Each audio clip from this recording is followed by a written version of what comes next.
big breaking news coming in, and this is very, very worrying for India. One positive case of the coronavirus has been detected. We're deeply concerned both by the alarming levels of spread and severity and by the alarming levels of inaction. We have therefore made the assessment that COVID-19 can be characterized as a pandemic.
big breaking news coming in, and this is very, very worrying for India. One positive case of the coronavirus has been detected. We're deeply concerned both by the alarming levels of spread and severity and by the alarming levels of inaction. We have therefore made the assessment that COVID-19 can be characterized as a pandemic.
Good morning, everyone. My name is Menali Disanayaka. I'm a sixth-term MBBS student of Sri Devaraj RS Medical College, and I am one of the organizing secretaries for DeMedCon this year. It gives me immense pleasure to welcome you all to DeMedCon 2021, the first ever virtual undergraduate medical conference. To give you a breakdown of today's proceedings, taking a small detour from the tradition, we will first be having a plenary session. Following that, we will be having our inauguration ceremony, 2 more plenary sessions, our oral paper presentations, and finally, we will be ending with a student forum. I sincerely hope that each and every session proves useful to all of you. To begin today's proceedings, I would like to invite Dr. Sumant A.V. from the Department of Speech Pathology and Audiology to introduce our first speaker for the day.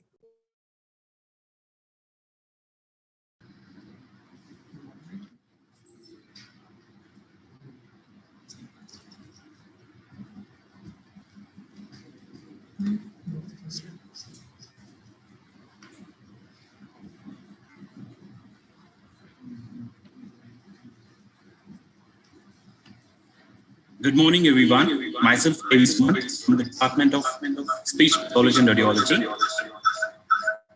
It's my fortune to introduce Dr. Bello Rajshekar for this plenary session to speak about him. He's alumnus of All India Institute of Speech and Hearing, from where he completed his undergraduation, post-graduation, and Doctor of Philosophy. Now, he is founder dean of First Flood College of Allied Health Sciences in India, Manipal College of Health Professionals. He is currently serving as a professor in the Department of Speech and Hearing as an advisor of Allied Health Sciences programs of Manipal University. He is the recipient of 5 international fellowships and 3 Best Paper Awards at Asia conventions. He is the first Indian speech pathologist trained in the PEP prosthetic mode of voice restoration for the laryngectomy in the USA. Besides the Dr. Ratna Oration Award, he is also the Outstanding Contribution Award in the Asia Pacific region. He's also associated with RCA as inspector and member of expert committee, and he's a member of several other bodies for the Academic Council of Sri Ramachandra University and the Chettinad University in Chennai.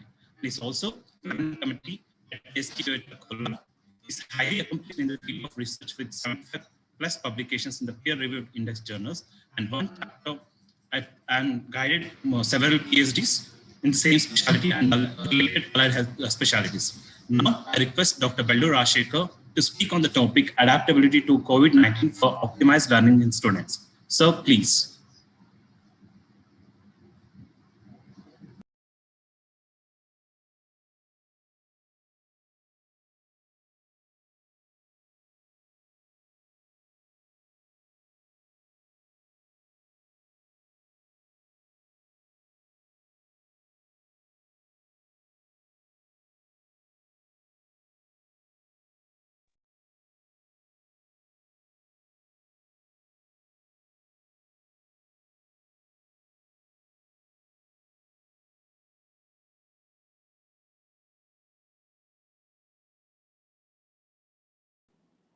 Good morning, Raj. Yeah, good morning. Very good morning, sir. Just give me 2 minutes to share my.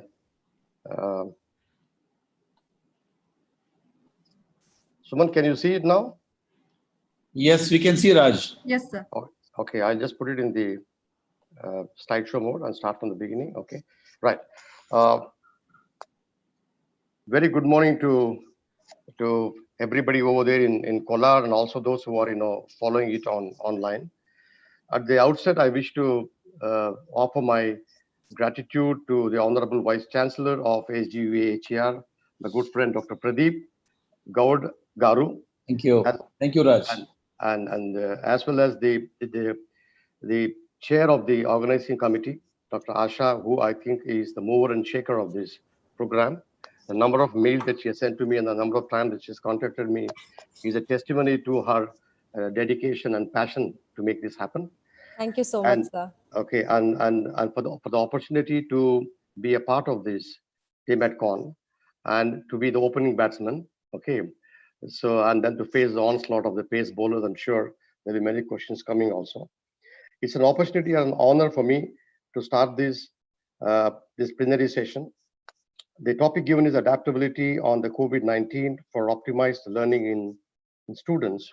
But I've just tweaked a little bit of the topic, and I have made it into impact of COVID-19 on medical and health science students, the challenges, probable solutions, and way forward. This will be a compilation of the scenario globally as well as in the Indian context, and what we have faced in Manipal, which I'm sure will be, I think, can be extrapolated even in the other areas, the Indian context of medical and allied health education. Now, let me just trace the history of this, the superhero of 2020 and 2021, that's the COVID. It all, I think, began with an alert by the WHO in December 2019 when they alerted the world of several atypical pneumonia cases in Wuhan, China. That's, I think, where it all started off, the genesis of this. And by January 2020, I think they identified a new strain of coronavirus, which was named as SARS-CoV-2, severe acute respiratory syndrome, and given the name of corona, of which now I think everybody now wakes up with the sound corona. They live corona, they eat corona, they sleep corona. And by Jan 31st, 2020, 9,000 cases were reported globally, and the rate at which this virus was spreading pressed the panic button in everyone, and it was declared a global emergency by the WHO. And by March 2020, more than 11 countries were affected, and I think we were spared. So we thought that everything is going to be fine with us. And then the pandemic status was declared, and then everybody started, implementing the containment measures, which also included lockdowns, nationwide, statewide shutdowns, are what you can call as the Corona curfew, which is now still in vogue in Karnataka, including Kolar as well as in Manipal. The lockdown was applicable to schools, universities, and medical schools strictly because of the student population, right, and the safety of the students and the teachers. Now, as on date, this pandemic has gripped over 215 countries. And the second wave is proving to be much more harsher than the first one. And I think it's taken all of us on a real, I think, a roller coaster ride of hopes, of fear, of prayers, and frustrations. And many are still in a lockdown mode, as you are very much aware about it. Now, this COVID-19 has triggered significant changes and challenges to our lifestyle, to our philosophy, to our perceptions of life, to in every walk of life. This has brought in real changes and challenges. But the fact is that COVID-19 is here to stay. We really don't know when it's going to leave us and go, and what damage it will do before it leaves us permanently. But we need to live on. We need to move on with the need to find solutions to move on. That's what I think the humanity is used to, adaptability and move on in any adversity. So coming to Indian scenario and the COVID, India is demographically a very diverse and a large country, as you're all aware, with a high population density as against US or so Canada, where there is a large space but less of population, scanty populations. The only strategy against COVID-19 spreading or to contain it, which any government could think of or any professional body could recommend, was a lockdown nationwide. That's what our honorable Prime Minister did it in the first phase when he came on the TV and then said, let's all lock ourselves. Mitro, I think we all locked ourselves in the first. And coming to academia now, among the first few sectors to be really affected or to be strictly enforced was the rapid shutdown of the schools, the universities, and the colleges, with millions of students stranded and not knowing what will be the future, how are they going to learn, okay, how are the classes going to be conducted, how would they get promoted, what's going to be their career. Well, I don't think we have changed much. We are still affected by the lockdown, but I think we have learned quite a bit from this pandemic, and I think we have managed to pull up our socks and then walk along and plod on our new track, though not the standardized way of learning. But I think that we, all of us globally and also the Indian context, have done much better than what anybody could expect. Now, the COVID-19, I think it gave us a clarion call to all of us to prepare ourselves for an already changed and a changing world, and we don't know how it's going to be even when the pandemic ultimately gets blown off, which is $1 million question. But I think that's what everyone is praying for, and the medical fraternity is leaving no stone unturned to make it possible to see that this is eradicated. Now, our success in any adverse conditions would depend solely on our ability to adapt, to reinvent the existing norms, and to maximize the available opportunities. That's what I think we did in the education sector. That's what we did with your students, learning, your skills, your competency, and whatever it is to make you a thorough professional. And this opportunity can also be seen as this crisis, I would say, which I think is not only in India, but it's a global crisis. It's an opportunity for us to reconstruct our long-standing education systems. We were once the leaders in education. If you look at the old the history of Nalanda being, the pinnacle or the mecca for education globally, but we have fallen back in terms of our educational standards, and now we look up to the West for newer and innovative pedagogy. So this was an opportunity for us to reconstruct our long-standing education systems, to transform what we've been doing and what we think we should be doing in the best of interest of the students, and also to establish better practices, updated practices, evidence-based practices, which have proven to be, making students more competent, skill-based, and which is very suitable for the present generation of students. I would call you as I generation, because you're all internet-related, information technology, so you're all the I generation. So I think maybe this came as a blessing in disguise, at least in this aspect, that the education system is going through or getting overhauled into a major revision, as you would see in the subsequent slides. Now, as everybody will understand that the most predominant, okay, or the most important component of any medical or a health professional education would be the contact with the patients or the clinical exposure or the hands-on skill that you learn from your own patients in the hospital premises. But this was the one which I think was greatly affected, with the students not being permitted to go to the hospitals, the students being asked to go home and be in the lockdown mode. Because of the challenges that set us apart in permitting students to the hospitals, because they could get infected during the clinical sessions, and that could be, playing on the safety of the health, or they could serve as a vector and then spreading or transmitting the pandemic onto the other patients or the teachers or their own colleagues.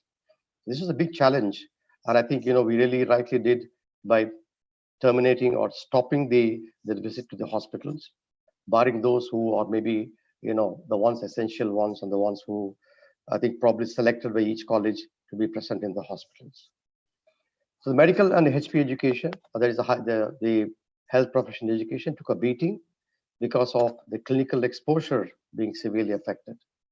And as you know, as most of the teaching hospitals were converted into COVID-19 hospitals, I think that is true even with Kolar. I think it now has a load of COVID-19, brimming with the COVID-19, and many expecting to get in, with the number of cases still, on the raise or maybe it's peaked. But I don't think that is coming down. So the opportunity for students to go to the hospitals and learn from the hospital exposure was really affected very much. And this crisis of the corona also prohibited the face-to-face, interaction between the student and the faculty or the mentor. Small group tutorials, which are very, very relevant in the medical educations. And this posed greater challenge in the context of the clinical skills, which are very important for a professional, a medical professional, because this would call for a student, clinician, and patient interaction, which was totally taken off. We were bereft of this contact, which forms the basis for any competency, especially in terms of health sciences. So social distancing and telemedicine have now come to be set to be a new normal now. Everybody is insisting on social distancing. Of course, we have embarked on telemedicine for the benefit of the clients we serve, but how is it going to have its impact on teaching the students, especially at the undergrad level, is a big question mark. So it's a persistent challenge for the administrators of medical schools, allied health institutions, health professionals, on how do we teach the various clinical skills which form the backbone of any health professional. With that, if you take up the UGC guidelines, the University Grants Commission, which is the apex body of all the universities across the country, well, they endorse quality education, and they keep saying that all universities need to ensure uniformity, equity, and universal accessibility to all learners. It's all well said than done. But if you really go by this, all the universities and education institutions, the only one option that we have is to embark on a new way of learning. That's called the e-learning, because we are left with no other options than to bank on the e-learning. That's how it all began initially, with lots of hiccups, lots of ups and downs, lots of confusion. But I think we have now come over that. I think we are much better equipped and also quite conversant about the e-mode of education. So when you talk about online learning, it basically encompassed taking classes online, which I think every one of your students is very well aware of. You have your classes scheduled, you have your platforms, your schedule, you log in, and then you're on to the online classes, which keep happening day after day. Live web simulations, webcasting, online chat rooms, all these comprise of online learning. I'm talking from the global context. I'm sure that we have not fallen behind in terms of these facilities. The question that loomed large in the minds of universities, colleges, educators, and the faculty: are we ready for online education? Given the population, given our economic constraints of everybody owning a laptop or a smartphone, and the most important, the connectivity, the broadband capacity to reach different places. So that was the question that everybody started asking, are we ready, right? And it was a challenge for educators because teaching various clinical skills online was something which was unthought of, okay? So there was a need for a total transformation in the educational system. We had to move away from traditional brick mortar system of educations, which are used to classrooms, traditional classrooms, offline and practical classes, to e-learning environment. Now, coming back to Indian scenario where we sent all our UGs packing home to be in their homes and then do the learning there, triggered a lot of uncertainties on how do we take them forward? How do we make sure that you learn your basics? How do you learn online? How do we make you competent in your professions? So the only option again was for us to leverage on the various online platforms. So most of us didn't know what it was, barring a few institutions and universities which had adapted these techniques. But most of us in the country weren't really, very sure about how do we go about it. We were caught napping. But that's the thing when there is adversity, when you're pushed to the wall, you always turn back and then face it, and you come a cropper. I think that's what we have all done, at least with respect to medical schools and health professional institutions. And the statutory bodies, that is your Medical Council of India, the Dental Council, the Rehab Council, all of them endorsed online learning because they knew there was no other option to continue education and get it uninterrupted so that you don't lose a year or you don't lose your academic path. So with their endorsement, I think everybody, all the universities really jumped on the bandwagon of e-learning. The medical schools started exploring the online teaching platforms. And the driving force for this was the availability of various streaming tools which were available in the net, right?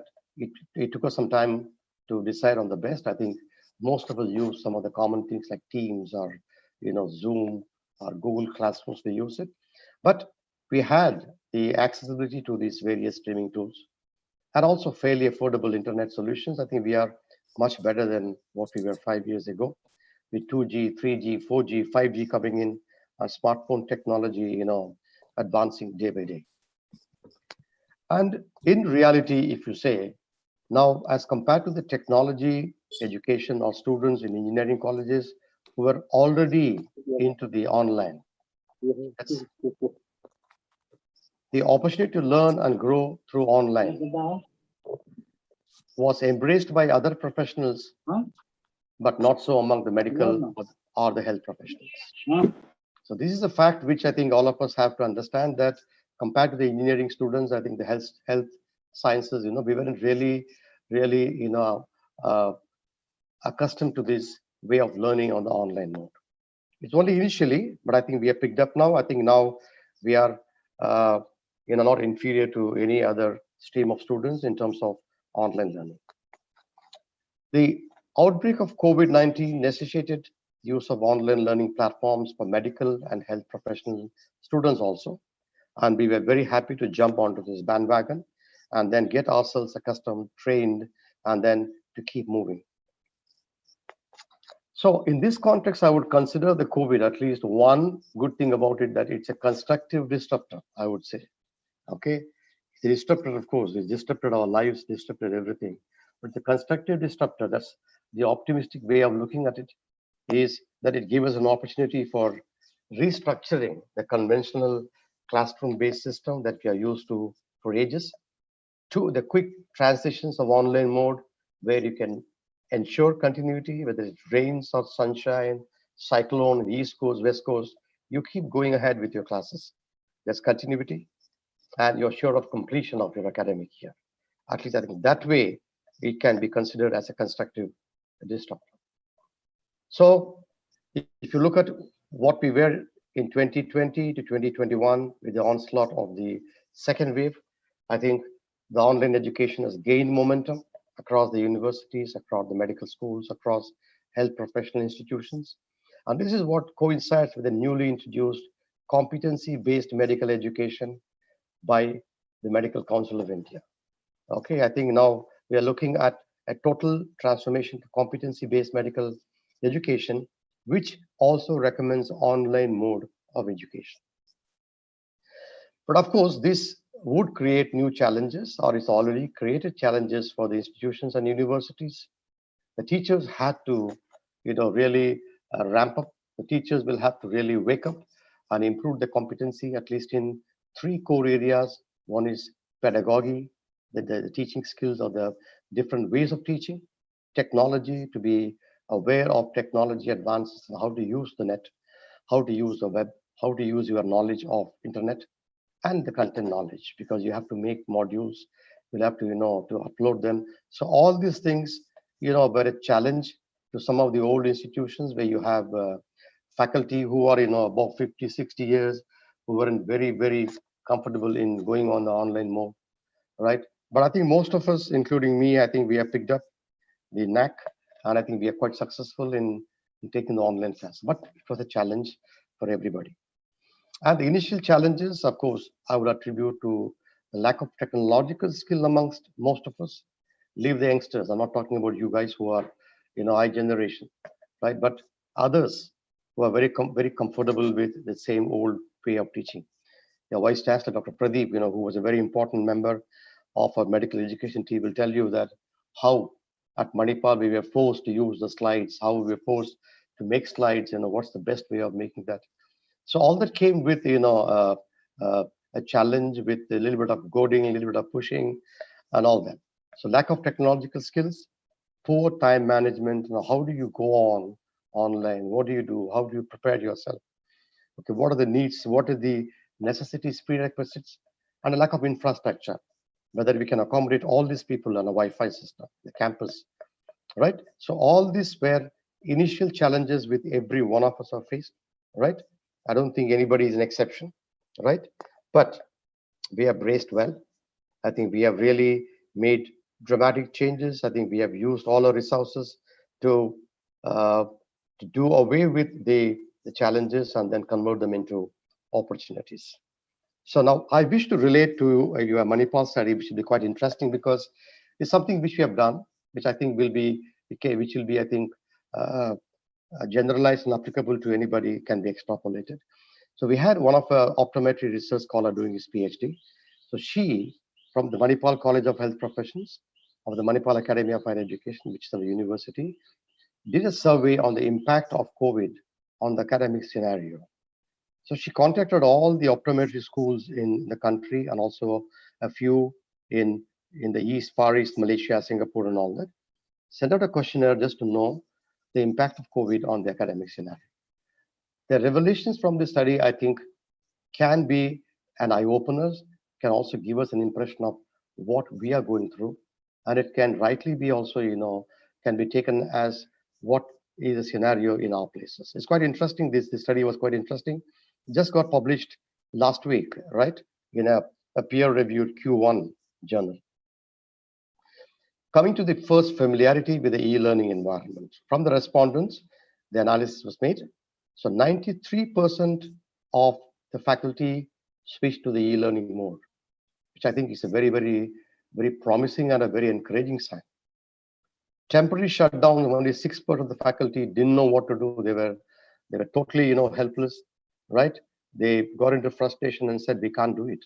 But it's a very insignificant 6%. 93% were familiar with the e-learning environment. Now, among those who switched to the e-learning mode, 61% were already familiar. Again, a great thing. Not familiar, only 4%. And neutral, 34%, who can be trained or who could really come from the neutral to the familiar group. And out of those who were familiar, only 39% used online teaching mode pre-lockdown. That means every third faculty or educator out of the 10 people had used the online teaching model, right, even pre-lockdown. Okay, so this was a revelation from the survey that, well, the familiarity is definitely above the 50% mark, and the neutral can be pushed to the familiarity mark, and not familiar only 4%. That doesn't make much of a difference. Then, teaching with the e-learning platforms. Now, we found that about 31 institutions taught online mode only for the UG. Two, because they also had a PG program, they're also, transformed or transferred to the online mode. And 40 institutions, right, taking the UG and the PG, they were, I think, using this for both UG and the PG mode. Now, while switching to the EE mode, 78% of the educators of the faculty modified the learning objectives. They didn't stick with what they were used to traditionally. They modified the learning objectives. That means they went online. Excuse me. They also, I think, changed their, teaching styles. I think they went and learned from some of the case samples and see how to optimize the learning objectives. That again was something which was very encouraging. Now, to prepare for a session of an online teaching, 45% of them required 30 to 60 minutes of preparation, but 55% needed more than 1 hour to prepare for one session, which I think is okay because anything new takes time. Even for a regular class, you need time. But this is what the survey revealed about the preparation time. The class duration again varied from 64% of them engaging in the online mode for 30 to 60 minutes, and more than an hour about 27%, and less than half an hour 8%. This is the time that they spent on a particular session, class durations. It was very promising, or it is very nice to note that 97% of the educators, they were sharing their notes, the material and recording. Not the whole text, but maybe they were giving them certain handouts, online. They were sharing certain resource material for them. They let them record the classes so that the students can, learn it, can play it back and learn at their leisure time. And 84% made themselves accessible. They said, you can come online, you can converse with me, you can call me, you can use your WhatsApp to get your doubts cleared. Okay, I think this was again a very, very welcome observation that was made in this study. And 79% of the used online teaching tools for clinical skills. Okay, that again I think is very good, because this is what we require. The online, you should be able to teach them the skills. Well, 79% of them could do it. Okay, but they used techniques of simulation, role play, video conferencing, group discussions, and demo. That means it's possible when 79% of the health professional institution can do it. I'm sure that most of us can do it. I think already many must be doing that. But only 52% of the faculty were facilitating or training students onto the EE mode of learning, while 48% offer no training. I don't think that this is a very significant or an important factor, because most of the students are much more tech savvy and computer with knowledge than most of the educators. So I think the students training really is not a very important factor, but this was revealed in the in the survey, that whether the educators or the teaching faculty were also training students on the E mode of learning. Now, coming to assessment is very important. Now, assessment forms the basis or the backbone of promotions of going forward.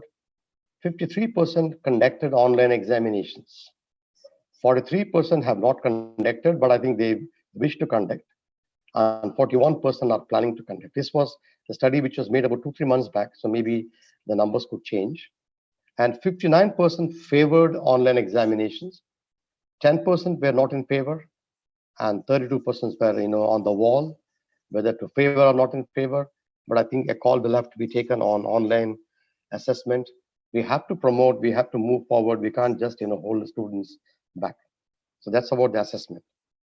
Then in reality, if you, once again, I wish to reiterate that our medical and health professional education is a blend of classroom and practical sessions. Okay, and very limited usage of online teaching tools. I'm talking about what existed pre-pandemic. And the faculty and students also were not habituated to using these tools online. Hence, the change of trend set in. And I think we are much, much better than what we were when the first lockdown globally nationally was introduced. Now, what are the merits of online learning? I think all of you know about it. It's only for theoretical. I just want to tell you that despite geographical locations, whether you are in Kolar or you are in Hassan, you are in Manipal, you are in Parkala, you are in Raipur, or you are in Amritsar, right? You can access the study materials, can attend lectures at the click of a button. It doesn't matter where you are, you just need only the connectivity. So that's a big merit. The geographical locations are now being cancelled out. You can even go across the countries and attend sessions. It's the biggest merit of the online learning. And it also has the advantages over the traditional learning in that the content delivery can be optimized, right? I think the medical education department will be able to provide you with more information, but this is what we understand, that we have optimized on what is the content to be delivered. It's all now going to be more of evidence-based. Communication across countries is also possible. We connect with our partners, our off campuses also have combined classes. So more flexibility and more control over the learning, which I think is a big up or plus one for the students in terms of learning at their own pace. The journey so far has been that COVID-19, once again, is a creative disruptor. It has definitely challenged our educational systems, but it's also provided an opportunity to embark or to adapt newer techniques. And what is the most relevant is the most ideal, I would say, for the present generation, who wake up with a smartphone, who move on with a smartphone, who everything is over a smartphone. So I think this is the present generation. I think would lap up the online education as if I think they were just waiting for that. And if you look at the earlier surveys, right, they were all conventional classroom based, where the teaching and assessment was a face-to-face mode. The recent surveys, including the one that we did at Manipal, has shown that more than 90% of the institutions and educators have preferred or forced to or comfortably adapted to the e-learning mode. Okay, now there is a shift of trend in pedagogy from the monotonous didactic lectures, which I'm sure that most of the students would be dreading. Oh my God, I got to sit in so-and-so's class for 1 hour of on and on and on drool, to interactive online lectures where you can interact, right? You can stop, the questions are being asked, the pedagogy has changed. So it's a big shift of trend in the pedagogy. Now, I think all of you are aware of the video conferencing tools. Now, we're using Zoom now, we're using Teams, we're using Google Meet, and everything is so familiar to us now. Because every day we keep doing this, and we have really adjusted well with the video conferencing tools. And class presentations are also happening, right, in such a nice mode that you have your pre-recorded presentations, the faculty upload them, you have a flip classroom so that you can read up and come, and then maybe you can. So all that is possible in the online mode. We also do upload some of the material in the social media platforms too. We have groups, we do it. So everybody is aware when they come to the class of what has been uploaded, what's going to be discussed. So all these are the advantages over the traditional mode of teaching. The teachers have started now with different apps, random questioning, chat box, opinion polls, getting a feedback. All these have, I think, kind of streamlined the online mode of educations. The work from home culture is now prompting teach from home. I don't know whether I would like to go back to the college and teach. I'm quite happy here sitting, right, and then taking classes. Only thing is because of the lecture today, I put on my tie and I'm formally dressed. Otherwise, I'll be in my informals. At the same time, delivering whatever that I would deliver in the classrooms. So learn from home strategies are also coming up. I think students also must be quite comfortable with that. Let's look at the facilitating or challenging factors, both teacher related and student related, to get the best out of the online education during the COVID times. First of all, let's look at the teacher related, right? Now, the present day teachers who comprise about 70% of who are below 35 years of age. So India is a young country, we have many young people. So 70% of your faculty will be below 35 years of age. That's a big advantage. Okay. So I would call them as millennial teachers because they're also aware of the e-technology. They are well versed with, what's happening with the smartphones. They know how to download an app, how to upload, all that they know. So that's the major ground force, which can also be used for content development. And success of quick transformation depends mainly on these teacher-related factors of quick transition, easy transition, and the modern trends are already there because of the younger age. Now, the use of technology, of course, they have great confidence, but most of us, I'm not including me, because I'm over the 60 plus now. I'm talking about the young faculty, millennial faculty. They have limited awareness of the solutions and salient features. They may know how to use technology, but that awareness to solutions or troubleshooting and innovative techniques, innovative ways of teaching, that calls for formal training from all universities and colleges, which have to really ramp up their faculty development programs, which have to be tuned to usage of various tools and online pedagogy. That's what we've been doing in Manipal, and I think Vice Chancellor must have definitely implemented the good practices of Manipal at Kolar too. I'm sure that you must be having a great teaching department, medical education department, with all the modern, technology, modern pedagogy, student learning, okay, student assessment, and all that will be in place. I'm very sure about it. And the time flexibility, the positive enthusiasm among the faculty is because of time flexibility, right? Comfort of working from home, which I already have addressed, and ability to discharge the duties even in crises. Okay, now let's look at the student related factors, okay, which also are very crucial for this to be fruitful or successful. The tech savvy I-generation students, my first year students, know much more than me, much more than any faculty regarding what sites to go, where to get the material, where do you go for tutorials, where do you get PowerPoint presentations, everything. They are just so tech savvy. So you tech savvy I-generation students who are listening to me, for you it's an ability to learn and revise at your own pace. You don't have to compete with somebody or compare with somebody. You learn at your own pace, independent of place and time. You choose it and then you are able to do that. That's a big advantage for this. And you students are concerned about completion of your training on time. You don't want to waste time. You want to continue. You want your education to be uninterrupted. And so I'm sure that you welcome every single act that is being put in place to ensure that the learning goes on uninterrupted, though a little diverted from the usual traditional way of learning. And for students, it's a safe learning environment where you can pose questions, right? Without any fear of the teacher looking at you and asking who is the guy who's asking the question. You just post it there. Use social personal messaging apps.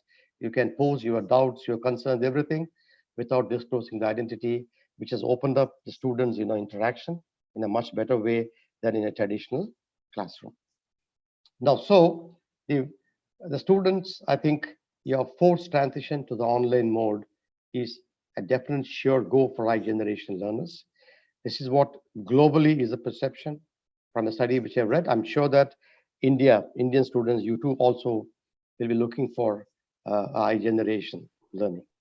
Okay, in a nutshell, the excitement among the student population, okay, is definitely enhanced because of the ease and comfort of attending to classes online. Saving on your time and energy, you don't have to go to you don't have to travel. Choice of many sessions besides regular, you have your regular sessions.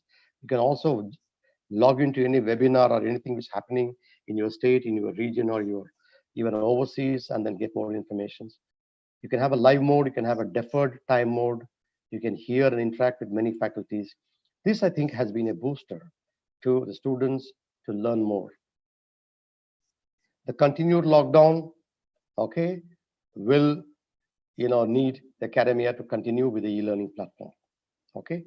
And the way forward will be, let's see what we can do now, because we are now traveling in a new path, but we also have to look forward to how we can optimize this. That means what developments, what innovations can we do as teachers, as a university, as a training institutions. We need to force our faculty develop dedicated online modules specific to defined areas of competency, so that you don't have the same thing being rehashed. You have new online modules, okay, and which keep changing with the time, with changing with the knowledge specific to defined areas of competency. But one thing which plagues or which bothers most of us teachers is the student engagement. Now, all of us know that you have logged in now. You're supposed to be attending, you're supposed to be participating, you're supposed to be learning, but I know that many of my students are on the mobile, they are in the mall, they are sitting in a cafeteria, sipping tea and talking to their classmates, and but they're logged in. Okay. Barring a few very sincere, dedicated who probably sit in the rooms and then listen to it, most of them are, I think, are on a traveling mode. They are participating. So that's why when we start asking questions, we suddenly break up and say, have you understood, or call up the names. There's no response for some time. Then they say poor connectivity. Okay. This what happened. This, of course, puts the educator or the teacher, those interests. What am I doing for? Whether all my students are able to get the benefit of online teaching. So that means this can be sorted out if you keep the students engaged. The online student engagement should be a priority. That's what we have done in our university and college. I just want to share with you. Now, the student online engagement will ensure that they get hooked on to their classes. They cannot really look this side, that side, because they would know when a question pops up, when they would be asked to answer, when they'll be asked to pick up and then do something. So there will be active participation. The learning responsibility will also be shifted on the students. The teachers will facilitate the interaction and also get a feedback, and the assessment that will be an ongoing, even when you're teaching them, will drive learning. Because sometimes, you'll have to crack the whip. You have to have something, making mandated or compulsory, only then discipline will set in. So with this in mind, we at our College of Health Professions, we had a brainstorming session among the faculty who have used various activities to keep the students engaged online. Okay, so 22 activities were identified. They're both synchronous, which means during an online session, there will be activity. It could be individual, it could be group activity. Plus asynchronous, after the class are over, they're given time to do some activities, which could again be individual based, it could be group based. So by these activities, the students know that if they are not attending the classes, they are bound to lose because they would really fall short of, okay, which can be noted with the faculty. And among these activities, I just wanted to share with you that this is just a small group discussion of one college, which now we are now translating into other institutions, and we probably will have all institutions, and maybe we'll have a conclave where we will again pick up the best ways of interaction.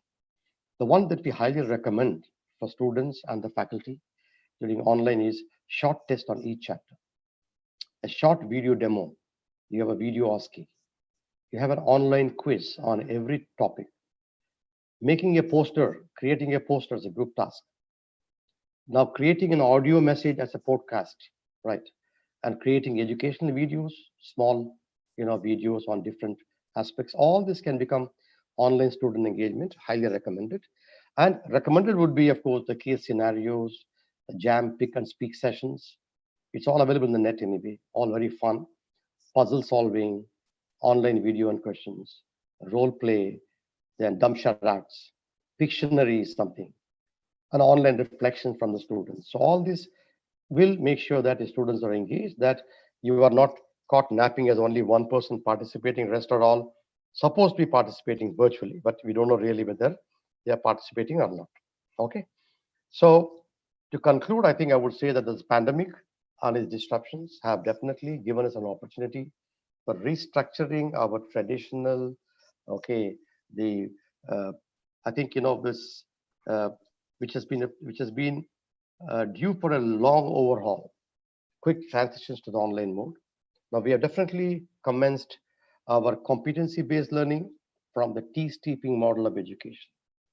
In that way, I think we will probably be on par with the global standards of education, and especially especially so in health profession, medicine, allied health, and all that, which need or which should focus on competency. And the online teaching and internet technology will already set to become, or it's already a new norm which will continue even after the pandemic gets blown away and we start offline classes. I think most of us will not do away with our online mode of teaching. This gives an opportunity. If you have a band, if you have a protest, you have, transport, difficulty in moving, you can always have an online class. You're able to reach Kolar or not, if your flight is cancelled, you'll be in the airport and attend the class. So all that will become a new norm. Okay. Now the implications of the online mode, which I talked about, what are the things that we have been doing, what are going on? A research on its implications. When you say implications, what is the outcome of this new way of learning among the medical and health professional students? In the global context and Indian context, well, only research will be able to tell us. Weighing the research in terms of what works, what doesn't work is in process. I'm sure that there'll be many, many publications with this, which will really give us the taste of the implications of this in terms of the educational revisions.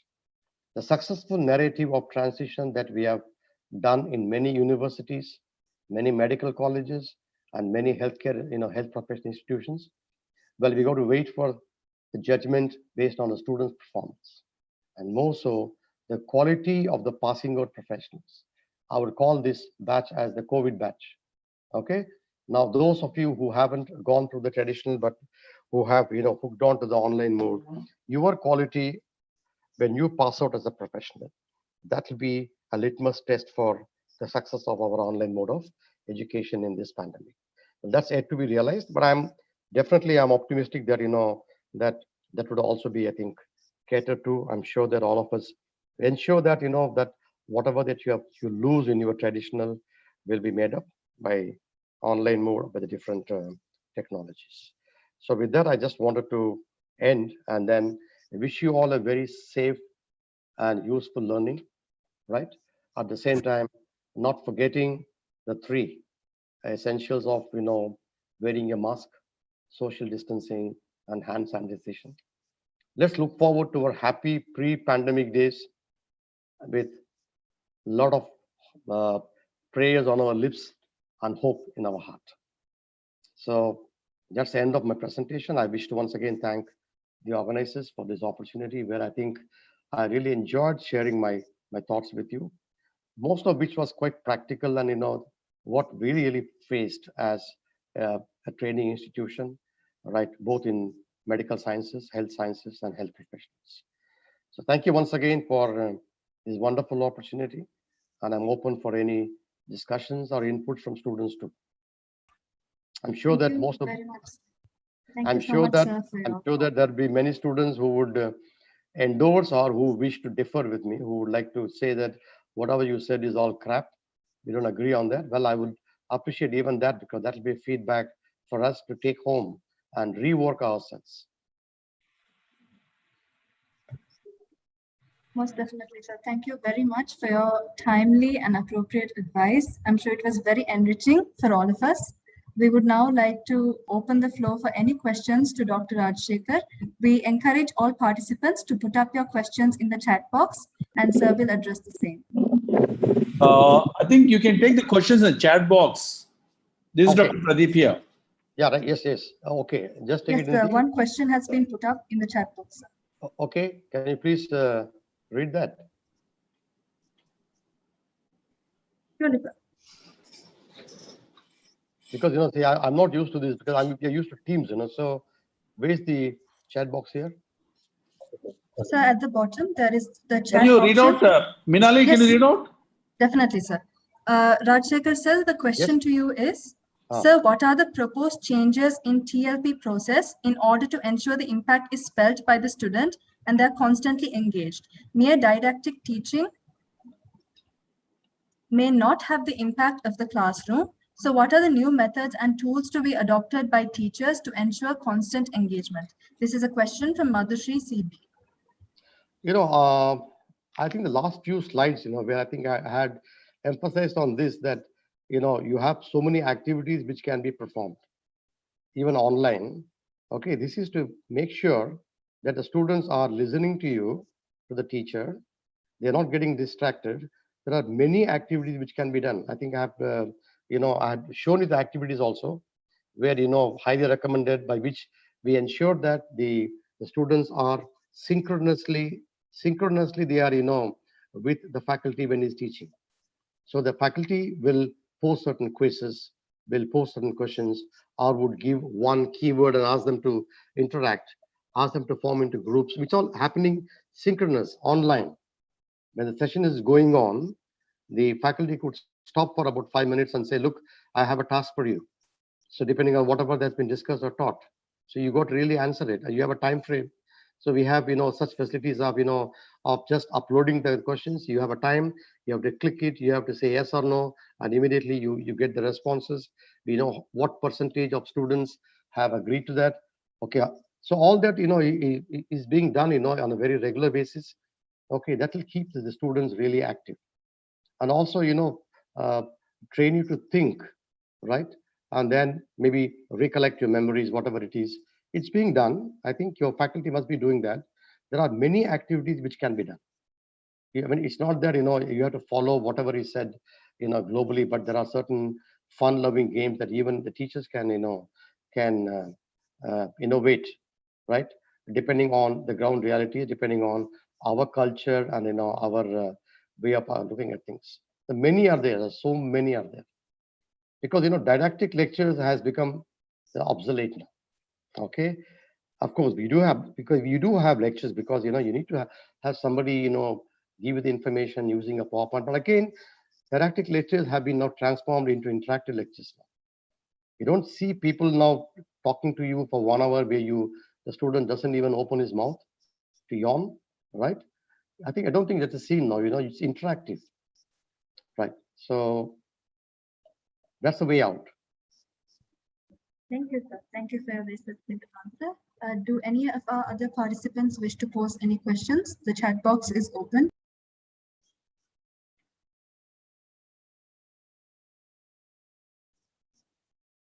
Raj, can I Sure. seek a small clarification? Right. Some of the challenges we are facing is the students, when they go home, many of them do not have access to these Wi-Fi and internet facilities. Yes. And the reachability to yes, a larger student population is a big challenge. Yeah. Okay, I know. See, but I think this has to be taken up by the state government or the central government in terms of increasing the connectivity. But I think, with the smartphones now, for example, now this session I'm using my mobile only. Okay, a hotspot kind of a thing, and I have not, though I have a Wi-Fi at home, but I think I have uninterruptedly used this. It's quite affordable. Okay, I think most of the students, maybe in the those who go home and are in very rural areas, may have this problem. But I think that will have to be dealt by the administrators at the state, and the central government will have to really scale up their budget and improve the net connectivity. I think that's the only way out, Dr. Pradeep.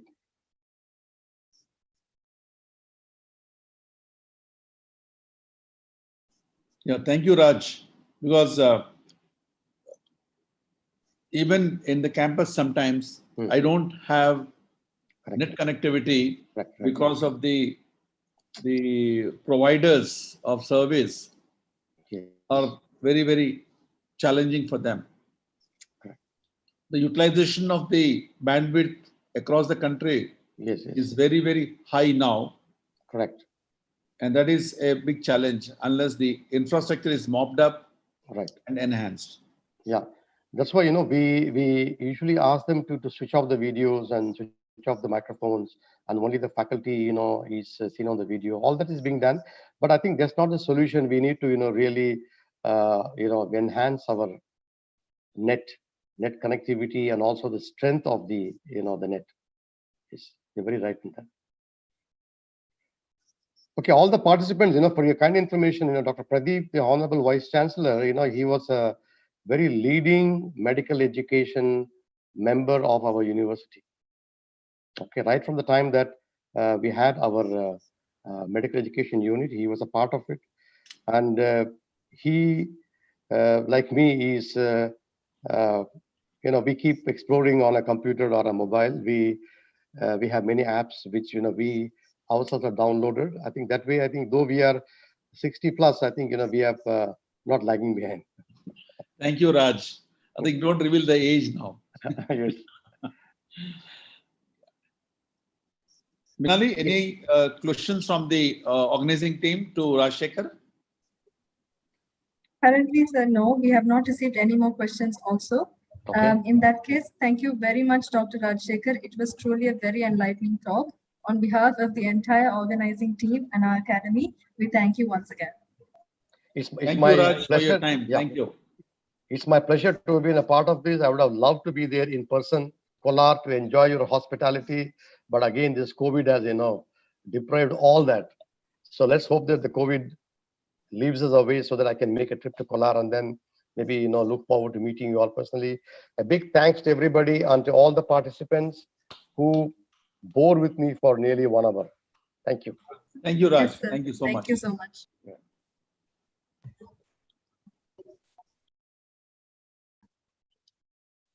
On behalf of the organizing committee, I thank Dr. Rajshekhar one more time.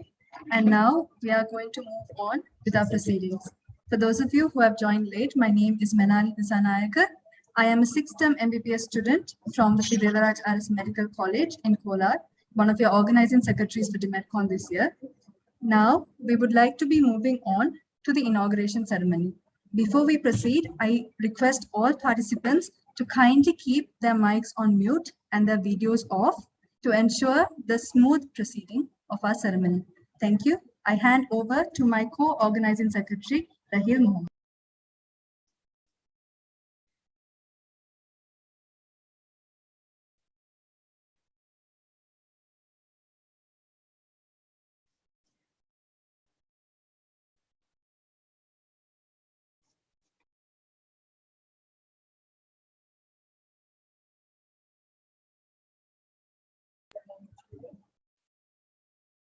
Good morning to everyone present here. I am Rahil Muhammad, 6th-term MBBS student from Sri Devaraj Arts Medical College. We shall now begin the inauguration ceremony. To begin, I would like to invite Vishal Srivastav from 2nd year MBBS to invoke the blessings of the divine.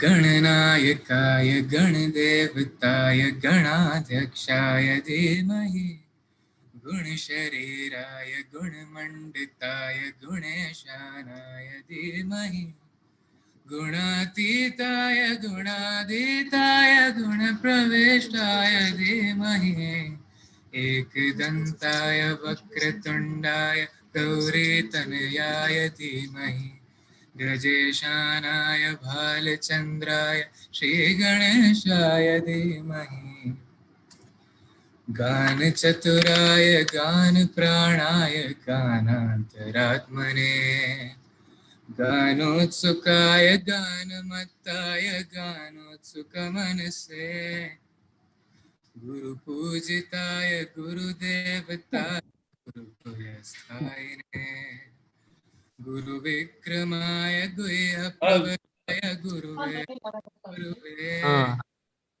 गुरुदत्तगलच्छेत्रे गुरुधर्मसदाराध्याय गुरुपुत्र परित्रात्रे गुरुपाखण्डखण्डकाय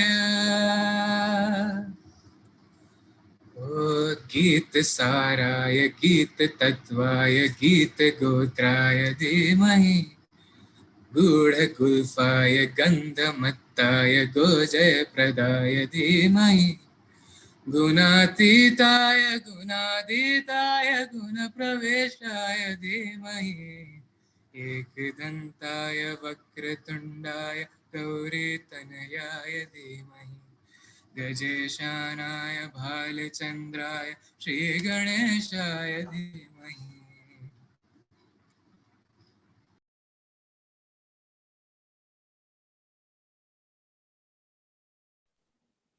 Thank you, Vishal.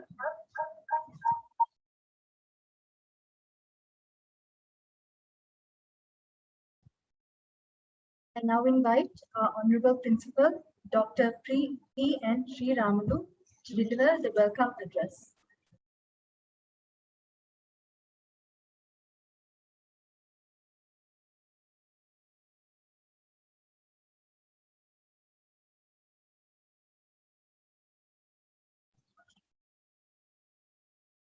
Very good morning. I, Dr. Sri Ramalu, Principal of Sri Devaraj Medical College, a constituent unit of Sri Devaraj Academy of Higher Education.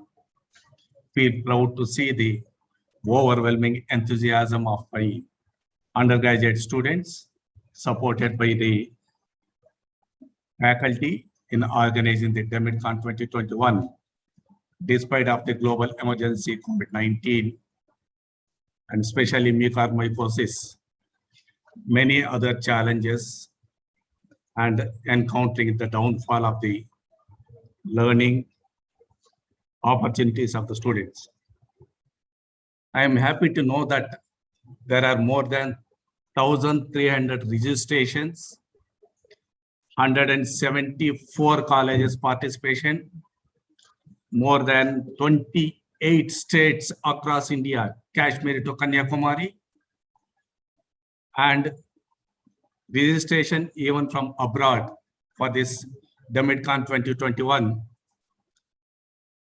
and enthusiastic undergraduate and allied health science students participation. This online national conference, DeMedCon 2021, shall enrich the undergraduates with the plenary sessions on ability to adopt COVID-19 for optimized learning in students, ethics, compassion in healthcare, communication skills, presentation skills, a career research from MBBS onwards, stem cells, a new life, and many more with notable speakers of international repute. I would like to begin my welcoming our respected Honorable Chairman, Sri R.L. Jalapaji, educationist and a visionary, and our beloved Secretary Sir, G.H. Nagaraja, our Finance Director, Sri Rajendra, and all other trustees and directors of this organization. I extend a hearty welcome to our Honorable Chancellor, Sri Rajesh N. Jagadale, the guiding force of our academy, whose leadership has propelled us in this path of progress. I welcome our Honorable Vice Chancellor, Dr. G. Pradeep Kumar, who has ably led us from the front in reaching new horizon in the pursuit of academic excellence. I welcome our admirable Registrar, Dr. K.N.V. Prasad, Controller of Examination, Dr. Muni Narayana, Dean of AHS, In-charge Dean of AHS, Dr. Madhavi Reddy, Medical Superintendent, Dr. Azim Mohiddin, In-charge Medical Superintendent, Dr. Rache Gowda, and Vice Principal, Dr. Shashidhar, and Dr. Prakash Dave, and other officers of the Academy to this online event. I deem it an honor to welcome Dr. Shyam Shetty, a senior consultant, pediatric and adult cardiac surgeon, Memorial Heart and Vascular Institute, Atlantic Ave, California, USA, whose presence has added grace to this event. I welcome other eminent speakers. Just now I heard a thought-provoking lecture by Dr. Rajshekhar Bellur, Professor, Department of Speech and Hearing, Manipal, and other speakers, Dr. Amnesh Jain, Professor, Community Medicine, KMC Mangalore, Dr. Partha Hannover, Medical and University of Veterinary Medicine, Hannover in Germany,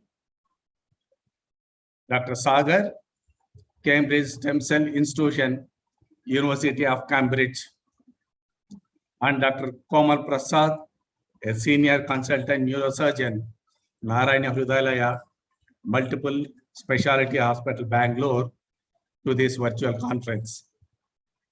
I welcome the organizing team. I'm proud to say that they have done tremendous efforts put in for this successful conduction of this conference. Dr. Rahil and Dr. Manali, under the guidance of the organizing chairman, Dr. Asha and the Jagdamba, and other faculties in the various committees like CPC in charge committee, website and social media committee, registration committee, scientific committee, souvenir committee, design committee, and treasury. Wish them the grand success in this endeavor. The theme of this conference is the adaptability for opportunity, fits to the present day scenario and is in need of an hour. I welcome the professors and heads of the departments, associate professors, assistant professors, and all the faculties, both teaching and non-teaching category, and medicine and allied health sciences and basic science to this online event. I'm proud to welcome my beloved students, delegates, and all the stakeholders for this online event, DeMedCon 2021. I'll take this opportunity to welcome my other technical staff who are strongly behind this event, and they worked in day and night since last 4 or 5 days for the successful conduction of this event. A technical team, IT team, and I'm fail if I don't welcome the press and media to this particular event. I thank the organizing team for giving me this opportunity to welcome you all to this National Scientific Event DeMedCon 2021 and wish them good luck. Stay safe, stay healthy, maintain social distance, wear mask, follow hand hygiene, educate yourself, your peer group, and the society, the safety measures, and get protected against COVID-19. Thank you.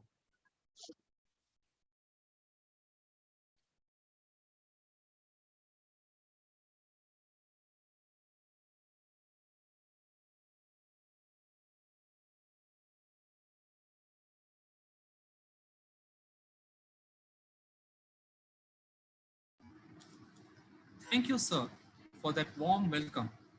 I now invite Minali to give the introduction to our chief guest today, Dr. Sean P. Sethi. Over to you, Minali.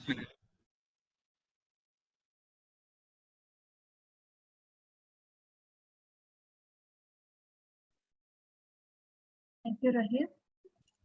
I consider it a privilege to introduce our chief guest for the day, Dr. Sean P. Shetty, Senior Consultant of Pediatric and Adult Cardiac Surgery from the Memorial Heart Vascular Institute, Atlantic Avenue, California, USA.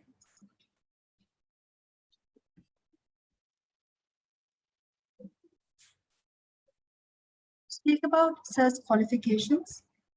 He has received his Bachelor of Science, the Dean's Honor Roll, from the University of California, San Diego, Doctor of Medicine from the Medical College of Ohio, Toledo, Ohio.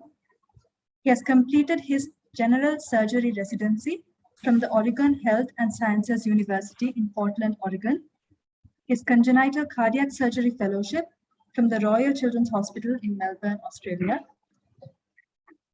Speak about his numerous academic honors and awards. He was in the Undergraduate Provost's Honor Roll in 1989 to 93. He was elected to Alpha Omega Alpha Honor Society in the Medical College of Ohio, Toledo, Ohio.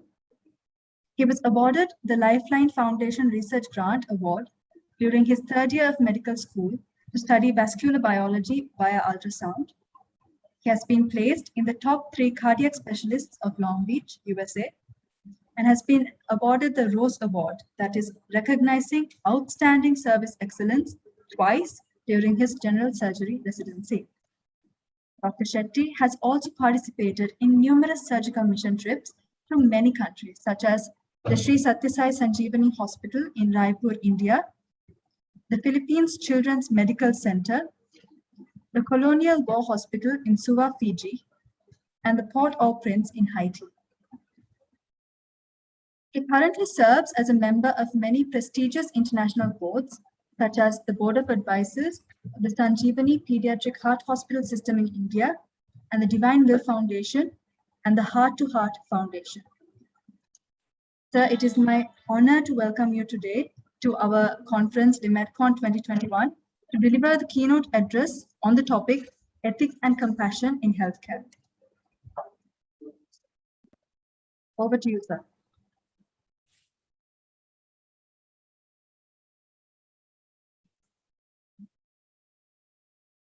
We have recorded Sir's proceedings as he will be joining us live from USA.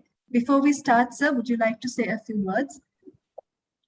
Well, thank you very much for having me. I'm happy to be a part of this prestigious conference. Hope you enjoy the talk, and maybe we can have a few questions and answers at the end of it. Yes, sir. Thank you very much. We will now play the recorded session of Dr. Sean P. Shetty.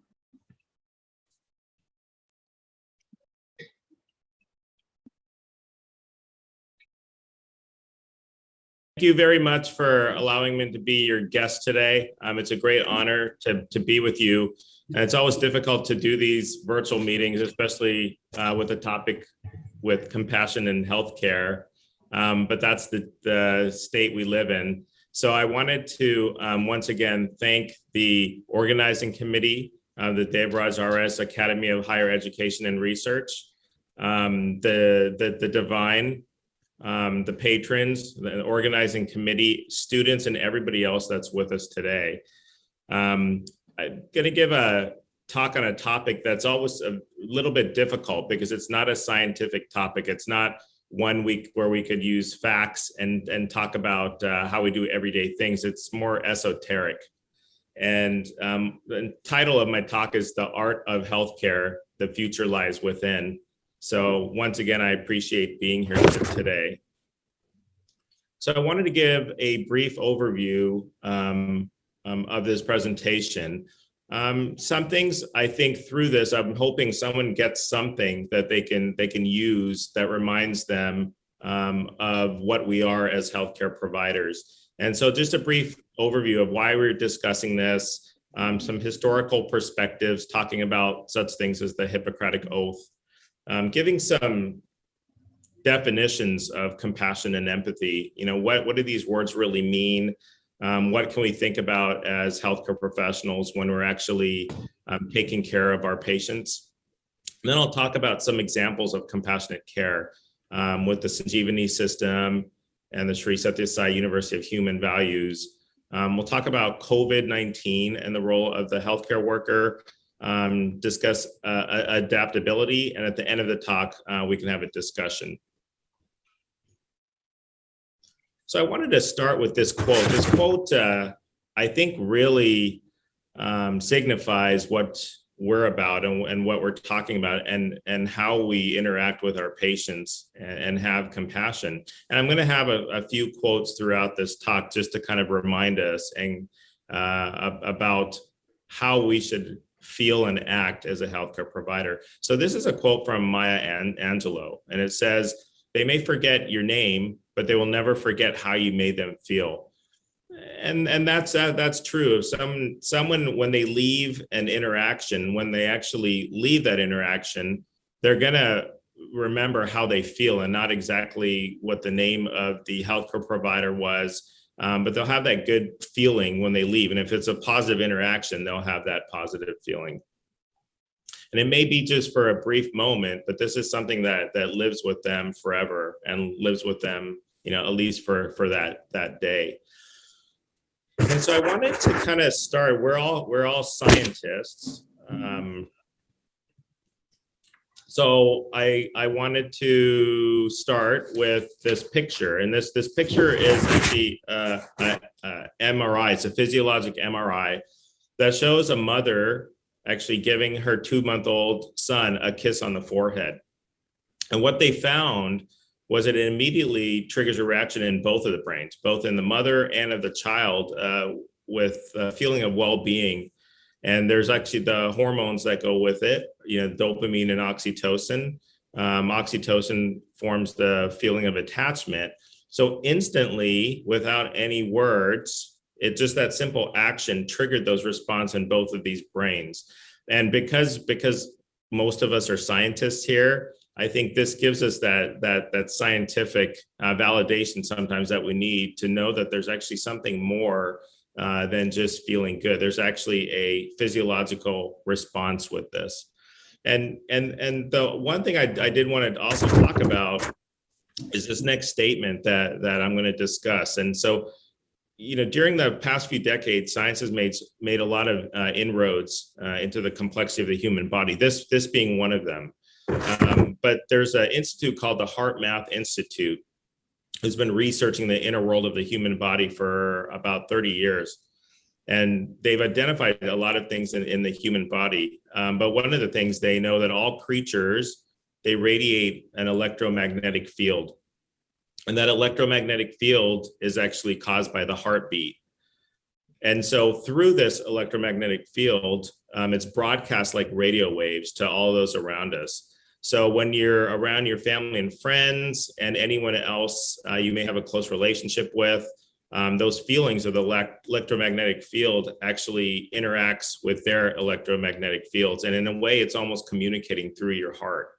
And this all occurs from what they found in a micromillisecond of time. So what they've kind of found is the heart isn't just a physiologic pump, but it's also a sensory organ that picks up emotional feelings in another person. And so you almost have a sense of how that other person is feeling. And I think it's not just humans. I think this can occur with animals too. And as most of us know, animals are very in tune with some of these things. And so these positive emotions that we can elicit and we can receive, they have a positive effect on you and actually the health of your heart over time. And similarly, negative emotions will have the reverse. And so if you consciously generate and store positive emotions in your heart, not only can you improve your own health with this electromagnetic field, but you can do the same for the other person. So it's just one of the things I remember reading that. It was so interesting to me to see all of these things and how these little physiological things that we may not know as doctors or healthcare professionals are actually out there. And so it's just something I think to kind of ponder and think about.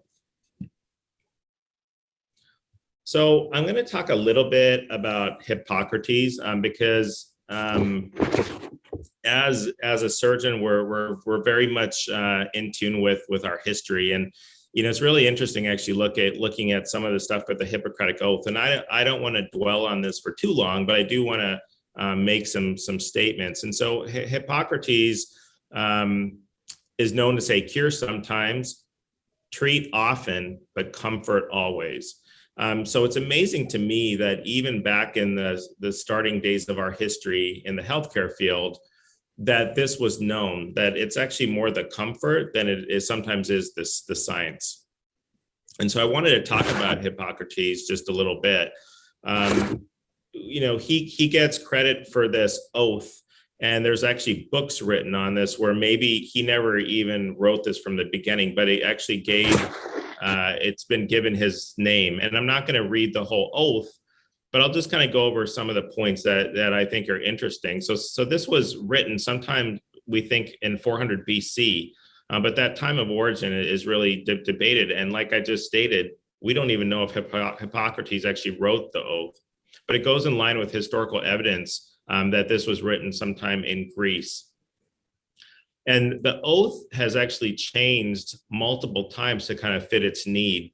Like for us in North America, we actually have an abbreviated version of the Hippocratic Oath that each medical institute and school will change to kind of fit their meanings and what they want to portray. You know, spirituality is actually entrenched into this oath, and it changes with whatever version you're getting. But I think it's very important to note that, you know, one of the main parts of the Hippocratic Oath is it talks about the divine influence is actually seen as the compassion God has for man. And it's something as a healthcare professional that our conduct of care is synonymous with our ethical actions. And that's a key point of the Hippocratic Oath, in that the care we give also has to do with our ethical and moral obligations to the patient. So obviously modern day medicine is completely different than what we've seen in the past. Today, a lot of the things we do are business related. It's kind of taken a little bit of a tilt. So that's something I think we'll discuss a little bit through this talk, and how maybe it's time for some of that to come back to our historical start, which is to be a little bit more comforting, ethical, and thinking more of the patient than we are thinking about this as a business. So I talked a little bit about the Hippocratic Oath and looking back at our history, but I think it's very important for people on listening to this to maybe go back, take out the Hippocratic Oath, read it, because I do think you'll get something from it. It's actually quite liberating, I think, when you read some of this, to know what our historical ancestors actually thought about medicine right at the beginning. I wanted to just give you another quote of Hippocrates before we kind of move on to talking about compassion. So Hippocrates also is credited with this other quote, which I really like, and he says, "Healing is a matter of time, but it's sometimes also a matter of opportunity." And so that opportunity is something that we've been blessed to be given as a healthcare worker, to actually be able to intervene to help another human being with their healthcare status. And so I wanted to just, I think, next go and talk about compassion. You know, it's really interesting. When I first started thinking about this, I always thought, you know, how do you treat compassion? You either have it or you don't. Is it something you can treat? But, you know, going through this process, what you find out is that I think we all have it. I think sometimes when you make it more objective, such as defining it, I think at that point, you know, some of those traits may come out. So it's maybe not, you're not really able to teach it, and it's not really an intellectual experience, but it's almost like bringing it back out of your heart into sharing that experience. And so, you know, that's part of, I think, part of this talk is just kind of remembering where we started from, remembering what you have inside of you, and remembering how to actually explore that and bring it into your practice every day. And it doesn't just have to be with healthcare, it can be with your life every single day.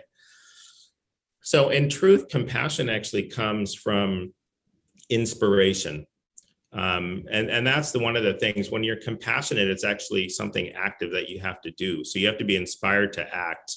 What are some good things that can kind of inspire you to act? Well, books, tutorials, practices are a great way for you to understand the nature of compassion and to help foster that quality in all of us. But when we, compassion, they talk about it as passion in action. So compassion, passion in action, meaning you're actually acting and you're reaching out to help somebody. So just going over some common definitions of compassion, we'll talk about a few.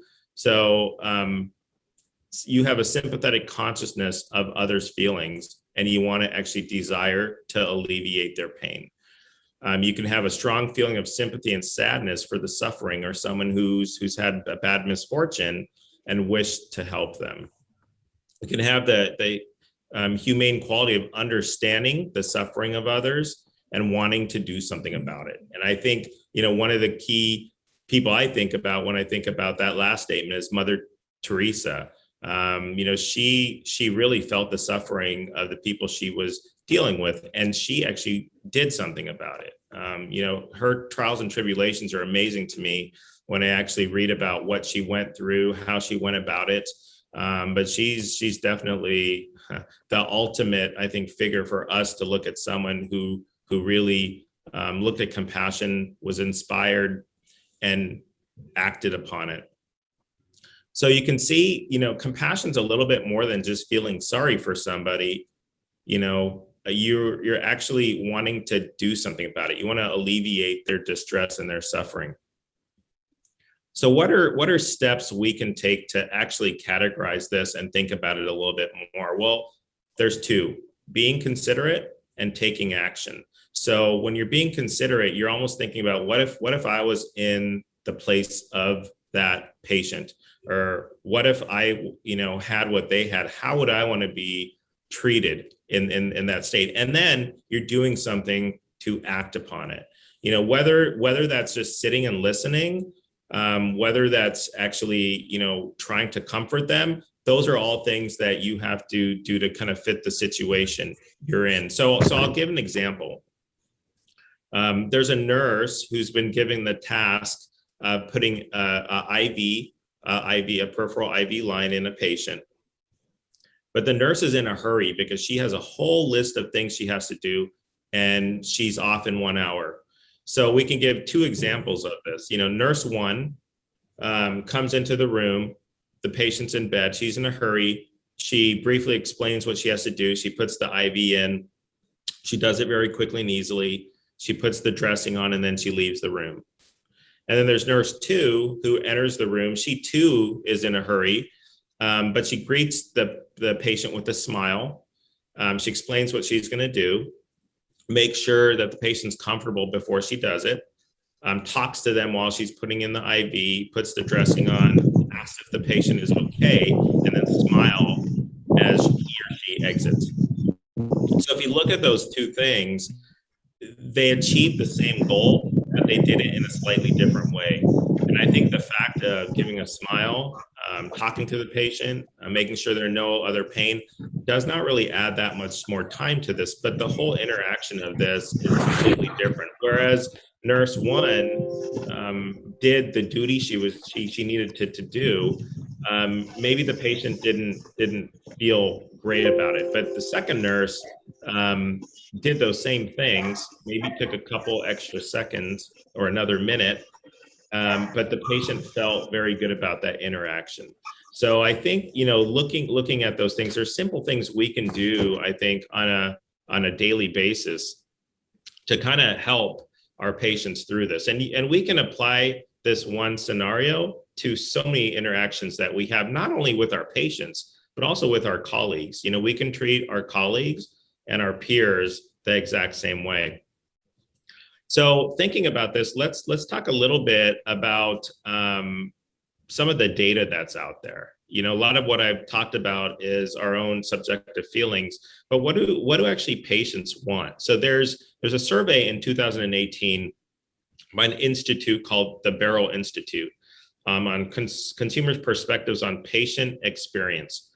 And so that's a lot of what's going on in a lot of countries now, is they're looking at patient experience as their ultimate goal of how things went. It's not up to the doctors to say things went fine. It's really up to the patients. And to the highest degree, they're almost looking at patients as customers. And I don't personally like the word customers because I don't think a patient's ever a customer, but that's how you can think about this. So what they did is they took findings from 2,000 healthcare consumers in 5 different countries. And what they found was kind of interesting. So the most important aspect that they found with having a good experience was that the healthcare provider listened to you. So that was 71% of the participants said that was extremely important, and another 24% said it was very important. That they said that the care providers communicated clearly in a way you could understand and treat you with courtesy and respect. 95% said that was important. So what that suggests is how the patients are being treated was the highest priority of the patients. It wasn't even actually whether the care was correct, it was how they were treated.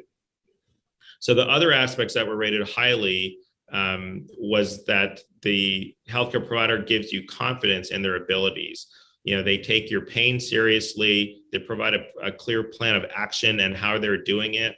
And that really reinforced the human connection there, that the healthcare provider was actually communicating directly with the patient and objectively going through how they're going to achieve the means of their care.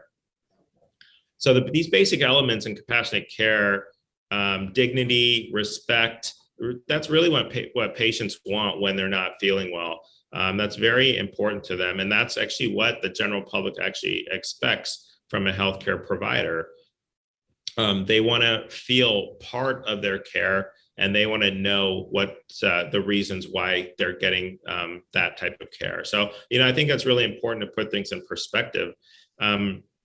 But also, we're talking a lot about what the patients gain from this, but let us not forget what we as healthcare providers gain from this too. When we have those interactions where we're smiling with patients, where we're being objective, the patients are very happy with what we're providing, we too feel better. And one of the big problems now is physician burnout. And so what we found out, and there's a national survey of mental health and well-being in 2007. This was done in Australia, where they actually found that doing these things actually significantly decreased the amount of physician and healthcare worker burnout. You know, something I think that we've seen a lot with the pandemic is there's been a lot of burnout. And so, you know, bringing these things into your practice helps actually us in the way we feel at the end of the day. So I want to move on to talk a little bit about why do we practice compassion, and we've hit on a few of these topics over it, but I wanted to kind of go through a list because it's just interesting to hear. So when we work compassionately, we feel connected to others, right? It makes us more interactive. It allows us to be happy to go to work because we feel that connection. We gain more joy from building positive relationships. For those in our care, where we're happier that we feel like we're actively doing something to help our patients. Our work has more meaning and purpose. As we talked about, it actually reduces the stress in our own lives. We feel happier and good about life. The happier we are, the better our immune system is, and the healthier we are. It reduces our chance of being anxious or having depression. We can have potentially fewer sick days because our mental and emotional outlook is healthier. We're more in line with our personal values. And at the end of the day, we actually get personal enjoyment from following our calling. And I think that's the end of, I think that's that last statement really sums it all up. If we don't enjoy what we do, it makes it very difficult for us to have a positive impact on another person. And so when we also think about compassion, you know, the word empathy comes up. So what's the difference between empathy and compassion? Well, empathy is understanding another person's feelings, whether those be positive or negative. We're understanding those person's feelings. So when we see someone suffering, we sense the other person's emotional feelings and their perspectives. We take on their experience like it's our own. So from a clinical perspective, if we're not careful, overemphasizing what the patient's negative situation can have a negative effect on our own well-being as empathy, because we become emotionally connected with our patients. And so that's the one thing we can find ourselves in the position of failing to distinguish ourselves from our patient. So compassion, involves a step in terms of moving from that emotion and empathy. It's relating to that person and their experience and what they're going through. And the result of our feelings, we're drawn to take an action to improve that other person's well-being. So what actually moves us to actually actively perform kindness to our patients. So just in summary of these last statements, compassion originates as an empathic response to suffering, as a rational process which pursues patients' well-being through specific ethical actions directed at the finding of a solution to their suffering. We therefore define compassion to mean the sensitivity shown in order to understand another person's suffering, combined with a willingness to help and promote the well-being of that person in order to find a solution to their situation. So this should be our duty in our everyday work. So that's actually a summary of what we just talked about. And empathy, if you don't detect or understand another's emotional state, you're not going to be inclined to take action with compassion to alleviate it. So being empathetic and actually knowing or feeling what the other person is feeling helps you to take action in order to help them. So those are some differences. And so in healthy states, empathy evolves into compassion, right? So empathy is really an emotion. Compassion is the comfort and the action you actually perform in order to make that patient feel better. So if you don't detect or understand another person's emotional state, you're not going to be able to or be inclined to take action with compassion in order to help them out. So I think it's an important distinction, because sometimes we use those two words, not really understanding 100% of what it means. So what I'll do is I'll just we'll have a couple other discussions. And this is just a story of mutual respect. And so this is just a patient experience, but something to kind of help us think about what we need to do in order to help with compassion in a patient. And I think one interesting thing, and one thing we have to think about, it's not always that we have to do something. We don't have to make things better, because sometimes as healthcare providers, we can't. But we can be there to comfort. And so I think that's kind of where this next story comes in play. So this is a story of a lady, and we'll call her Marie. She has non-Hodgkin's lymphoma, okay? And she's 42 years old, one it's not very common at that age, but she had it. And so what happened is Marie had completed 2 rounds of chemotherapy. She'd reacted very poorly both times to the chemotherapy. The team said they would change things around to make it a little bit easier on her. And unfortunately, it didn't make it easier on her. And since she had a huge mental and also a huge physiological response to this chemotherapy, and on the inside, she felt like she had enough, that it wasn't working, both physically, and it obviously wasn't working mentally. So Marie was about to tell her consultant that she didn't want to have any more chemotherapy and that she was okay with her life ending. She had a strong spiritual belief and was less worried about dying than she was with trying the effects of chemotherapy. So when she was called into this room, she just had sat down and she just kind of blurted out the news of how she was feeling to her consultant. So instead of cutting her off or telling her that, the keys to chemotherapy and helping, the consultant sat and just listened as she explained that she couldn't take any more of this therapy. She said that before this whole process, she rarely took medication because her body has never reacted well to medication. And after, kind of blurting all of this out, she told him, it's not the disease that's going to kill me, it's the treatment.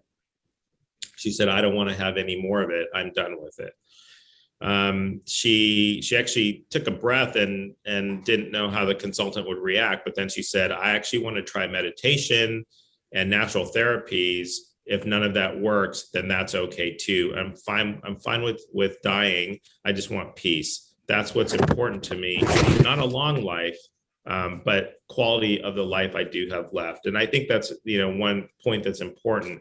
We always have to let the patient make the ultimate decision and understand what it is, because we sometimes think of the quantity of life, the length, but the quality of life is probably more important than the quantity. So the consultant listened to all of this, was wise in the sense that the consultant had been there before, was very experienced, knew that there's different beliefs and people have different faiths and different understandings. He also knew the power that a good relationship between the patient and the practitioner had an effect on the patient's well-being also. So instead of arguing with her, he leaned forward and said, what you're proposing is really against anything, any medical advice that I can give you. It's not something like I would recommend, but it doesn't mean that that's not what you can't do. And you should do it the way you want to do it. And that we're here to support you with that. And so even though he was stating what he had to as a doctor, saying this isn't what we'd recommend, and we really recommend you finishing your chemotherapy, he told her that it was okay and that she had to go towards whatever belief she had. And so he'd given her some hope. But he ended with one thing. He said, just promise me one thing, that you'll come and see me every 3 months so I can keep an eye on you and we can travel.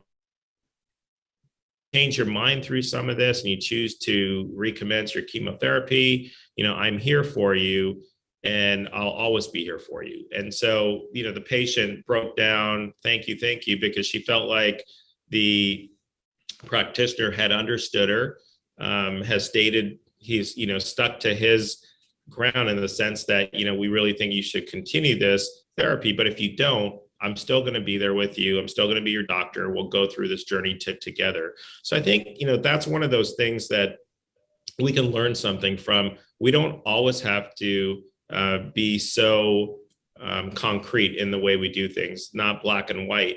And that's part of the talk of the title of this talk was there's an art to healthcare, right? That's something that we all learn through whatever journey we go through with whatever field we're in. It's not cut and dry. We don't have to Google everything we do and know that there's going to be a black and white answer. There's a large gray part that it's up to us as the individual healthcare provider to determine how to deal with that. And so, I think that story kind of helps us understand a little bit about how we fit in a patient's journey. So, the 5 building blocks of compassionate care: kindness, courtesy, willingness to serve, patience, and tolerance. So I think, everything that we just heard about from that last story kind of outlines those 5 building blocks. And I think, we can actually use those building blocks in every single interaction we have. And so, we talk a lot about human values, but, what does that actually mean at the end of the day? And are we actually using that when we're having these interactions? So one of the things I did want to talk about, because it's interesting to me, is also, we can deal with this on a day in and day out basis, but there are those difficult patients that we get. Are there any tips that we can use to actually deal with these patients? And I'll just kind of start off with a story that I had that I actually remember when I was a surgical trainee. Part of the hospital systems that we work through are called the VA, the Veterans Administration. So the VA is our patient population of people that are in the military who get free care. And so these patients historically are, they've gone through a lot, and like patients from the world wars, patients from the Korean War, patients from the Vietnam War, patients from any of the Gulf wars come through these systems, and it's very easy to see that they've had life-changing experiences. And a big group of them actually, I think, have lost a little bit of faith in society. They've gone and they've done these things for their countries, and when they come back, they're not really taken care of. So we had a patient like that. I think I was on the urology service. This patient had bladder cancer, had been treated in and out, kept getting treatments because it would keep coming back, and multiple other medical problems. And I was only a first-year general surgery resident. And one of the things we had to do was actually, before the patients get discharged, actually sit down with them and just go over their medications. So I sat down and I went over his medications. And if I remember correctly, he had a lot of medications, like 20 medications. So I went through every single medication and told him what the medication was, and not only that, but what it did. And I wasn't doing anything special. This was just, part of what we had to do. And I remember him just looking at me. He didn't say much. He was just looking at me. And so I left. He didn't really say anything. So I just went on to my next patient and I did what I needed to do. But it was really interesting. About a month later, when he came back to the clinic to see the doctors, I wasn't in the clinic that time. He specifically asked them for me. They said, he's no longer on this service. He's changed to a different service. And he had brought in a lot of food, a lot of food that was meat, and I don't eat meat, I'm vegetarian. So they told him that, and it was amazing that he came back the next week with a box full of vegetables that he had grown, I guess, in his garden. And these were some of the biggest vegetables I've ever seen. And they asked him, why are you doing this? And he said, well, that's actually the first person who's actually sat down and actually told me what my medications were. And this is a guy who was in a war, very kind of a serious individual. And so, that story has always stuck with me, because I think we never know what we're communicating when we communicate it. I wouldn't have remembered that interaction for the life of me. We were doing our duty, but part of that duty, I think, if we take that understanding of, we're connecting with the patient, you never know how it's going to affect them. And so it was just, it was amazing to me that it affected him in such a way, in the sense that, listen, someone actually went out of the way to actually tell me what these medications were. I never even knew what half these medications were. And it probably made it easier for him to take those medications, knowing why he was taking them. And so I think, we all are going to have many stories like this. And it's just something that's always stuck with me, because it just goes to show that even when you're not actively trying to be compassionate, you can actually be doing it subjectively. And so what are some things about caring for difficult patients? Because we all have them. And sometimes you'll leave saying, well, they're not going to listen to what I say. But I think when we put the effort in, we can hope we have a good ultimate response. So I think the biggest thing is to stay calm. I think it's so easy, and that doesn't mean that we're yelling, but just sometimes in our little actions, maybe it's a little bit, we're not making eye contact, we're kind of ignoring them, but stay calm. I think you don't want to fight anger with anger. You actually want to be calm, and you just want to take a deep breath and reply to anything they say in a calm manner. Because I think what happens eventually over time, they may come out fighting, but over time they calm down also. And then you can actually communicate. And with that calmness, you speak gently, right? When someone, the phrase of speak calmly and kindly in any interaction is very important. It doesn't mean you have to agree with what they say, but being calm when the way you say it, it actually helps the patient or the person on the other side of that conversation know that you're not changing what you're saying, but you're being very calm about it. And then same thing that we talked about, you got to show your compassion. You got to be empathic about what the patient's going through. I think sometimes since we see so many patients, we see so many types of disease states, at a certain point, I think we become a little bit numb to our own feelings, right? If we have to go through this on every single patient, sometimes it makes us feel, that it's too much for us. So the way we respond to that is we become numb to their feelings. But these are the circumstances that when we're in a situation like this, that we really do have to show our empathy for the patient, because we don't know actually what's going on in their personal life also. So there may be a lot of things causing them to be difficult. And then you want to be positive. You want to communicate positive. Whether it's a disappointment and you may be upset, you want to get their point of view. And you want to avoid statements saying like, you said this or you didn't do this. Instead of that, you want to say something like, okay, I can understand why you have this, and then thank you for explaining. I have a better understanding of what you said, or I see your point. So you want to kind of start off more with a positive statement rather than almost criticizing them about why they're doing. So you want to just be positive. You don't want to belittle them or blame them, because at the end of the day, they're not going to react well with that. And then obviously you don't want to argue. I think once you get to the point where you're arguing with a patient, I think you probably lost the ability to actually take good care of them. One things that I think, we maybe don't do so much in the medical field is just saying sorry. You can just say, sorry to someone. It's not the response they're going to be expecting. So you can say like, sorry about that. I'm going to help you fix this, or sorry, I'll attend to that as soon as I can. I think sometimes starting with that statement really allows the difficult patient to kind of take a step back and say, okay, they're actually listening to me. And then one thing you don't want to do is get right close to them. You want to keep some distance between them and you, just to keep the personal space open. You want to make sure that your body language is positive, that you don't have your arms crossed and kind of looking at them, that you're a little bit more relaxed.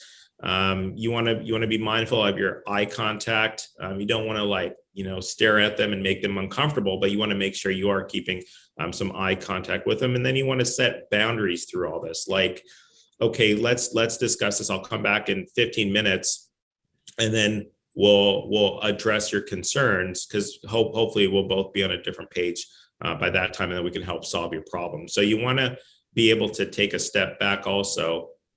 And then you want to obviously minimize any risks to you and your patients. If there's bad behavior or they're giving you verbal abuse, then you do have to set a boundary, and then you have to take a step back. And sometimes taking the step back means maybe you find someone else to go in with you, or maybe you say, well, maybe it's not working well with both of us. Maybe I'll find someone else that can help help manage the situation. So there's little things we can do, I think, when we're dealing with a difficult patient. I think what we don't want to do is we don't want to escalate it. At the same time, we also don't want to, not do what we need to do as a healthcare provider. And similarly enough, we talked about the difficult patient, but what about the difficult personality, right? Someone has a different personality, difficult personality. What aspects do you look at through that? So we talked about kind of maybe some ideas about how to deal with the difficult patient, but how do we actually, be a little bit more introspective? We can talk about for our own selves, we grow through these also. So look for the lesson, like what is the patient teaching me? Are they teaching me patience, tolerance, being able to forgive? Maybe we look at it from their standpoint. Maybe they had a tough childhood. Maybe you have a tough family situation. Maybe they're feeling a little bit insecure just because of their upbringing. There's a lot of different things that kind of relates to how a patient acts in their personality. And I think, it's up to us to take that step back and understand that there may be other things going on here. But at the same time, we have to be professional. We have to be compassionate. When we feel like that, I think that really changes the way. So we have to be kind, we have to be courteous, we have to be willing to serve, have a lot of patience and tolerance. So I think those kind of things are sometimes really makes a big difference in dealing with these patients, because I think what happens is sometimes over time, that patient, maybe in not that one interaction you had with them, but maybe their next interaction, they'll be thinking about it differently. Maybe they've had some time to ruminate, think about what happened, think about their care. One thing we have to do is we should not take any of those personally. I think sometimes it's just a way for a patient to vent about their situation. And I think part of what we do kind of deals with that. And the same thing, I will turn this to a difficult colleague. We may have someone difficult we work with.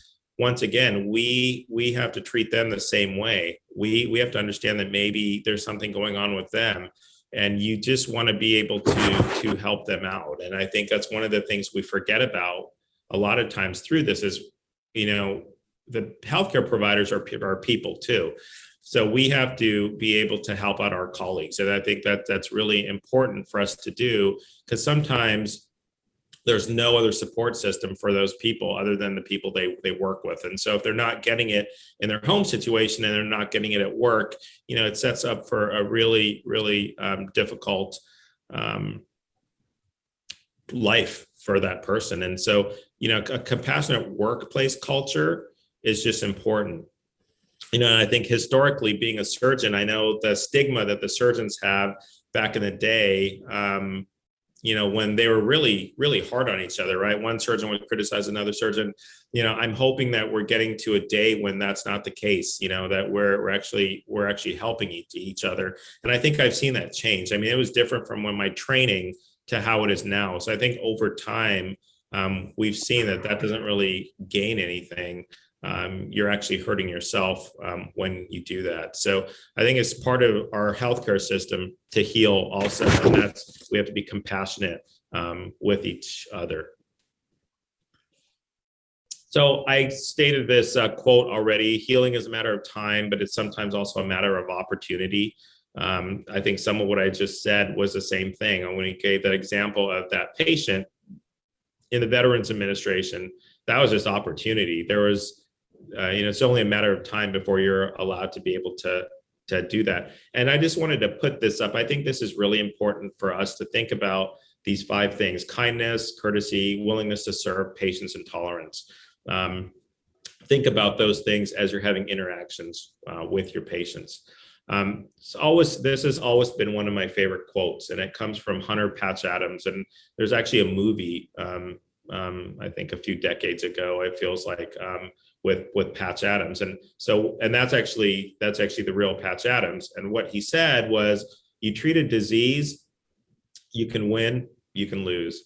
You treat a person, I guarantee you'll win no matter what the outcome. And the reason why this is so important is what he's saying here is he's leaving, or at least what I feel like he's saying is he's actually leaving the ultimate conclusion of that patient's life process and disease process to the disease, but we treat it. But if we're actually treating the person, doesn't matter what the final outcome is going to be. It's going to be a win from both sides. So I think it's a really, it's a really powerful quote to me. I've always really enjoyed looking at this, because he's almost separating the person from the disease. And then, Albert Schweitzer's had so many good quotes, but this is another one that I really like. It's supposed to be a secret, but I'll tell you anyway. We doctors do nothing.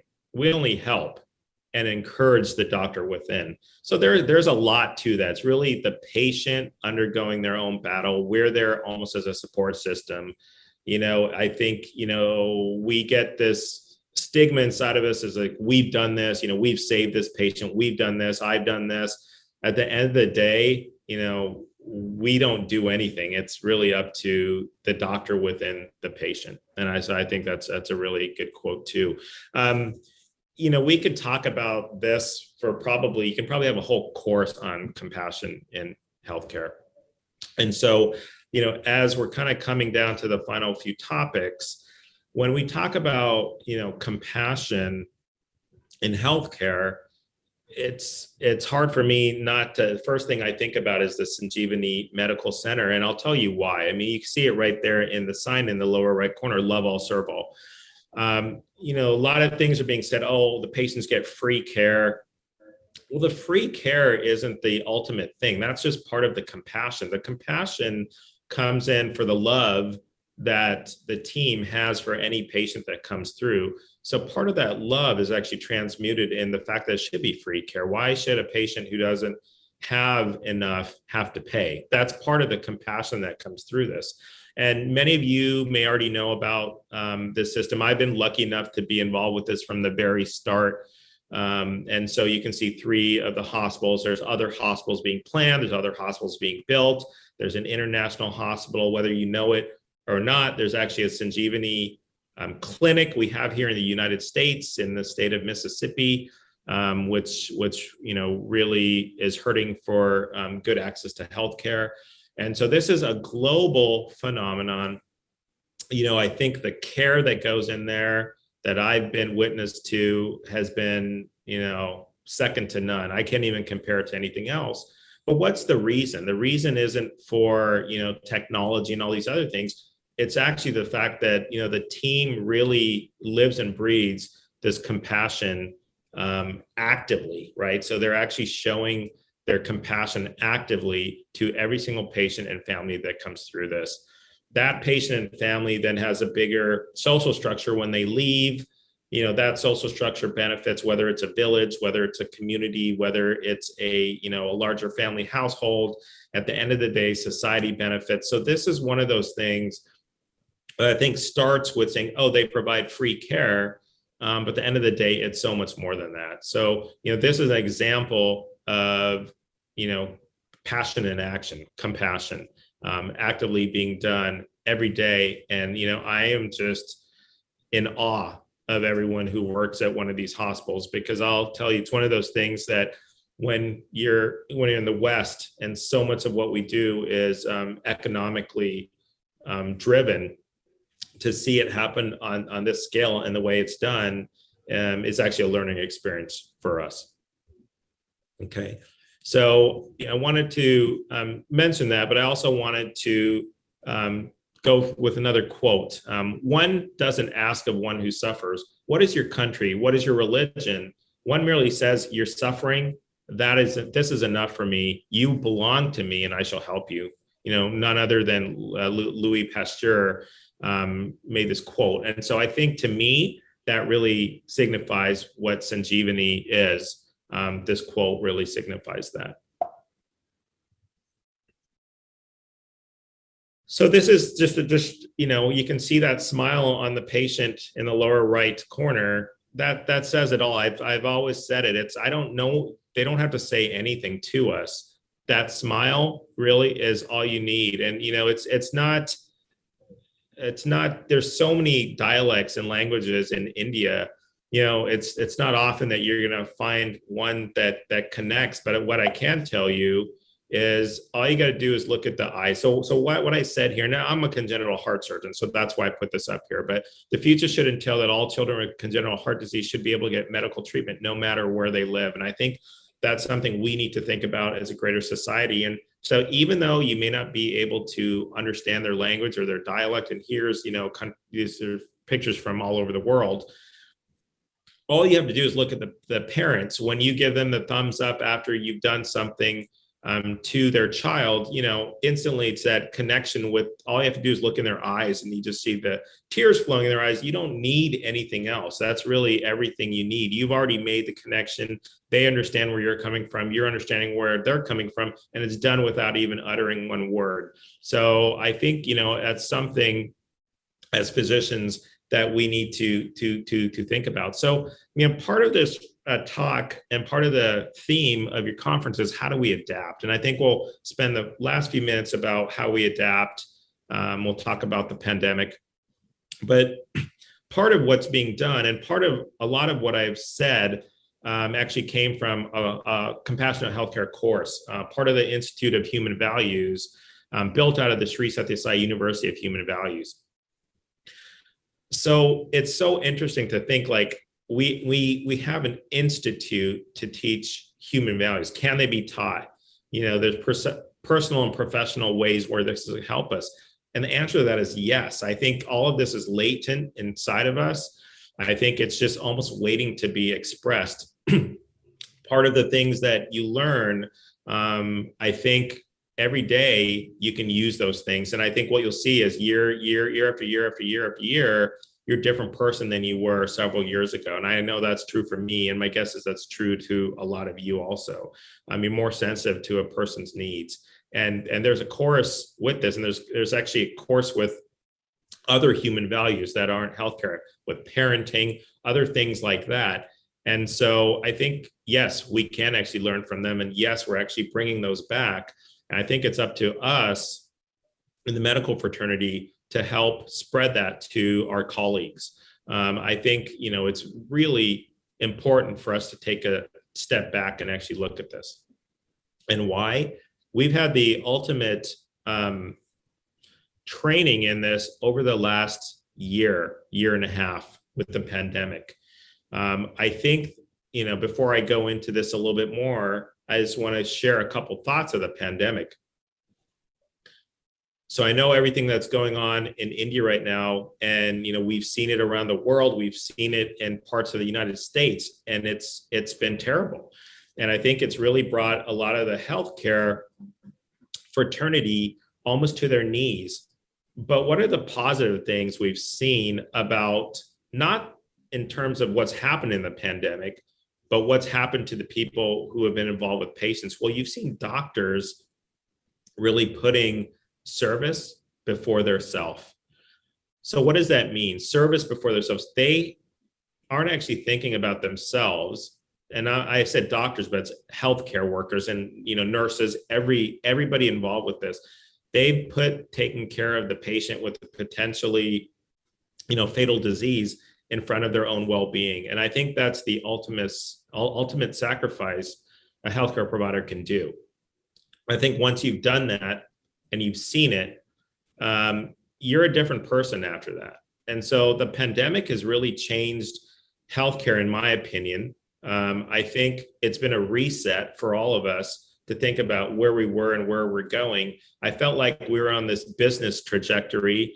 I think the pandemic has reset that. I think we're thinking more about medicine.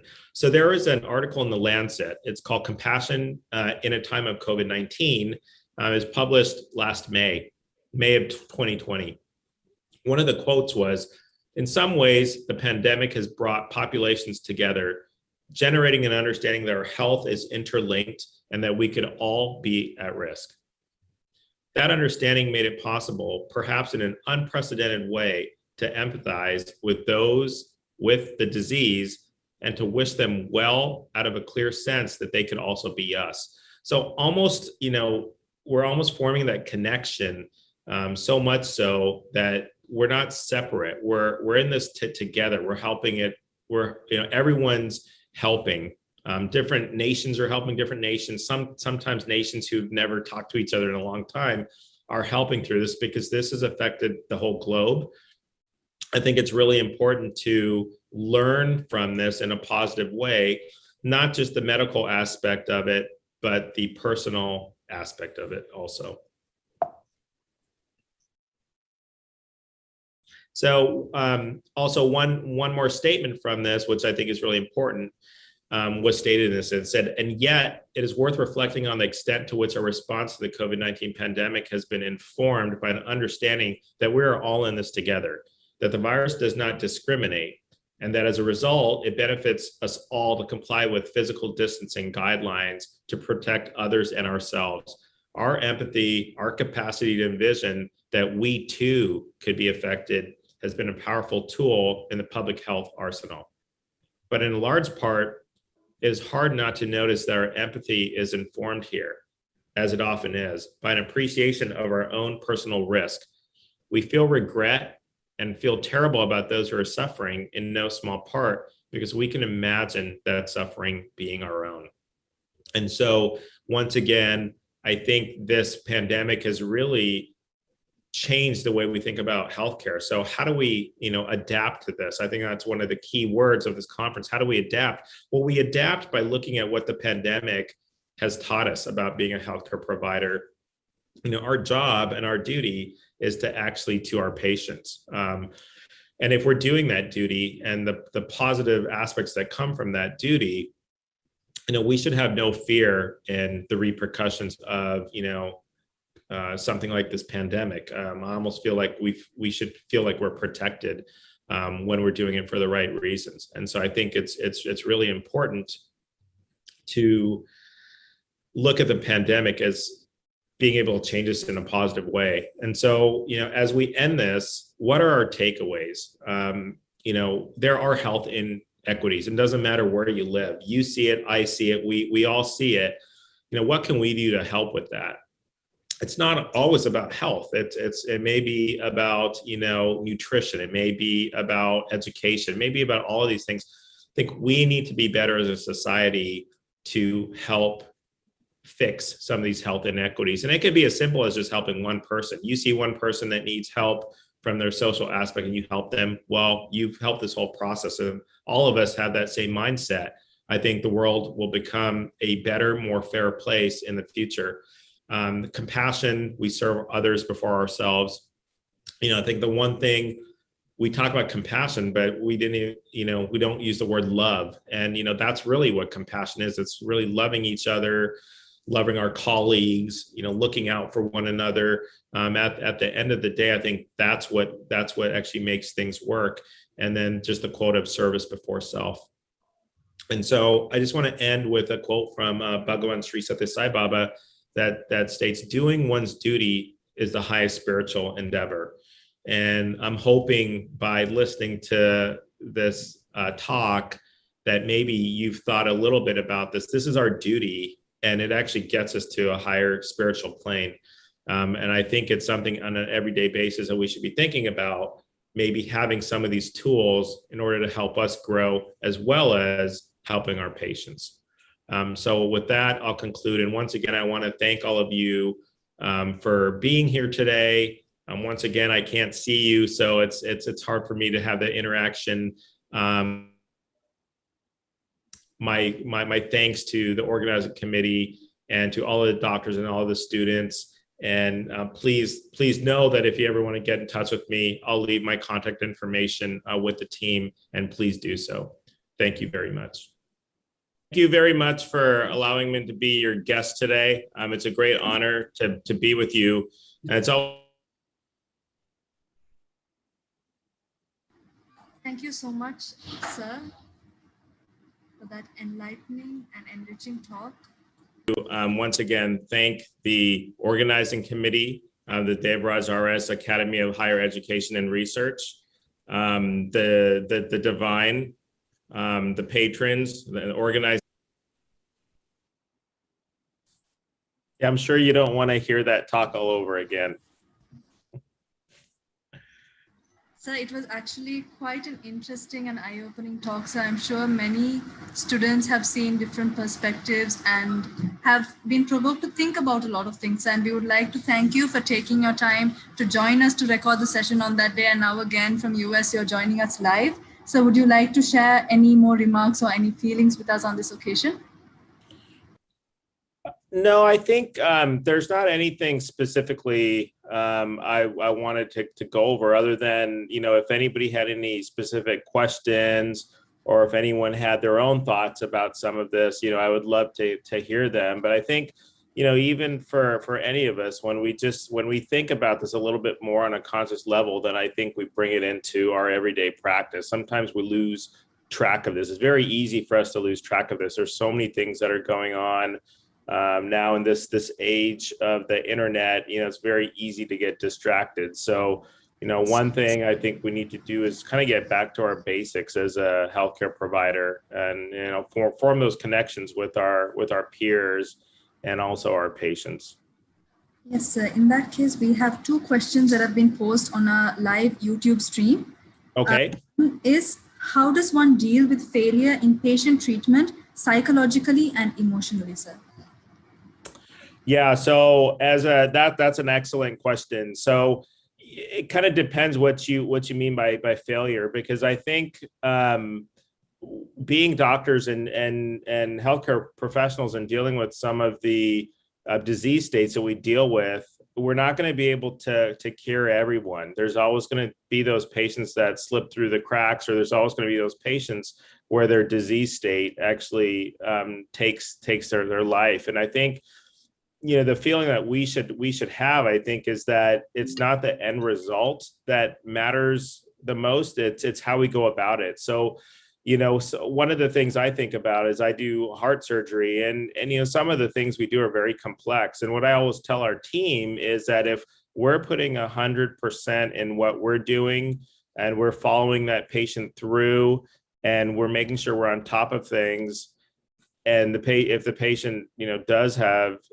negative results, then we've done everything we can do. And I think that's the one thing that we have to remember. It's that it's of no, really, we shouldn't take the feeling that we failed if we've really put our 110% into it. And then psychologically, yes, it's sometimes hard. I'm not going to say it's not. Sometimes you'll have a patient that you may be very attached to that has a bad outcome. But I think if you use kind of what I just said in that way too, you'll get over it. It may take you just a little bit of time.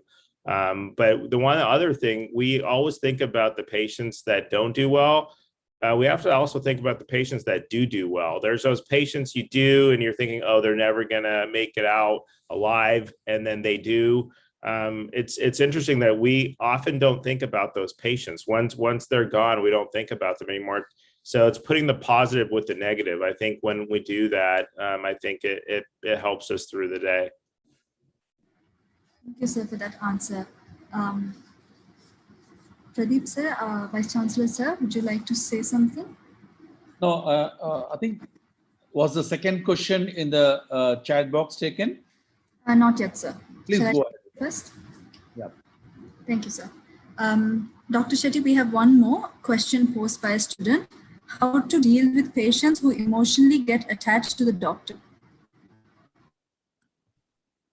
So I think that the question's posing, I think you kind of treat the patient, some of these patients become close with you, right? If you see them constantly over a long period of time, you form that relationship. It's same relationship you're going to have with a friend. But I think, when you gotta have that doctor-patient relationship still in there, so you can comfort them and do all the things we spoke about in the talk. But you do have to be careful that you don't take it past that doctor-patient relationship, and that you're always treating them more as a friend. Let's see, so one last question we have from Sai Mahima. How do we deal with those who don't seem to care about their health? They don't take their medication, or in this pandemic time, they get infected because they don't comply to the standard operating procedures. Yes, that's a good question. Also, there are those patients who don't take their medications, right? They're sick and they don't take their medications. I think it's the same thing I said before. The end result, we can do what we can. We can support them.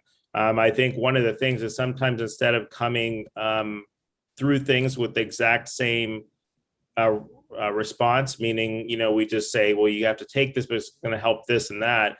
You take a different approach the next time. Maybe you tell them, if you don't take these medications, you may not be there for your family. You may not be able to support your family. Those kind of ways. But ultimately, it really is up to the patient. When the patients are doing things that are unhealthy for people around them, one of the things you can do is you can just invite a family member to be with them when you talk to them. So you're not just talking to the patient, you have their family in the room also. And so when you talk about those things, their family will hear those things too, and hopefully help to change their behavior. Thank you. So that gave a very interesting perspective on how we could deal with these patients. There are no more questions in the chat box. Vice Chancellor, sir, would you like to? Thank you, Sean Sethi, for the wonderful message you have given to the healthcare community at large.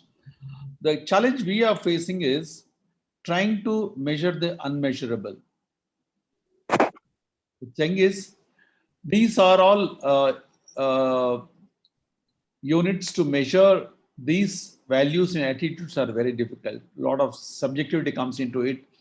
And you know the background in which we have been all trained and educated. Hopefully, in the next curriculum which we are going to adopt, the competency-based curriculum, we should be able to assess these competencies, as you said. And I'm really thankful to you for your wonderful session. So how do you measure the unmeasurable is my last question for you. Yeah, so like I started with the talk, it's very difficult to talk about something like compassion, right? How do you actually measure that? Well, I think you go to the patients, right? The patients, if you go to the patients that are seen and you say, how was your session with the doctor? How was your clinic appointment? And you can go through and you can have, you know, somewhat objective markers for that. Kind of like when I talked about that survey, you can have that. That's how we actually assess quality here. It's that the patients will get a survey at the end of it, and that survey will talk about those things. So I think maybe if you get 1 or 2 surveys, it doesn't mean much, but if you get several or a dozen or even more than that, then I think some patterns may come into play. Someone may, you know, be off the scale, either good or bad, and then you would be able to have some sort of measure. So I think it really, even though it's a subjective thing, you can make it objective by implementing some of those surveys. Thank you. Thank you for sparing your late evening time. I hope you have your dinner already or on the way for dinner now. No, it's too late here. It's almost 2 o'clock in the morning. So no, I appreciate being here. I really appreciate it. You know, I always like talking to the students because I think that's the time when they kind of get these ideas and when they kind of mold, you know, the kind of doctors they're going to be. So like I said, my information will be given. So if there's any other questions, I'm more than happy to answer them. Thank you. Okay, thank you. Have a Thank good. you so much, sir. Thank you very much, sir. Once again, for sharing your time, even at this hour, being so enthusiastic and answering our questions so well. Thank you very much, sir. I now hand over the session to Rahil. I would now like to call upon the Honorable Vice Chancellor to deliver his presidential remarks.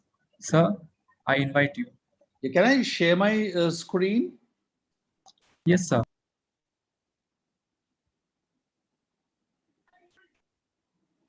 One minute. Okay, is it visible? Yes, sir. Thank you. Very good morning to all the participants and resource persons of this DeMedCon 2021.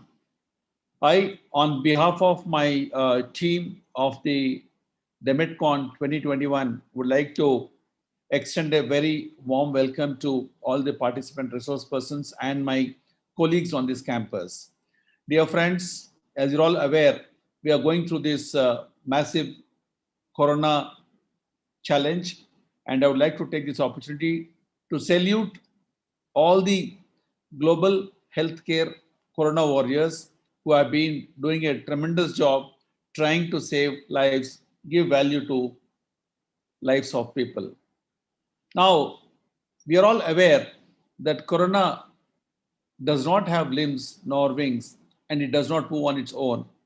We, the human beings, must try to prevent mobility of this dreadful virus in the community so that we all will be free from this disease. Dear friends, the theme of this DeMedCon, adaptability for opportunity, is very important that we should learn from nature several animals on this planet, including us, should be adapting to the challenges we face.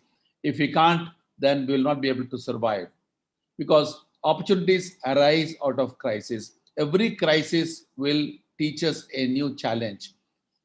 An army without flexibility never wins a battle. So also a tree that is unbending easily breaks. This is a time for us all to ensure that we does not break. We will not break because of the stress of this pandemic of the COVID, but we will come out successfully if we all join together as a good team across the globe, not across a region or a country. Dear friends, research. Why research? I think research is to see what everybody else has seen and to think what nobody else has thought. I am reminded of the small story of Arjuna and Dronacharya, of the challenge which was given to the young warriors to identify and shoot at. The question was, several people told they see a tree, they see a branch, they see a fruit, and some said they see a bird. What Arjuna said was he was able to see the eye of the bird. That's where what is important is what others do not see, if we can see, is something which is very, very challenging as a part of the research. Now, why research? Because research is to explore and explain. As we all know, we are all born with learners to explore and instinct. I remember during my when my children were small, every toy which I used to bring, they used to break open and see what is inside. That is the curiosity. The curiosity is a desire to learn and eagerness to explore, discover, and figure things. So I strongly feel we're all born researchers. Every child is so curious to explore, to see what it is, feel what it is. And that instinct in the childhood, I will wish that we continue in adulthood so that we could be good researchers. Dear friends, why invent? Because invention will help us solve problems, support development, and uplift the living standards of all of us. Research to the society will help us making right choices, update our technology, discovering new treatments like what we are trying to explore for the COVID treatment, or use the existing treatment to the best possible way. The medicines which have been already evolved for various viral treatments are being now trying to see whether it can help us to treat this deadly disease. So, analyzing and sharing the information globally, we are able to fight this pandemic as a united team. That's the reason why it's important for all of us to focus on research. Now, student research is also an essential component because I told you we're all researchers by birth. It will enhance our knowledge, it clarifies the confusion, it will teach us the research process methodology, help us to understand, interpret the data and analysis, and try to integrate theory and practice. But the most important thing is any research we do should be useful to humanity, should be useful to mankind, should benefit. That's the reason why translational research is very important, where we translate basic science discoveries into practice, that is from bench to bedside and bedside to bench, so that humanity benefits from every research in some way or the other. If you look at the innovations and inventions or research the mankind have gone through for the vaccination, some of them have taken decades, some of them taken centuries. We are yet to find a solution for tuberculosis. We are yet to find a solution for dengue or even some of the commonly encountered problems. So we are fortunate. Earlier vaccines invention took decades or years, but this time, thanks to the technology, thanks to the research of our scientists and the healthcare fraternity, we are able to come out in a very short span, less than a year, a vaccine to give us protection. But for this vaccine, our healthcare would have been crippled. I'm thankful to the invention of the scientists. We, the healthcare professionals, are able to survive this onslaught by being vaccinated as the frontline workers. We were one of the first few to get vaccinated, and we are able to survive this pandemic and provide healthcare to the needy people now. So vaccine did help, and a very small percent of cases could have had reinfection, which are mild in form. So dear friends, we at the academy here, we try to give impetus to the research for students, support them, which is a part of the curriculum, by mentors handholding. In the Faculty of Medicine and Allied Health Sciences, we are giving some financial assistance to students to encourage research as a part of their activities on this campus. Now, coming back to the adaptability, the theme of this particular conference, what's the impact on the education? We are all aware, the first speaker has already told, it is disrupting the routines of the hospitals, colleges, faculty and students grappling the challenges. The biggest challenges is been, we were not used to online teaching. And within a very short span, many of us have adopted very, very rapidly. Fortunately, the younger generation are smart enough to adopt this technology and try to be, not novices, but as smart teachers than when compared to the senior professors on our campus. So thank you, young teachers who are smart to adapt to these challenges and overcome these things. But the other challenges we are going to face was online versus offline education. Access to the net is a challenge for us. It is resulting in mood and sleep disorders. And some of the healthcare workers, students felt that they are not involved in the patient care or physically attending to the needs of the patient care. They are feeling guilt and shame. And they are finding there is a deficiency in the hands-on training as a part of the healthcare profession. Now, this challenge we have to overcome. Every student who is not exposed to this hands-on training, I'll appeal to you all to please make yourself available, learn the skills required, and make sure that when you become a good doctor, you will do no harm to society. That's a very important message I would like to share with you. And the challenge for exams is, exams are cancelled, delayed, or offline exams are being conducted. So we are trying to see whether we can go from a closed book examination to an open book examination. Very often, we are in a healthcare profession, we all know. We cannot afford to go for exams which dilutes the standard, where the outcomes of the medical graduate or a healthcare are not fulfilled. Leaving such graduates without the required or requisite skills being assessed may not be an appropriate thing, but let's try to make the best opportunity of this and use online challenges and try to get the skills required possible. Dear friends, I would like to state that we have to adopt aptly, convert the impossible into I am possible. Let's take this pandemic as a challenge and try to fulfill the requirements of this pandemic challenges, and hope that we at the end of these 2 days will be able to adopt and utilize the opportunity of these challenges. And I wish all the participants a best of learning activity in this pandemic. I'm sure we'll all be enriched by the end of this day 1 and day 2. Thank you so much for your patient hearing. Stay safe and stay healthy.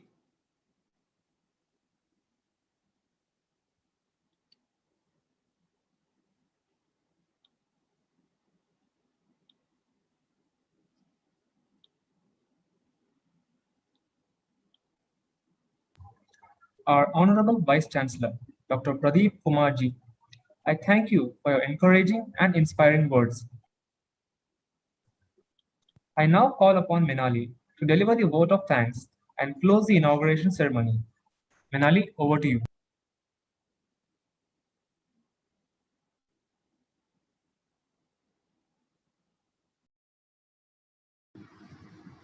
Thank you, Rahil.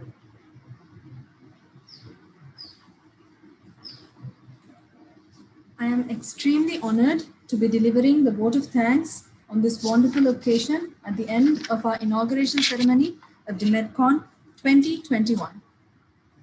On behalf of the entire organizing committee, I would like to express my sincere gratitude, firstly, to our wonderful patrons without whom no endeavor would be possible, Sri R.L. Jalappa, founder, chairman of SDUET, Sri G.H. Nagaraja, secretary of SDUET, Sri Rajendra J., administration and finance director of SDUET, Sri Rajesh N. Jagadale, honorable chancellor of SDUAHER, Dr. Pradeep Kumarji, honorable vice chancellor of SDUAHER, and Dr. KNV Prasad, registrar of SDUAHER. My sincere gratitude also goes out to all of our resource persons who have joined from India as well as overseas. Firstly, to our keynote address, our chief guest of the day, Dr. Sean Shetty, senior consultant of pediatric and adult cardiac surgery in the Memorial Heart Vascular Institute in Atlantic Avenue, California, USA. Dr. Bellu Rajshekhar, professor of the Department of Speech and Hearing, Manipal University. Dr. Komal Prasad, senior consultant neurosurgeon, Narayana Hrudayalaya Multispecialty Hospital in Bangalore. Dr. Animesh Jain, professor of community medicine, KMC Bangalore. Dr. Rashmi Jain, additional professor of ophthalmology, YMC Bangalore. Dr. Partha Dabke from Hanover Medical School, University of Veterinary Medicine, Hanover, Germany. And Dr. Sagar Barankar, MSc Biotechnology, University of Pune, PhD from Cambridge Stem Cell Institute, University of Cambridge in UK. I would like to thank all of our judges for e-paper, Dr. Melvin George, DM Clinical Pharmacology from SRM Medical College, Hospital and Research Center, Dr. Rashmi Jain, additional professor of ophthalmology, YMC Bangalore. Our judges for e-poster, Dr. Shrikanta Khanungo, scientist epidemiology, ICMR Regional Medical Research Center, Bhubaneswar, Dr. Bijayananda Nayak, MD Community Medicine, Assistant Professor, Department of Community and Family Medicine, AIMS Patna. And our very own judges for CPC, Dr. C.S.B.R. Prasad, former Professor and HOD, Department of Pathology, SDUMC Kolar, Dr. T.N. Suresh, Professor, Department of Pathology, SDUMC Kolar, and Dr. Ravisha A., Professor and HOD of Department of Medicine, SDUMC Kolar. Our advisory committee, headed by Dr. Sri Ramulu PN, Principal, SDUMC and Dean Faculty of Medicine, Dr. S.M. Azim Mohiuddin, Medical Superintendent, R.L. Jalappa Hospital and Research Center, Dr. Prakash Dave, Vice Principal, R.L. Jalappa Hospital, Dr. Shashidhar K.N., Vice Principal, SDUMC, Dr. Sarala N., Director of Academics, Dr. Vinuta Shankar MS, Director, UCHPE, Dr. Sridevi NS, Director, Student Welfare. And last but certainly not least, my sincere thanks to the organizing committee headed by Dr. Asha B., our organizing chairperson, and Dr. Jagadamba B., our organizing co-chairperson. Thank you all, and I hope the rest of the sessions will be useful for all of you. Enjoy.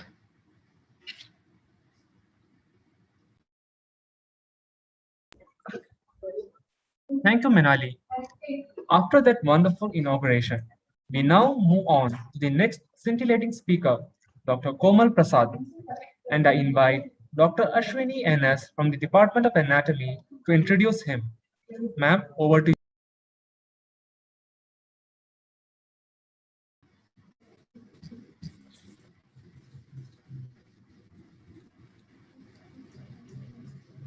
Good morning, everyone. I, Dr. Ashwini, on behalf of DeMedCon 2021 team, welcome Dr. Komal Prasad Chandrachari. Thank you. Thank you. Senior Consultant Neurosurgeon and Spinal Surgeon, Narayana Hrudayalaya Multi-Speciality Hospital, Mazumdar Shaw Medical Center, Bangalore. Sir did his MBBS from Mysore Medical College, post-graduation from KIMS Hubli, senior residency from JIPMA. He completed his postgraduate diploma in hospital and healthcare management and also in medical law and ethics, National Law School of India, University, Bangalore. He is the principal assessor for National Board of Hospitals and Healthcare Providers. He was an executive committee member of the Young Neurosurgeons Forum of the World Federation of Neurological Sciences. societies. He was instrumental in creation of Center of Excellence for Nanoparticle Research at Mazumdar Shaw Cancer Center, Bangalore. He's been practicing at Narayana Health for over 15 years and started neurosurgery services at Health City, Cayman Islands, an ambitious project of national Shall we meet the Chancellor? I now invite Dr. Komal Prasad Chandrachari, sir, to plenary session 2 on communication skills. Over to you, sir. Thank you very much, Madam, for the nice introduction. Thank you for the organizing committee, Vice Chancellor, Dr. Pradeep Kumar, sir, Dr. Asha, and all the organizers who have taken this initiative, wonderful initiative, to utilize this time during the COVID pandemic in a constructive way to deliver the much needed skills for the medical students during this period of time. So I will share my presentation. Just a moment.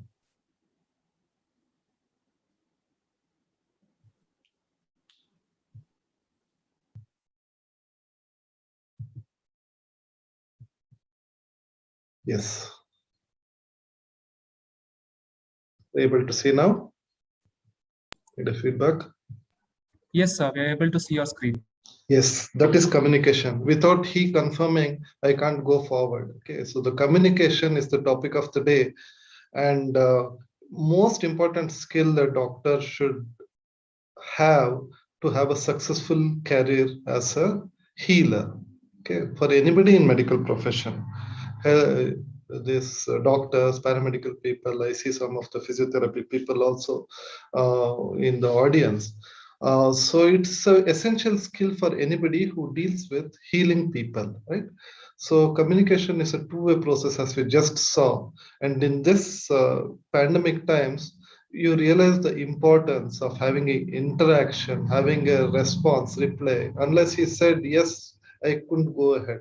So these are the challenging times for communication, where we need to adapt and look for opportunities in spite of the difficulties what we face during the pandemic. As you can see here, this is the regular outpatient department what we have, where you can see the non-verbal cues, like when the child looks at you, when the father is anxious, when he smiles, when the response of the mother, everything can be understood so easily. But in the this thing, personal protective equipment, PPE, the barrier, especially with the social distancing, it itself is a great physical barrier to communicate with people. So communication as such is an important topic, and which has become much more important during this pandemic period for various reasons, not just the anxiety due to the disease, but because physically we will be donning this protective equipment, visor, mask, everything. We can't make out what they are feeling inside. And even the speech is so muffled because of all this PPE that we can't even make out what they are wanting to know. I come from background of neurosurgery. Okay, I'm a neurosurgeon. Most of my work is inside operating room like this. It is a lot of gadgets inside. So this is a navigation you are seeing an endoscope, and we are operating endonasally to take out a pituitary tumor here. So this is what we generally be the glamorous part of medicine, is doing something. Okay, learning the science of medicine and doing something. What we neglect is the art of medicine, which is the skill in your hands and in your communication. Skill in the hands is also something which is easily understandable, and you all want to learn when you enter medicine. But the communication, as you see here, I won't be operating alone. There will be a team, anesthesia team, nursing team, the support staff, the assistant surgeon, the residents who I need to teach. So this is all comes into the realm of communication. Unless I communicate effectively with all these people, I will be failing in my overall result. So if you see, in a way, medicine is, as you know, both science and art. And what we have to realize is it is practiced simultaneously. As I am operating, I will be talking, when I am under the microscope, my voice will be muffled because everything for me will be zoomed up. Okay, so my voice will be very low. I have to make a conscious effort to talk loudly to meaning like for me it is loud, but actually it is normal. Otherwise it will be muffled, because for me the world gets magnified under microscope. So unless I am aware of that, whatever I mumble will not be audible to the circulating nurse or the anesthetist. So keep this in mind, that as we study medicine, we have to study it both as a science and an art. And the effect of poor communication, you are aware, especially nowadays with social media and the media highlighting how the interaction, unwanted interaction happens when with an agitated patient. Poor communication leads to disappointment, anger, frustration, hostility. The patient and relatives gets defensive, they get arrogant, and it leads to anger and sometimes litigation also. All this is a vicious circle which gets into, and as you recently saw, I think in Ballari or somewhere, where first year postgraduate student was assaulted in the night because she tried to communicate about a sad demise of somebody's father, but the son could not understand the circumstances. He had gone out to get medicines. When he came back, the father was no more. So in a mad rush, he had tried to assault the doctor there. And this is what we see in the media, and that gives us an apprehensive feeling about when, especially as students, when you are entering into clinical field, how to avoid this. What if such a circumstances happen to me? The key, what is in our hand, is to develop communication skill actively, in which there are ways. It is a skill to be developed. First, we have to, it comes automatically as you pass through your medical education. But if you just assume it's an automatic process, you will miss out on an opportunity which will open up once you realize that it's a parallel skill which you have to develop with every day you enter the clinical side. The most common interaction which I will be concentrating today will be in the outpatient department. The doctor-patient relationship happens first in the outpatient department. The doctor-patient interaction also happens, as I said, in operating room, OT, in ICU, in the ward, sometimes in the corridor, sometimes when they ask for directions when you are entering the hospital building. But the most crucial, the first consultation, first meeting where the relationship gets formalized will be in the outpatient department. Okay. Generally, when you read clinical medicine, you will be taught about how you take a case, how you present it, how you document it, and how you present it. What's the principal history? What's the history of presenting illness? What are the presenting complaints? What are the history of presenting illness? Then general physical examination. Then focused physical examination of the system you are looking at. Then provisional diagnosis, investigations, treatment. This is the order you follow. But what you have to realize is when you talk to the patient, it won't happen in the same structured way. What happens is a different structure, which is the objective of today's talk. Okay. So the mechanism, the process in which you communicate to the patient is now, okay, now tell me the presenting complaints. Okay, now tell me the history. No, that won't work that way. Okay. So you should have your own, your personalized way in which you interact with the patient. Though I can give a broad outline how it can go. But remember that it's a skill which you have to parallelly develop, which won't just come from books. Okay. So if I ask you what is the thing which disturbs you most of you would take, I know some of you would take none of the above here in this time of your career, but I also know some of you would take more than one if allowed. But for many of you, one common problem would be struggling with poor communication.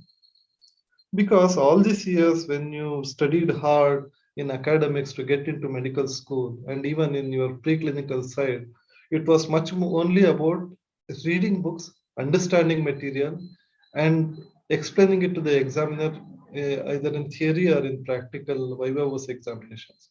But that is not enough when you communicate with a larger group of people when you come to clinical side, particularly patients.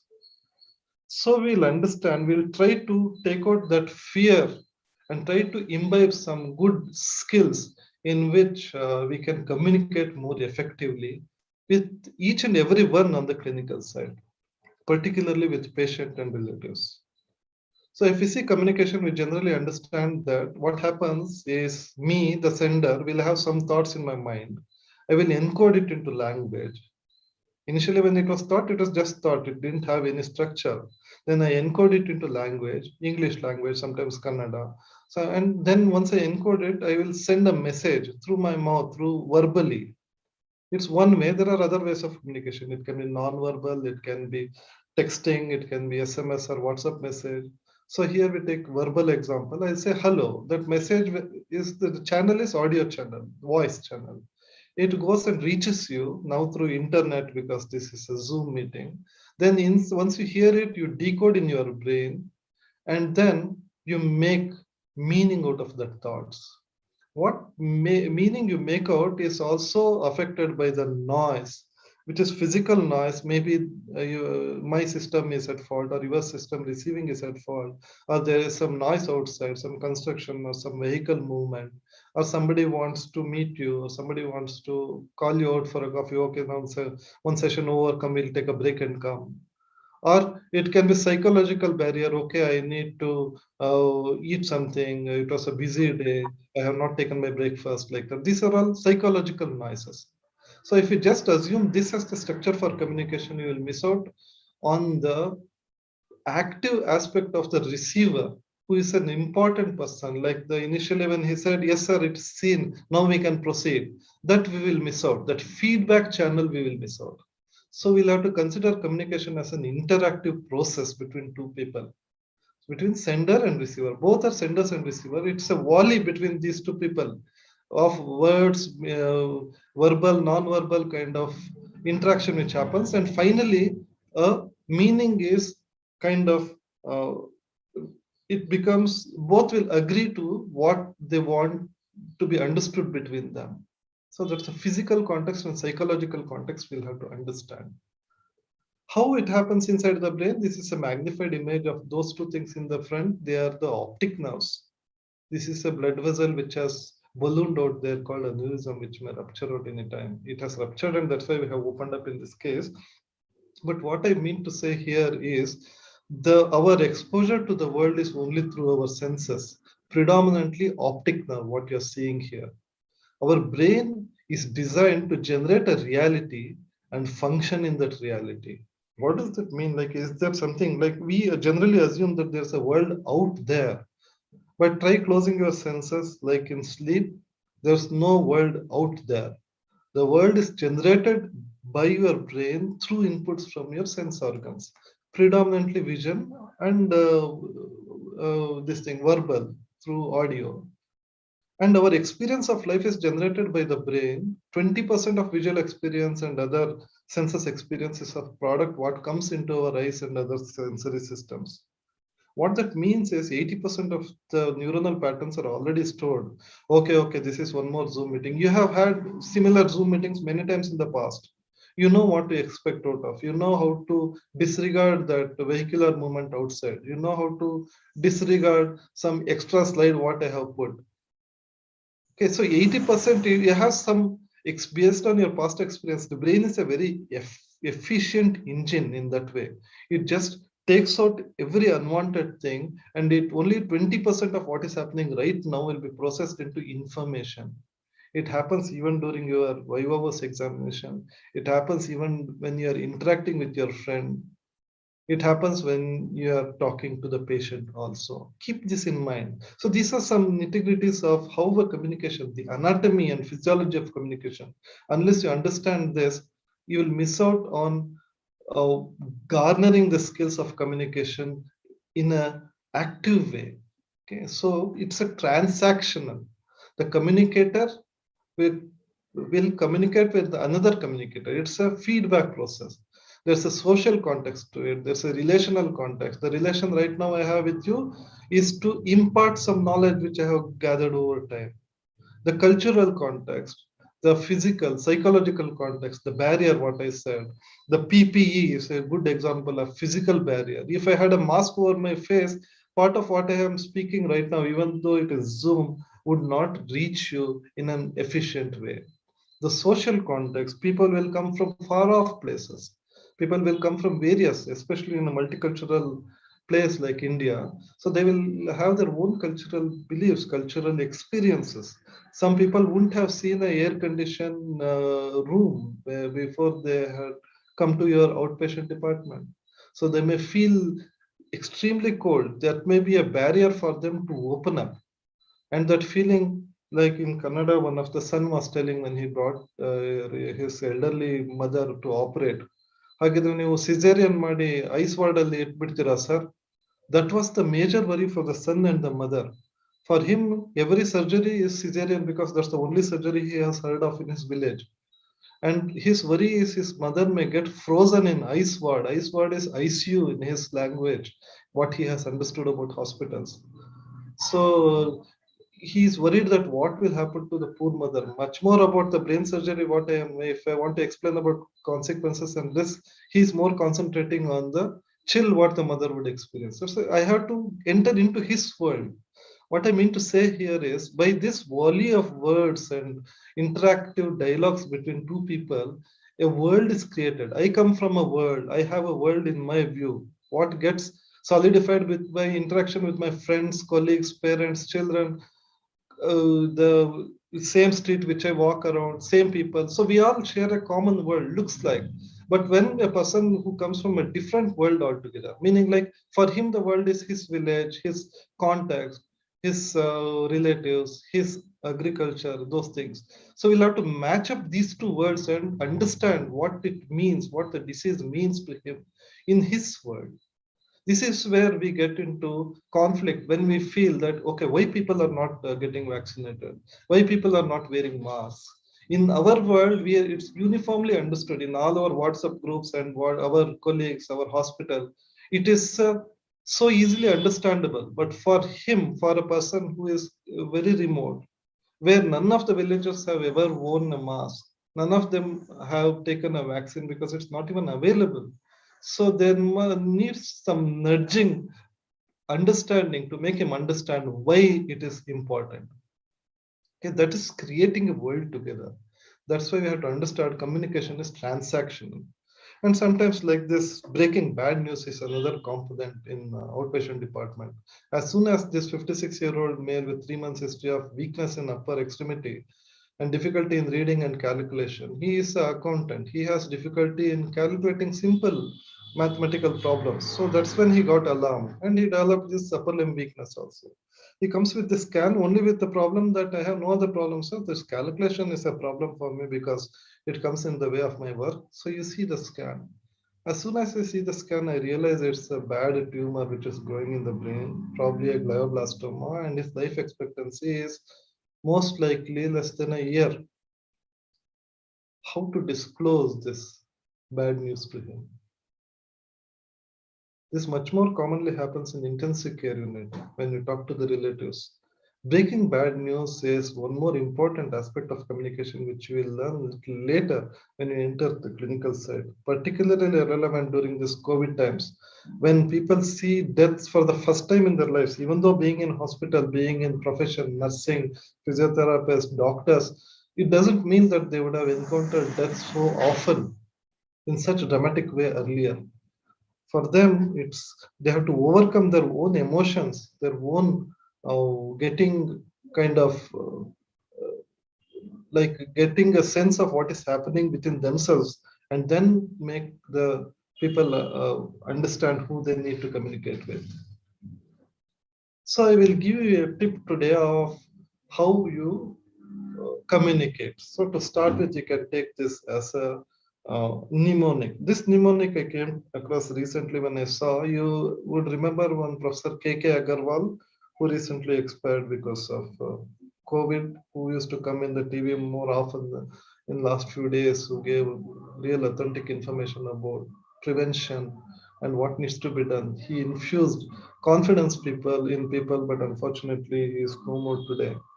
I saw his TED talk recently. You can remember him by the person, the doctor from IMA Delhi, who used to wear the stethoscope always over his shoulders, right?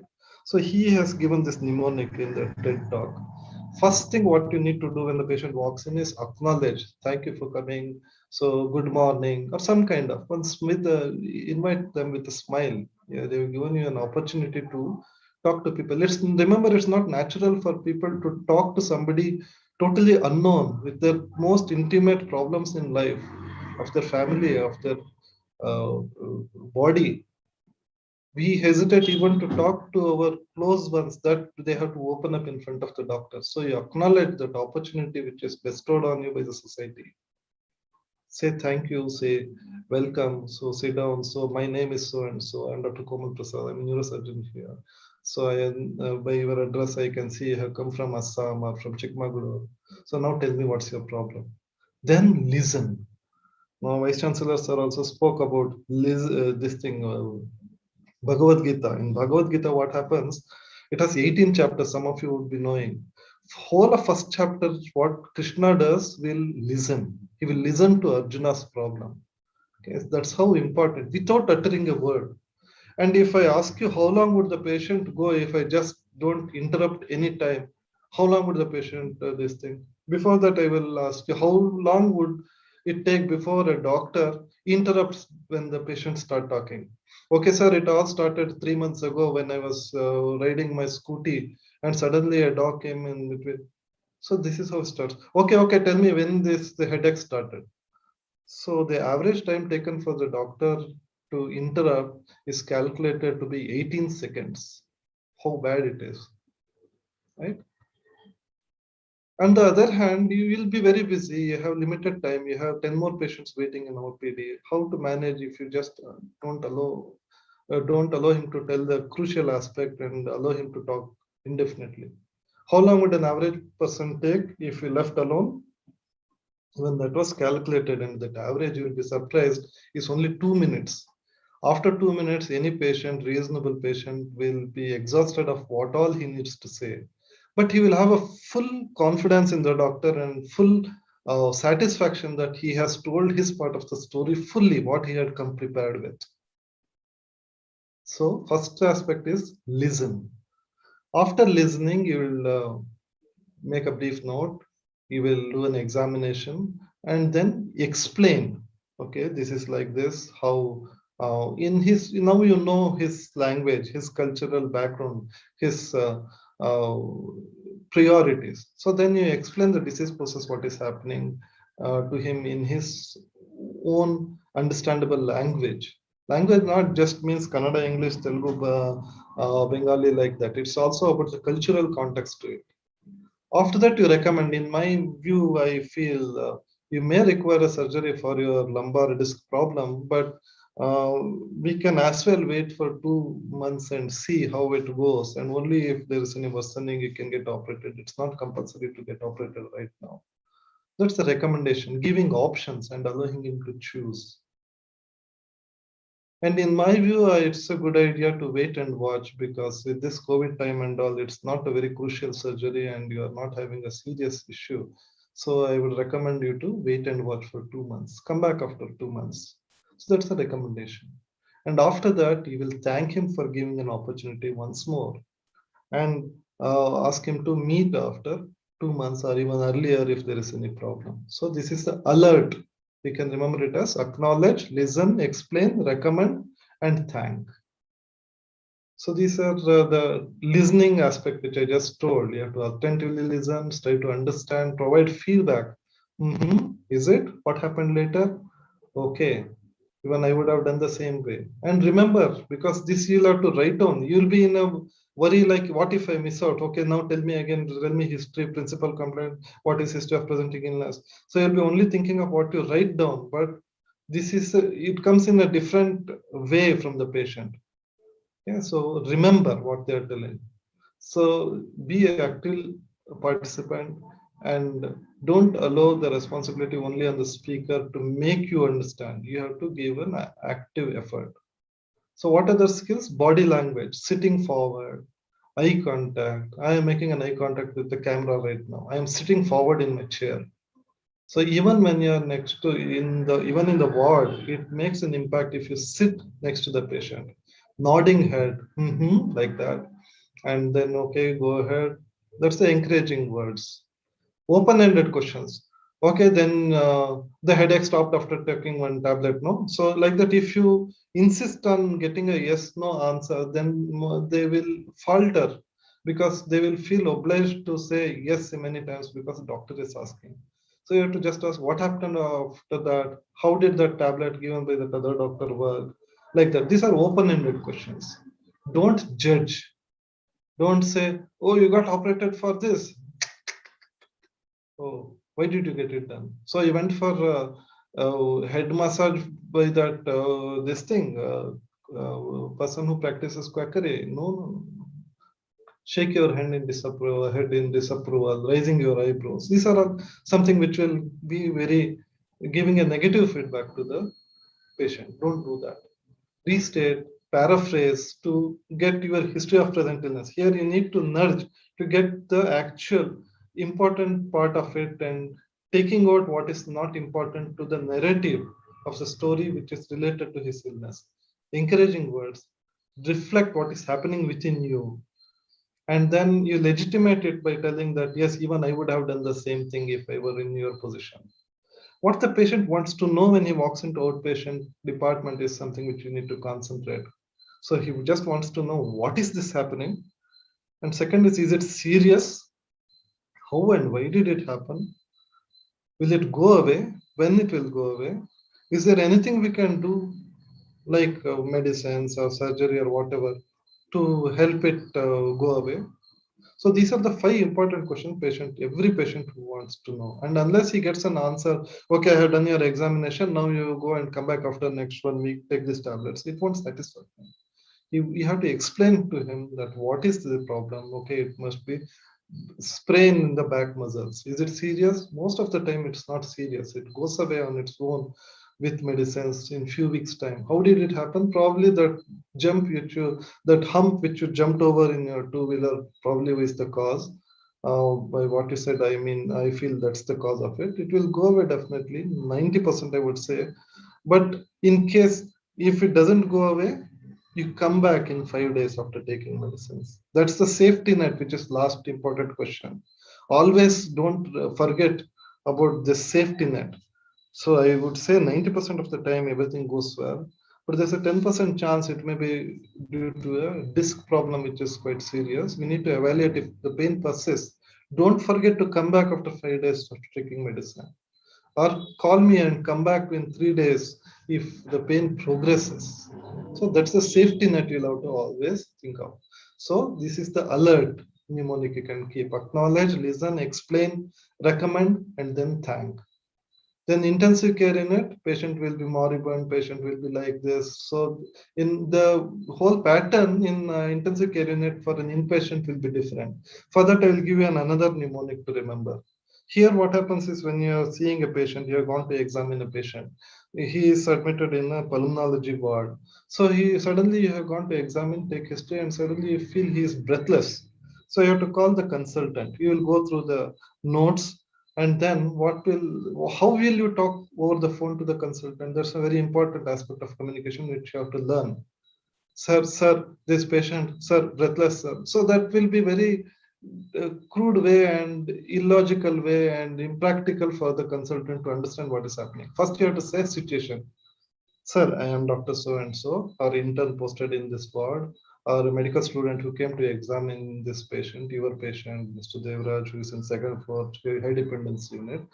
I see his notes and he looks like he's admitted for a COPD, chronic pulmonary condition. He is there for last 3 to 5 days. He is when I am examining, that's the background will come. When I am examining, I notice he is breathless. And based on my assessment, I did the auscultate his chest and I feel the left side of his chest, the breath sounds are not heard at all. I feel he has a pneumothorax.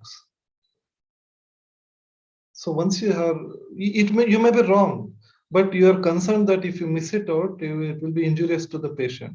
So I feel he may be having a pneumothorax. That's my assessment. So I feel he needs to be seen by a senior and probably he may need a chest tube. That's the recommendation. So unless you give all these 4 points, the person on the other end of the phone will be at loss about why you called in fact. Right? So remember this yes bar mnemonic: situation, background, assessment, and recommendation. Very important tip throughout your career, because many times you'll have to contact people over phone to intimate them about what is happening.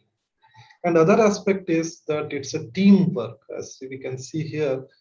It is not just between doctor patient in the ward, in the OT or in OPD. It's also about your colleagues of various specialties among doctors, physiotherapists, nurses, nurses in OT, pharmacists. So everybody forms a team, and you need to interact with them, with students who need to understand the process, what is happening. So these are various aspects of communication which you have to keep in mind. Keep a tab on that with interaction, even with your colleagues. And remember, that's a skill to be learned as you pass through the corridors of hospital and medical college. Okay, that will go a long way. Just remember that. And particularly, I will touch about certain peculiar problems of communicating with neurological patients. As you know, a typical neurological patient for most of the people will be moribund, altered sensorium, agitated. They would have got a tracheostomy, unable to speak. They may have various types of aphasia, neglect of things around it. We are dealing not just with brain, with the mind and consciousness within it, which is much more complex than brain itself. So to give example of aphasias or conditions in which person will be unable to make meaning of what has been told. That's Wernicke's aphasia. The receptive area will be disturbed. So you speak to him, he will stare at your eyes, but he can't make any meaning out of it. He'll just smile, laugh, or talk something gibberish, which is totally irrelevant in that circumstance. Wernicke's aphasia. Much more disturbing is Broca's aphasia, in which he will understand each and every word. He will process it, he will understand it. But when he makes a message to deliver, that delivering apparatus is dysfunctional. It doesn't come out as a sentence. Like that he will be talking. You can't even make out, but he will be so distressed because he has that message, but it's not getting delivered out. That's Broca's aphasia. Sometimes with this, communication also happens inside OT, as you can see here. This is an awake craniotomy. Very interesting aspect of neurosurgery is to understand the functionings of the brain. As I'm operating on his brain tumor, here you can see he is conscious. He's seeing his own brain. He really wished to see what is happening. And he was commenting, okay, that yellowish thing, is it also tumor, sir? Like that, he's asking me awake and seeing TV, what is happening. Some people will prefer to see cricket if it is happening live. And why it is important in this patient is the tumor is very close to his speech area. So we are repeatedly asking him questions to assess whether are we transgressing into speech area. So this is the area where the tumor is. I'm using a system called navigation, where it will act as a GPS, like Google Maps for me, which will show where I am operating. And other feedback I'm getting is directly from an awake patient. See, the communication is happening even here when we are operating.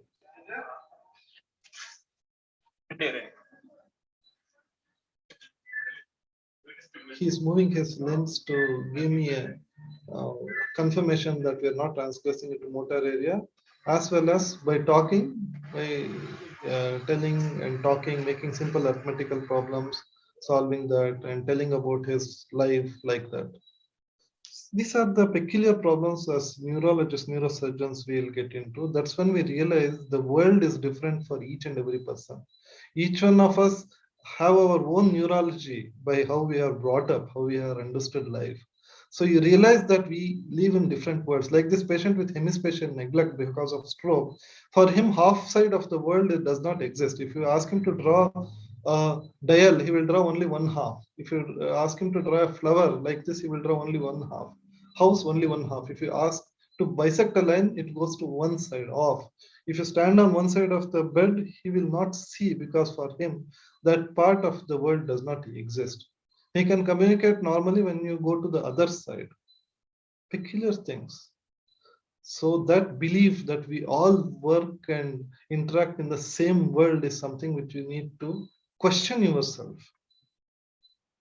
This is a very interesting book for those who got interest. I would urge you to read Oliver Sacks, a great neurologist. He talks about a man who mistook his wife for an inanimate being. He thinks that's only the hat there. He's not seeing his own wife. Other clinical tales are there. Very interesting book. I urge you for people to read it whenever possible. And to interact within the team, we need to have a uniform language. One language when we are interacting within our colleagues in neurosurgery, neurology is GCS. This is one more new term which I want you to understand, keep in mind and remember, Glasgow Coma Scale. So by this will give a code of how in 15 score, what is the score of the patient? So if somebody says E4, M6, V5, eye opening is spontaneous, verbal response is orientated, motor response is obeying commands. So I understand the patient is fully conscious and responding.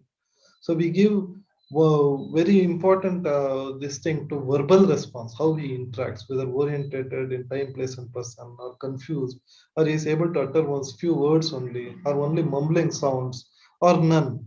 And then we'll total this and keep it as a document. And then we will, when we discuss with our colleagues, our residents, so they will tell us the score. So these are the language you develop within your own group, which is universal among the learned colleagues, among in your specialty. So that's one way of the new communicating skill, which is a norm within your own group. So that's why I wanted to touch about this kind of some examples in which is practiced within a small group of your colleagues. So to summarize, what you need to take home today is this important skill of listening. Second is to explain, you understood the cultural and language barriers. It will be easy for people to understand if you give analogies. General analogy I give is for an aneurysm which you just saw initially, that blood vessel which is ballooned out. So if I give an example of cycle tire tube which they are used to, which gets rubbed over time in certain positions, and when over time you see it ballooning out because of air pumped in. So they will easily understand, okay, when blood is flowing inside the vessel, some weak spots, they will balloon out and it will rupture like a puncture.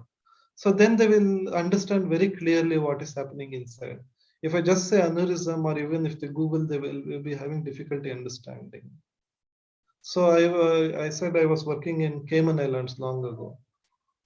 They are very strict about what we say. They religiously follow. I asked the patient for coming with neck pain, move your neck from right to left like this.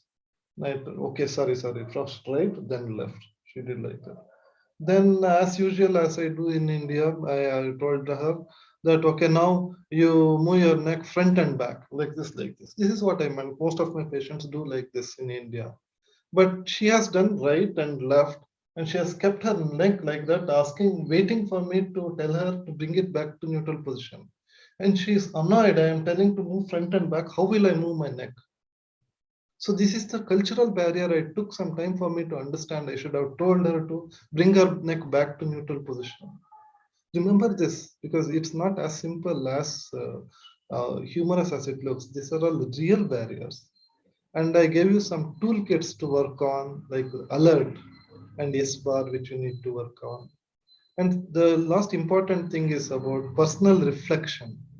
It is normal for you to get upset. What we have not touched upon is when we see this kind of suffering around us, we get affected emotionally within ourselves. Sometimes we err, we disclose more or we disclose less, and later we repent. Okay, there you should reflect what is happening inside you and remember to forgive yourself, so that will be the only way to move forward. Otherwise you will cringe inside for years. Remember this FIR principle. Initially this kind of upset, the frequency will be high. You aim at reducing those episodes in which you get this kind of upsets, and over time intensity should come down. Frequency and intensity of that upsets after you encounter such miscommunication. And the time you take for recovery is the R.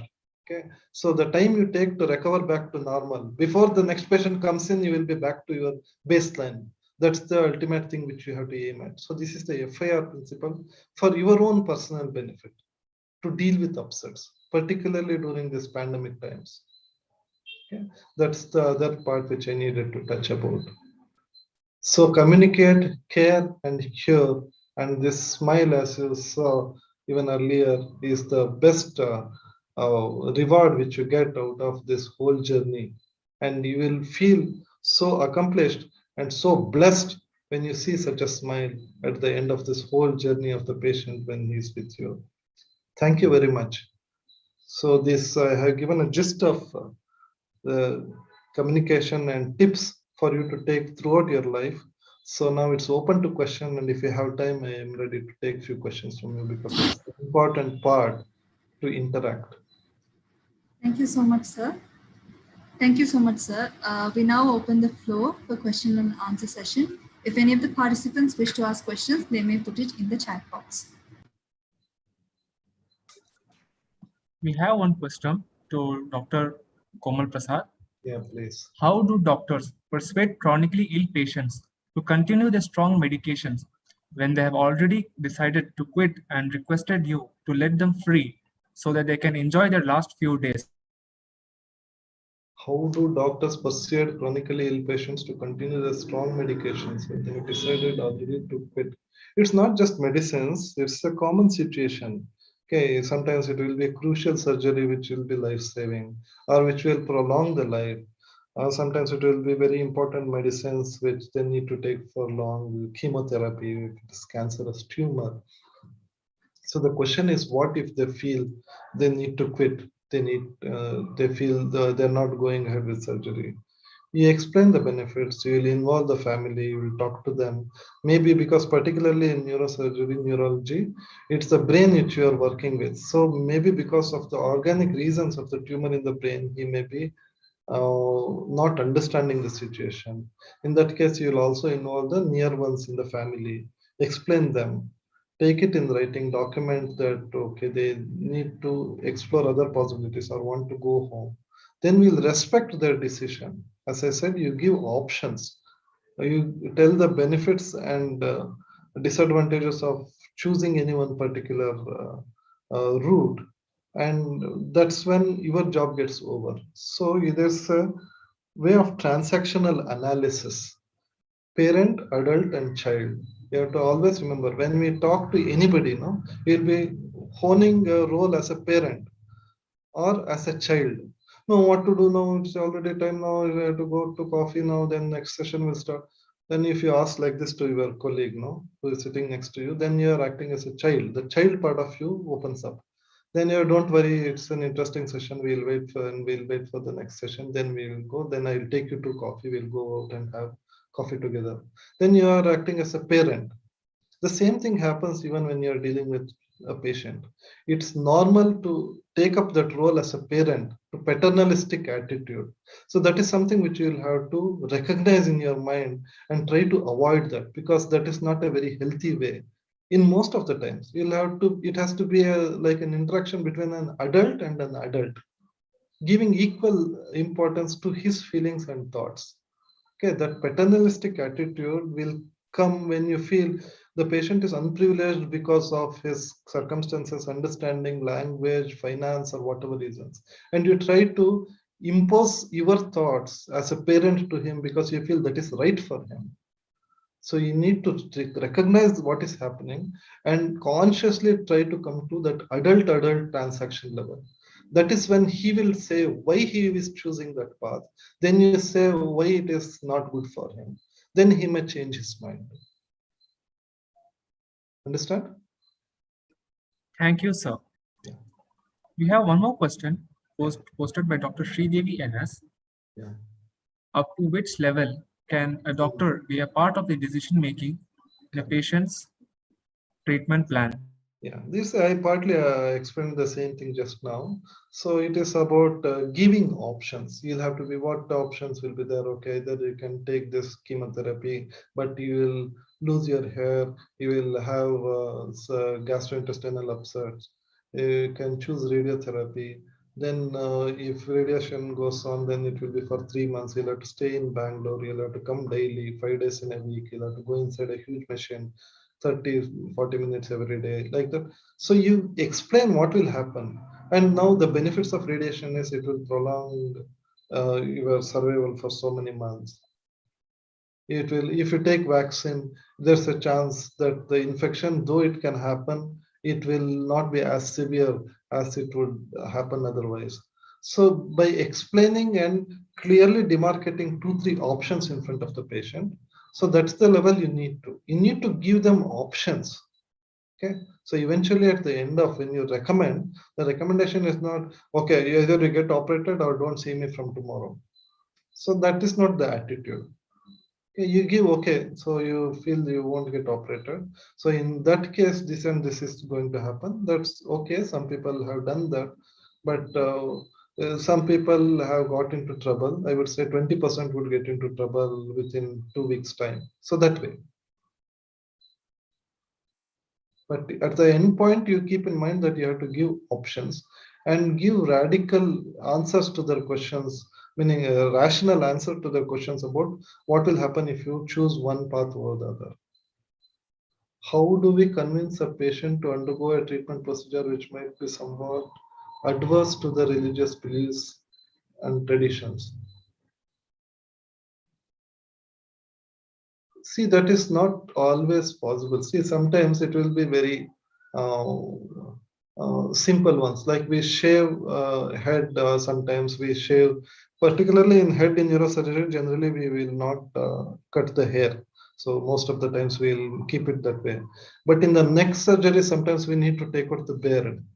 Okay, some people will object, okay, I want to keep it that way. Then we'll rationalize and say, okay, because it's coming in the way, I need to cut a bit. If you are so choosy about it, then we need to go ahead with that. There will be a little bit in chance of increased chance of infection. Some people will say, okay, if that is the case, then I am okay to get it shaved. Some people will say, no, I'll accept that. So then we'll honor their beliefs and try to go with retaining the hair, the facial hair. So that's possible in most of the circumstances to honor and respect the religious beliefs. The extreme situation will be like the Jehovah's Witness you would have heard, where they will not take any blood transfusion at all. Even if it's a critical surgery, sometimes we'll have to transfuse 8-10 units of blood for brain surgery. So this patient from Congo last week, he was very particular that we will not take any blood from outside, whether even if it means I will get exsanguinated to death, I don't want to take. So then I'll have to tell him all the advantages, disadvantages. Similar case 5 years ago, we operated and that went well. It's not that every case will require blood, but if you are so sure about it, we'll have to respect it. Even if it means death, is it okay with you? Then I'll have to say yes, no other way, because that his belief is most important. And in this particular case, I need to pull in a machine from cardiac side, a cell saver, which will take the blood as we suck out, whatever is comes out, oozes out of the tumor and surrounding tissue, then cleans it and puts it back. Some of these Jehovah's Witnesses are even averse to that, but this particular patient, when he contacted his help groups, they said it's okay. So he accepted for that. I kept that machine, which is an extra investment, but that was the need for him. But later, fortunately for him, he didn't require the transfusion. Thank you so much, sir. We have a few minutes before the next session, so I'd like to post one more question. Sure. As we know, we live in a country where a lot of the majority of the population is uneducated and illiterate, and superstitious beliefs prevail. So how do we approach them, or how do we suggest them to do a simple surgery or even MRI scan or taking a vaccine? How do we break this barrier and convince them to opt for a procedure that might save their lives? See, you always remember that you are dealing one person at a time. So there are two aspects to medicine. One is community medicine, one is personalized medicine. So if we encounter a problem like this, always think in both aspects. As a community, what you are going to do for this problem. So that's what general people will see, think, type in WhatsApp, forward messages like that. So that's a bigger problem which has to be left to a different category of caregivers. It can be political, it can be community medicine people. So to cure the community is not your primary job, meaning like that is something which you need to, but the approach for that is different. So if you're talking about that, then you'll have to jump into that bandwagon, get into community medicine and see how that is dealt with in a community level. But when a patient walks to your outpatient, then it is one-to-one interaction. You need to tweak his beliefs, basically. I have seen, and most of the times the damage would have already done.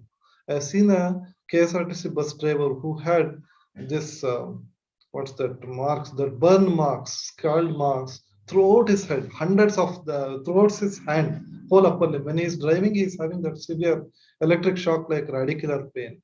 For a small disc problem, which was cured with a 1.5 inch incision, a 1.5 centimeter incision, endoscopic in the back. So that he accepted, but by that time already the permanent scars, whole of his limb was already there. So probably when I educate him, I use that opportunity to educate him so that his village, his people around him know that there is other solutions other than getting branding. Okay, so one person at a time you bring in change in the society. Inside, when you're inside the outpatient department. So there is a prayer called Serenity Prayer. Each of you should remember. Alcoholics Anonymous. If you Zoom, if you Google, you will get that one. So it's a prayer to the God who, when you say that, oh Lord, give me the strength to change what I can, and give me the courage to accept what I can't.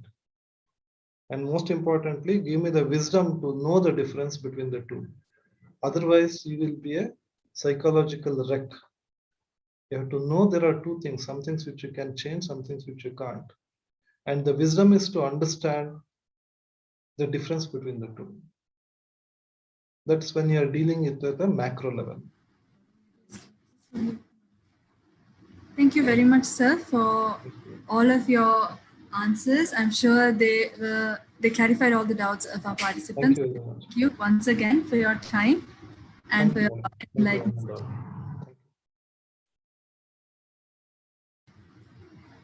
I would now like to take this opportunity to invite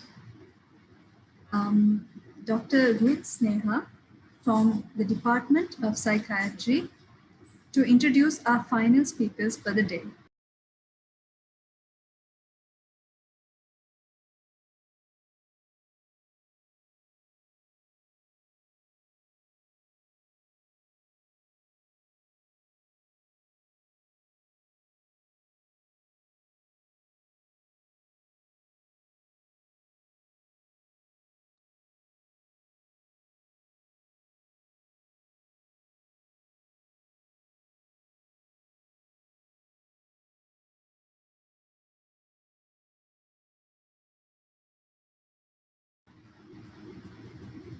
Good afternoon, everyone. It is my pleasure to introduce our distinguished speaker, Dr. Animesh Jain, for this plenary session.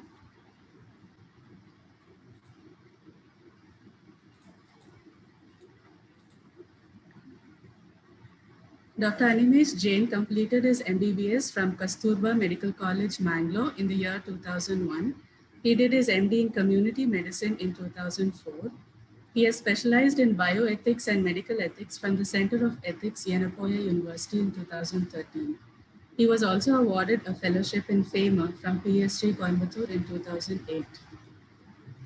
He is currently a professor and former head of the Department of Community Medicine at Kasturba Medical College, Mangalore, and is an editor for Journal of Environment and Public Health and the Deputy Coordinator of the Medical Education Unit. His areas of interest include education in epidemiology of non-communicable diseases.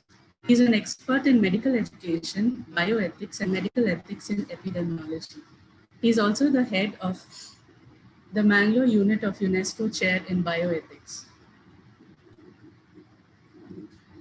He has won a lot of awards, to name a few. He won the second prize in overall best performance at a 2-week course in health research methodology, John's Research Institute, Canada in 2011, as well as the best paper award at annual national conference on HIV/AIDS at Academy of Medical Sciences, Pariyaram, Kerala in 2004. He has also received an award for the Best Innovative Teaching in Community Medicine at IAPSM. Dr. Ruth, may I interrupt? I'm sorry to interrupt. Yes, sir. Thank you for, I am very surprised actually to see that, you have actually got all the information from somewhere, though I have never shared this. Thank you for being so kind. But may I request that let's proceed with the session? If you can just, or maybe if you're done. Yeah. Yes. So today he'll be talking to us on the topic electives and mentorship in health sciences.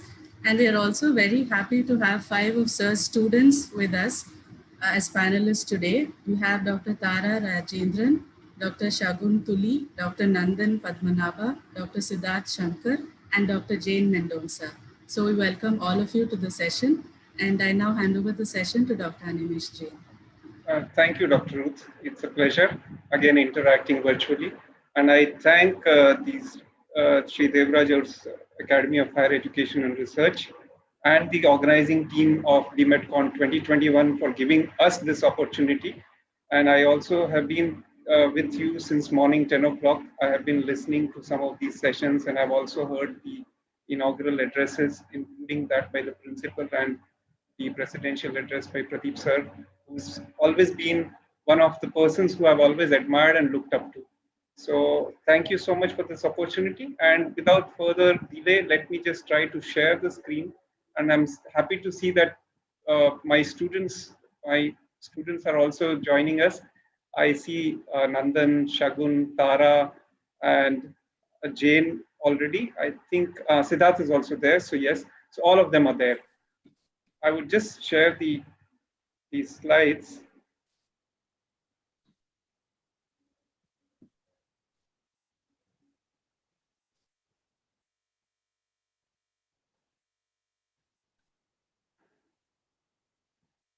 Please let me know if you can see the slide. Yes, your slides are visible. Slides are visible, right. So this topic, very interesting topic. And initially we started off with mentorship, but then we thought we'll bring in electives as well, and electives and mentorship can go hand in hand. So we thought of this. And I must first thank my students, Shagun, Nandan, Jane, Siddharth, and Tara, not particularly in any order, but they've been very kind enough to oblige me at a very, very short notice.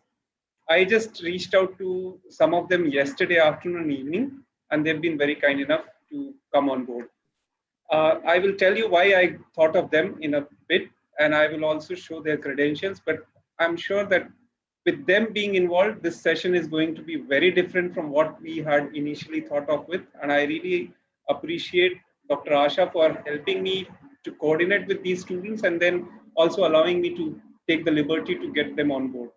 So I thought this session should be more from the horse's mouth and then people who have been there and done that. And that's the reason why I brought them. And let me go forward. This, of course, I will just skip because this is my introductory slide. But I would like to introduce my students, who any teacher would be proud of, because the students, if they do well, I'm sure that the students doing well is something which adds to the glory of teachers, and that makes them feel very proud and happy also.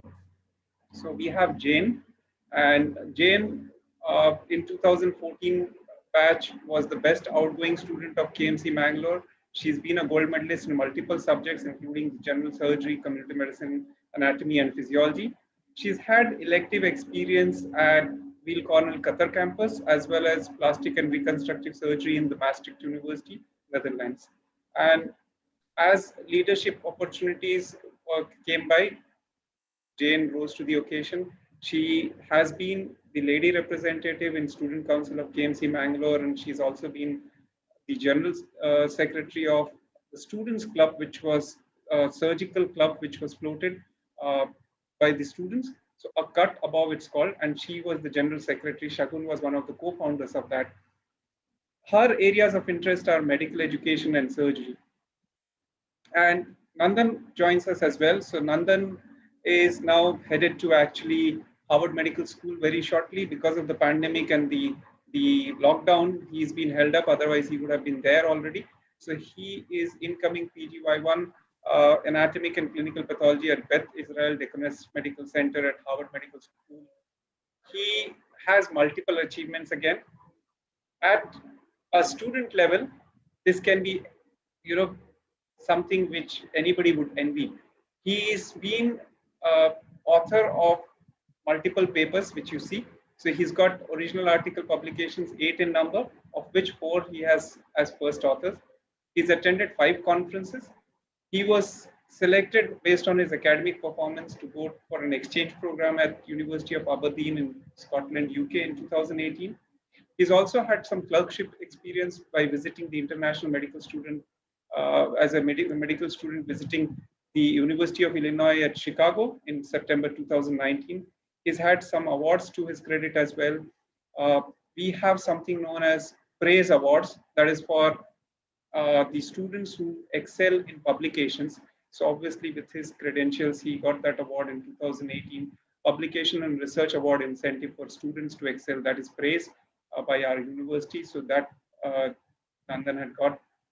He was also the best poster winner at Illuminati conference at AFMC Pune in 2016, and also the best paper in oral category at KMC Mangalore itself. He's also been the treasurer of the AMSA chapter of the KMC Mangalore in 2017-18, and he's also been working very closely with me when he was involved with the Manipal University Student Research Forum, which was earlier called as MUSRF, as a secretary in 2017-18. Shagun, again, is a graduate of our institution. She is currently a resident medical officer at Asian Institute of Medical Sciences. She has a very different, approach, and she's been interested in multiple things. She has been into hackathons, and she's also has this dream of becoming a clinical entrepreneur.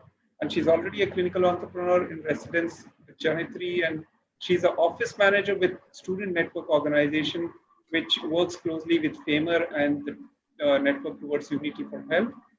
She was one of the top 10 finalists at the CampTech Jugadathon, which was held at 5 centers, including in the US and multiple centers in India. And she's been a winner of a very, very fiercely competitive competition, Students Project for Health. The network TUFH and FAMER actually organized this competition. So they have only a couple of them. And then Shagun was one of the winners. She was given the opportunity to visit Australia and attend a conference, and as a part of the winning prize. She's also been, as I said, the Student Surgery Club was founded by Shagun along with another couple of students. She's also been on the Innovation Council as a college representative for KMC Mangalore at the university level, and she's won hackathons, quite a few of them. She's participated, she's won 6 of them, many of them at national and international levels. She's very passionate about global health, women's health, and medical innovation, and she's actually going to go for certain things, and I would not reveal it now, but I think she's going to be one of the pioneers again in something what she's taking up now. I also have the pleasure of having Siddharth Shankar. Siddharth is a junior resident currently in Department of Respiratory Medicine at Manipal Hospital in Dwarka. Now, he's also published 4 articles, original articles in peer-reviewed journals. All of them are well cited. He's also won quite a few awards. So he's been the winner of the Fujio Cup quiz on stem cells at Japan in Tokyo 2017. He's also been placed first in the symposium in Bangalore Medical Congress.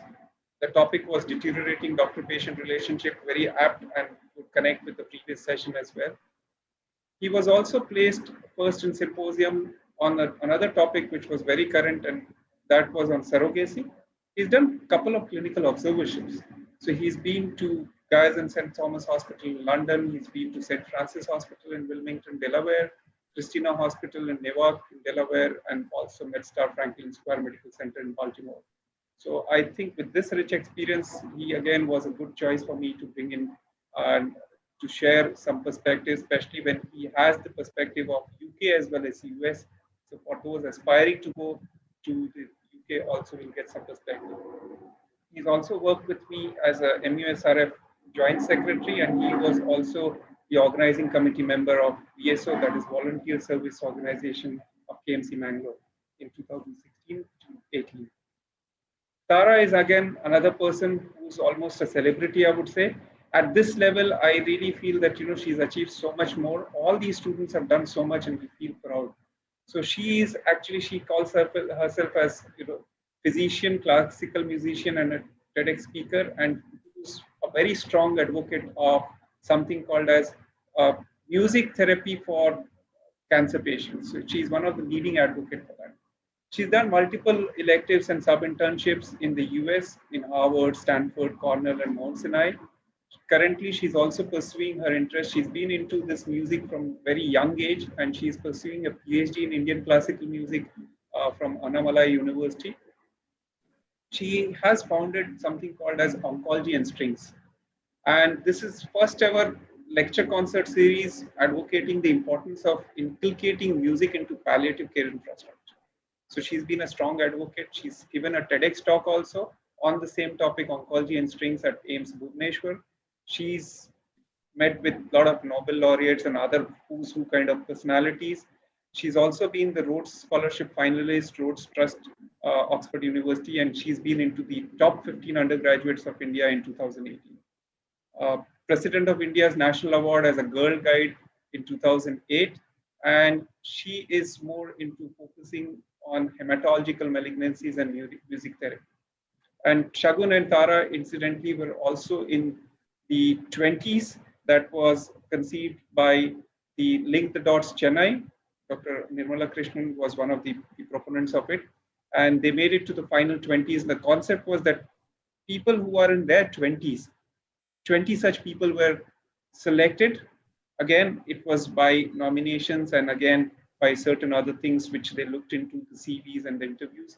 And then these are the people across the world who have the capacity to make impact and also inspire people. So Shagun and Tara were on that. So I'm very happy to have all these people along with me.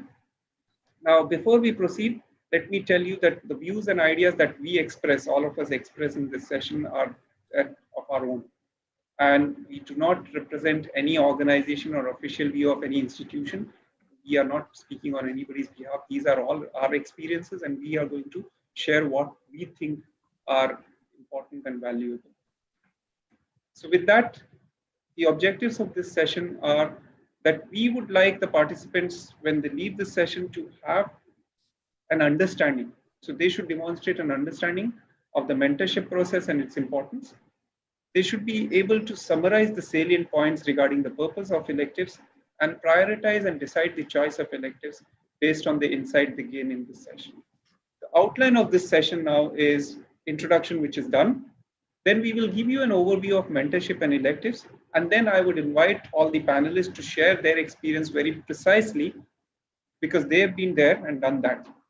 And once that is done, we will invite questions and answers. We'll have a panel discussion. We'll invite. So you are most welcome to put your questions in chat. You can interact. And we would be very happy to take the questions, because we believe that this is the crux and the most important part of the session. So we want to keep at least 20-25 minutes just for the interactions. And that's where I would like all the participants to be keenly involved.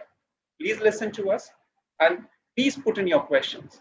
We will try our best to answer those. And definitely the panelists who have had these experiences will be the best people to guide you, because we are going to speak on multiple things, including what are the mistakes you should avoid when you're thinking of electives, observerships, and other things.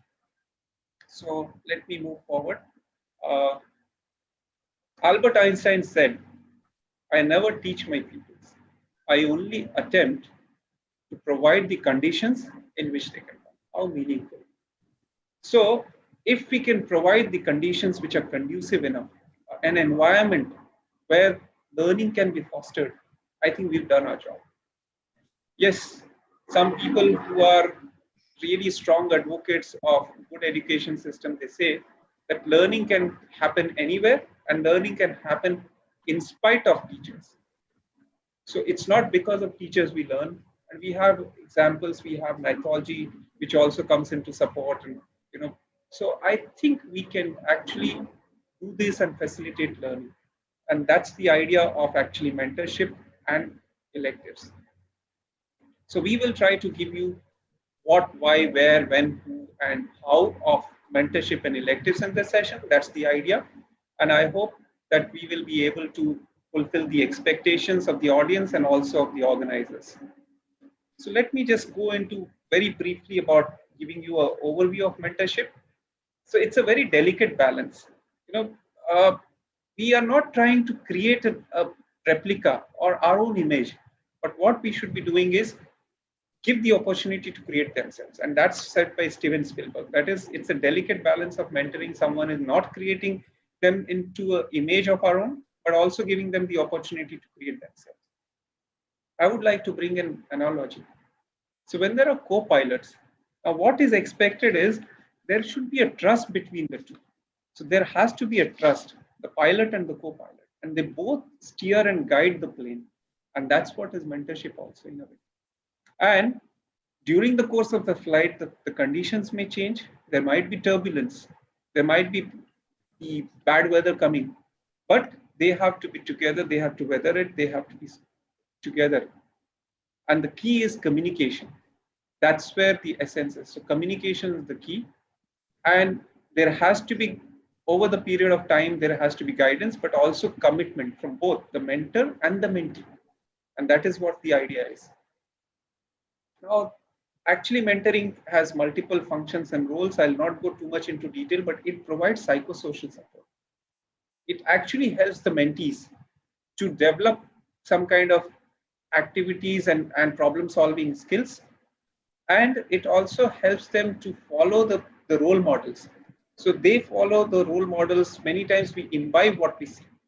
At the same time, what also happens is they will actually get a lot of support when they are actually into this in their own career as well. Now, there are different types of mentoring. A single mentor may be there with single mentee, a group of mentors with a mentee, or one mentor working with multiple mentees. There are peer mentoring, near peer mentoring. Now with online peer communities are there. Programmatic is mentoring, or a particular program we are being mentored.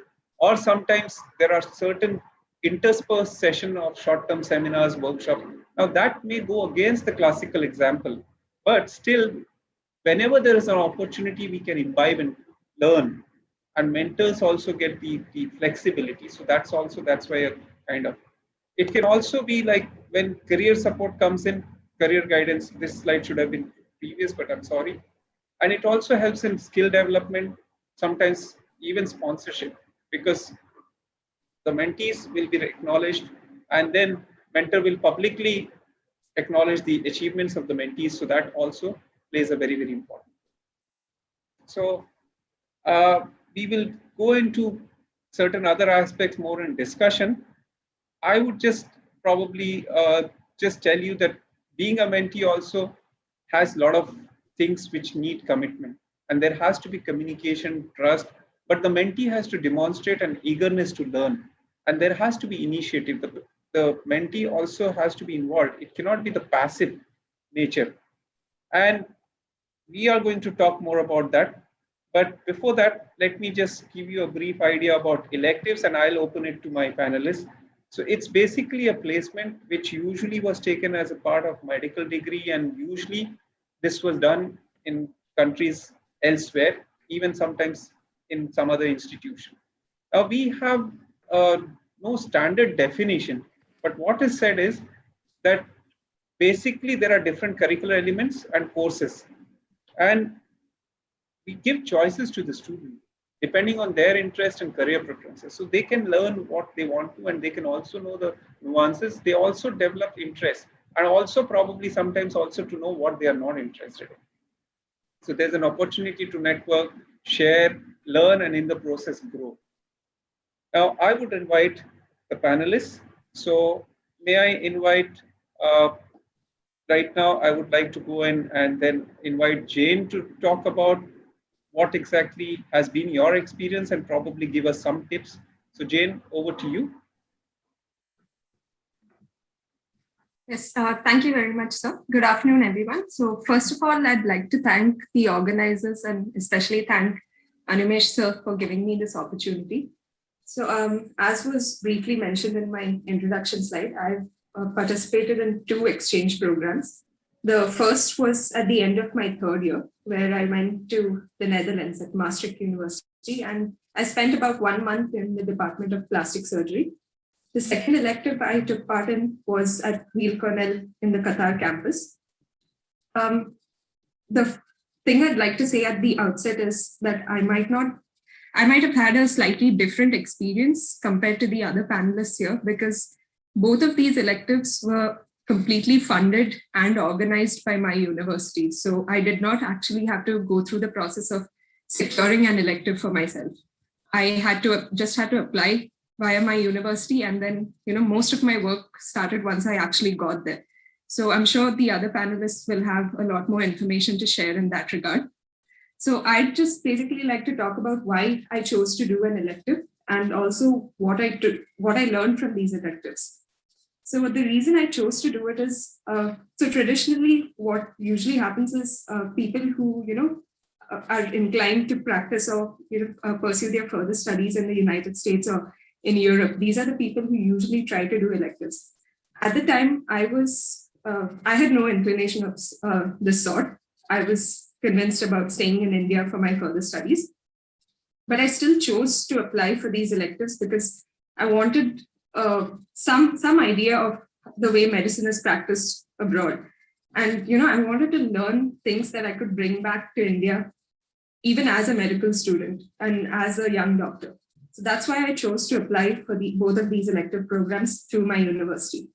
So coming to the electives per se, the first elective in Maastricht, that was in the Department of Plastic and Reconstructive Surgery. So my day typically over here would start at 7:30 in the morning, 7 to 7:30 in the morning. I had to be there in the hospital, following which there would usually be rounds. And a stark difference I noticed between the practice over there and the practice over here was that rounds were, conducted in a room. It's not the traditional rounds where we go to the bedside of the patient and, everyone examines the patient every day. So one of the residents would conduct the rounds, and then the entire department would discuss the case in a room. So that was a new experience for me. After rounds, I would be assigned to one of the surgeons in the departments, and I would assist the particular surgeon in the operation theater. So I got to assist and watch a wide range of surgeries that I had absolutely no exposure to over here, because we don't usually get rotations in these super specialties as medical undergraduates. So that was a really wonderful and eye-opening experience. It actually led me to want to pursue plastic and reconstructive surgery in the future. So that's what I want to do in the future now. Coming to the second elective that I participated in Weill Cornell Medical College in Qatar. So this was a shorter elective. It was just 1 month. This was just 1 week, pardon me. And this was different in the sense that it wasn't a robust clinical elective, but it was more focused on the medical education aspect of things. So I got to visit the campus, the college campus over there. And I got to visit the college campus over there. And I also got to get a look at how medical education is conducted in these areas of the world. So it was a really great experience. And another thing is that there were teams from all over the world, so including Asia and Africa and Europe. So that was another wonderful experience, because apart from learning how things work in Qatar itself, I also got to learn how things work in each of these respective countries. So what I'd like to talk to you about is a few things that I wish I knew before I went on each of these electives. So first things first, always, always, always learn the language. We live in a country where we have, so many diverse local languages that most people tend to speak English. But that won't always be the case. So please, if you're going to a country where English is not the first language, make an effort to learn the language of the country. And you don't have to be fluent. It's just make an effort to learn at least the pleasantries, some basics of the language, so that, it's an indication of how interested you are. The second thing is always be on time, always be polite and show interest. So what I learned, unfortunately, a little too late, was that no one is going to offer you anything. You have to ask. So I spent the first few weeks of my elective and master extremely shy. I would just hang around in the corner, not actively participate unless I was asked to. So please don't do that. Be confident, ask for opportunities, ask them to let you scrub in. One of my colleagues who did an elective in another university, she asked and got the opportunity to actually write and publish a case report. So opportunities will only be given to you if you ask. The third thing I'd like to tell you is think about what you can bring back home from these electives. So I realize that we may not be able to implement a lot as medical students, may not be able to affect any widespread change, but then there are a few things. So as an example, I'd like to give you my observations in the Netherlands. So one thing I really, really liked about the work environment over there is that there wasn't as much of a hierarchy as there is in India.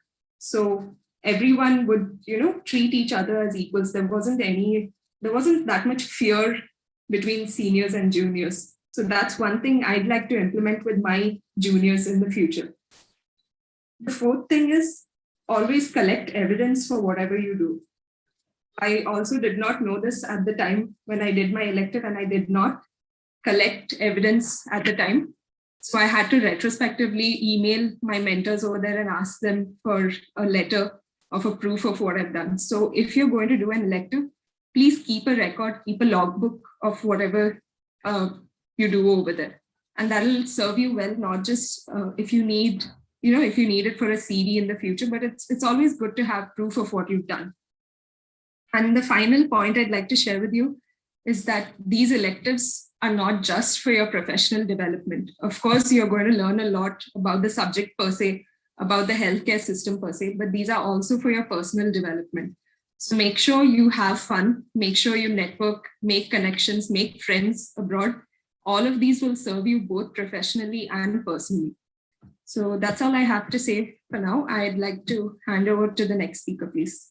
Thank you very much.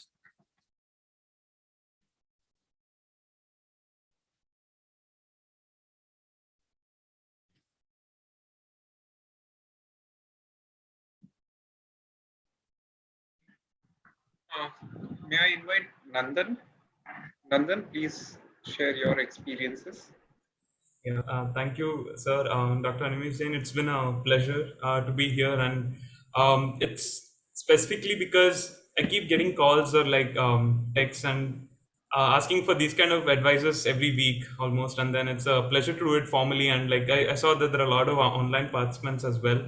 So I'm glad that I got an opportunity to share with you all, and it's been a pleasure to see all the other panelists as well. I'm seeing Siddharth and Jane after such a long time. And to start with, my first experience was similar to what Jane said. It was organized by the university. She went to Maastricht and I went to Aberdeen. And it was, again, more focused on the medical education, where our entire 1 month was tied in with the second year medical students of MBCHB curriculum of at the university there. And we did rotate in each and every possible department, and all those 20 working days, we rotated in ortho, gastroenterology, ophthalmology. We spent a day there. It was just one-on-one, we all had different schedules, and we got to see how the NHS actually works.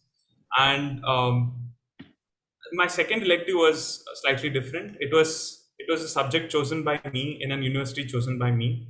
And then even within the department, I got to choose under whom I want to work with.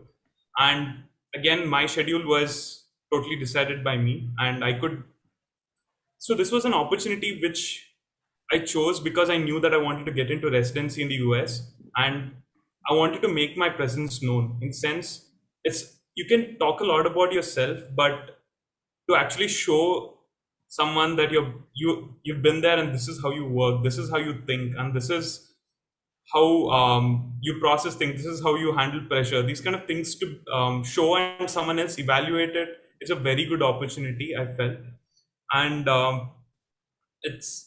if I have to say a few things, as Jane told, it's very important to keep a track record of what you've done, every activity that you've done. It's good that you keep a logbook of it and then maybe submit it in the end. But most of all, I would like to say, be yourself. Like, don't try to overly impress. Don't be someone who you're not. It's very disheartening to know that someone would just act up just to show interest when you're actually not interested. Just be yourself. Be the regular how interested you are. That's how you should show it. And then because you have selected that elective because you really like it, you want to go further ahead in that field probably. So, and the next thing is keep in touch with all those mentors that you have gained in those elective experiences. You might have a good connection professionally when you're being there, but it's very necessary that you update them something about your academic life or something which you talked about during your elective. So keep in touch with them. It really helps a lot. Like even during my residency interviews, some of those things came up, and then it's a really nice opportunity. So make your presence known. Just be yourself and keep in touch is what I would like to say. Thank you. Thank you, Nandan, for giving us those perspectives. Jane has already told us about what not to do and what things that have to be kept in mind. You also told us about certain other things. So I think I'll move on, and I will now invite Shagun. Shagun? Yes. Yes, Shagun. Yeah. Hi. I'd like to thank the organizers and thank you so much, Animesh sir, for having all of us come in here. I hope I'm audible. Yes. Yeah. So I think in the regard of observerships or electives, my experience has been that I don't have any at the moment. So I'm actually very, very happy to share with everybody that my visa has just gotten approved and I will be going for 2 observerships in the coming months. So I'm very, very excited about it. I will be going to the United States to work under 2 doctors who are working there as obstetricians. So I will be spending 1 month in Chicago and 1 month in New Jersey. I will be working at a community health center in Chicago, and in New Jersey, I will be rotating and observing my professor at her private practice. So I am extremely excited, and I have benefited a lot from what my peers have just mentioned, and I will be keeping a log and keeping in mind all the points that were told. So I guess in terms of observerships, so I am a medical graduate. The elective opportunities that were mentioned by Nandan and Jane were done while they were undergraduates. So once you've graduated, it is a little more complicated. I think it's important for me to mention here that I'm aspiring to match into an OB-GYN residency in the United States. I developed this interest during my internship. So before my internship, I was not very sure about the field that I wanted to enter into. I knew that I wanted to do something surgical, but I hadn't made up my mind on what exactly I wanted it to be. So I think my internship was a pretty good learning experience for me. So I think something that you could probably take back from my experience is that it's never too late. If for some reason you have been, and for me, it was mostly because of the pandemic. I was unable to travel last year, so I wasn't able to get any electives in. But in case that is, a situation for you, if that situation does arise, don't lose hope and don't lose heart. There are always ways for you to gain experience and to learn more in the country of your choice. As mentioned very correctly, you have to show interest and you have to take the initiative. So you have to be forthcoming, but if you try and work in the right direction, opportunities will definitely open up. And I think, as Jane has very rightly said, you have to ask for those opportunities. So being passive in this process is not going to help you at all. So I think in terms of electives, I have very limited experience, and yeah, I'd like to hand over to the next speaker. Thank you, Shagun. You have limited experience. You say you're being very humble, but you've had a lot of other varied experiences which you can probably share. So I thank you. And then we will move on to Siddharth now. Siddharth, if we could have Siddharth on screen also. And then next would be Tara. Good afternoon. Yes. Hello. Yeah. Hi. Yes, Am I audible? Yes, Siddharth, you are. Yeah. Good afternoon. My name is Siddharth Shankar. I also graduated from KMC Mangalore the same batch as Nandan, Shagun, and Jane. Firstly, I'd like to thank Animesh sir for this opportunity and everyone here who's organized it for the same. My experience in observerships, actually, I just saw a question which asked that do the observerships have to only be done after MBBS is completed? The answer is no. It can be done before, especially if you're doing observerships. So an elective is something that gives you hands-on experience. If you just wish to go see and learn, you can do an observership. So I had done the same during my internship. I went to the US. I was presenting a paper, so I had gone to US. So I went to Delaware. I went to 2 hospitals in Delaware and 1 hospital in Baltimore, where I shadowed a consultant of my choice, like Nandan. I emailed them and I asked them if I could come work with them, like work under them, and they obliged. So I went there. I worked not for long in each place. Like Jane and all had done a month in Netherlands. My experiences were limited between like 1 to 2 weeks per place, because I wanted to get a varied experience of different things rather than spend a prolonged period in one place. So I emailed them accordingly with dates for my convenience. Then after that, my interest is to go to the UK and practice in the NHS. So therefore, my primary thing was to do an observership in UK as well, which I did at St. Thomas Hospital in London. I wanted to see the difference between the 2 systems and understand. Often when we are here, we see the system one particular way, and we read what we read in our books and what we see when we are practicing or in our postings during UG time do not match and coincide, because there are many factors, often such as there are a lot of students. You don't get one-on-one opportunities as a medical student to actually understand and develop interest in a particular field.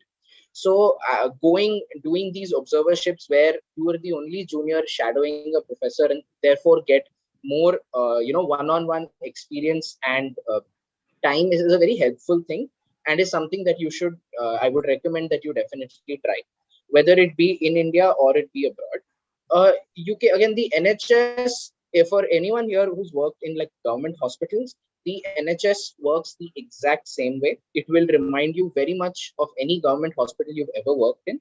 Of course, their population is much lesser, therefore the number of patients you see is fewer per day. But again, I chose subjects like Jane said, that if you pick super specialties to work under, you don't get that much experience in super specialties during your youth, MBBS time. So I worked in cardiology, nephrology, and in acute medicine. Acute medicine is like a branch, is like a midway between emergency medicine and internal medicine. This department doesn't exist in a lot of hospitals in our country. So for me, seeing this whole new department and an unexplored area of medicine branch in our country, to see that experience abroad was again very great and very so. Apart from the same thing, you have to actively go there, be there. You have to the point of troubling them. You have to be like, can I do this? Can I try that? Can I speak to them?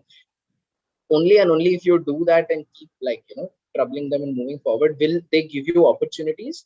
And also, like Jane said, you have to maintain contact with them and get a letter or some proof that you work there, especially if it's a surgical thing, then what all you assisted in surgery wise.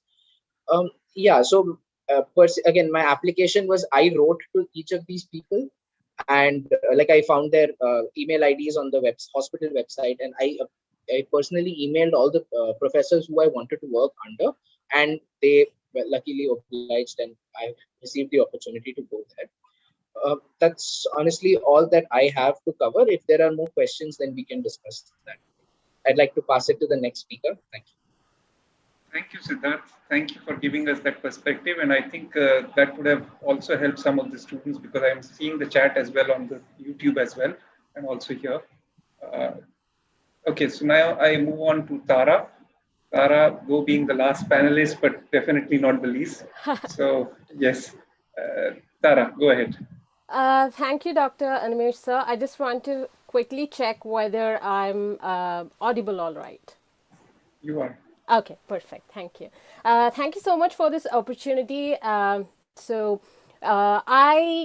was always interested in oncology because I predominantly grew up in cancer wards. My grandmother was ailing with acute lymphoblastic leukemia, and ever since as a child, I developed this aspiration towards to be an oncologist. And my interest in oncology particularly peaked during second year of medical school when I read Dr. Siddhartha Mukherjee's The Emperor of All Maladies, a biography of cancer. And this person is an Indian ethnicity, Indian doctor who trained. He was a Rhodes scholar, and then he went to Harvard, and he is now an oncologist at Columbia. So I really loved his trajectory. So that's also the reason why I think oncology and kind of inspired me. And then I was also connecting with how my grandmother was not getting any, there were only standard therapies and there were no clinical trials or experimental trials, which I was really fascinated and I wanted to learn more about. And that is the reason why I applied for electives. I went to Harvard, Stanford, Weill Cornell, Mount Sinai, and around 9 months I was pursuing my electives and sub-internships and observerships. So I did 2 months of observerships and 7 months of electives and sub-internships. So in electives, you will be definitely working as a final year medical student. You'll be hands-on. You'll be in charge of a patient and all of that. And in observership, as Siddharth said, it's kind of shadowing, and you will be just observing. You cannot touch the patient at all. A sub-internship is more like a assistant to a resident. I mean, not assistant, but a little less than a resident, a little more than an elective student. So the responsibilities are more. So that's about that. So I pursued my electives just after my final year medical school and before starting my internship. I pursued like 4 months of elective during that span. And after completing my internship, I did my rest of the months of elective. And I got to learn so much about the treatments and the clinical trials and the kind of how vast the academic oncology is. So that was very important to me. And also at the same time, my mentor at Harvard Medical School, it was a day where it was my last day and I went to gift him a souvenir of a small Saraswati Veena, which I'm trained in. And then he was really fascinated with the structure of the instrument, and he said, since you are a musician and aspiring to be an oncologist, why don't you explore the intersection of music and medicine? So that he was a great mentor. So I think he was prescient enough, and his vision has and faith in me has led to founding Oncology and Strengths. Why I founded this, why the challenges and all of that, the kind of gaps in Indian infrastructure, all healthcare infrastructure, I think all of these can be found in my YouTube channel and talks. But anyway, so I think the importance of mentor and mentoring is very important. So this is what I wanted to tell through this.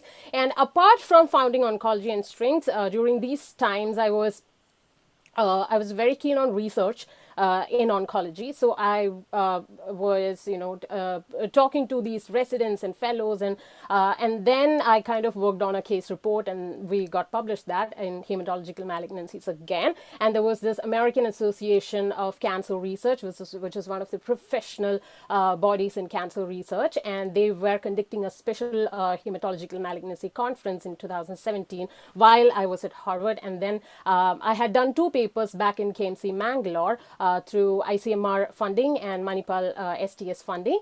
And I Manipal MU grant funding. So in non-Hodgkin's lymphoma and Hodgkin's lymphoma. So I presented these 2 papers as posters in AACR conference. And another mentor from Harvard, I didn't have, I didn't know where to, print these posters at that, in a short time and where to go in the US. So he kind of pulled his internal funding from Boston Children's and kind of helped me fund this. And also very important, once you are done with these elective opportunities, keep in touch with them. And when I say keep in touch, like when you have published a paper back home, or when you have done a lecture content, anything that's important and academic, please share with them. And if there is a holiday, I think just wish them and ask them also how they are, and keep in touch.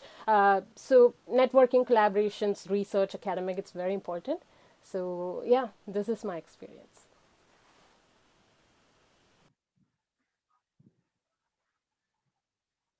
So thank you, and I'll resume, and I'll quickly give some glimpse to some thing which some of the participants may not be aware about, and then we'll move forward. I've been seeing questions they are asking that how to go about for elective if there is no tie-up with the university or the institution that we are in.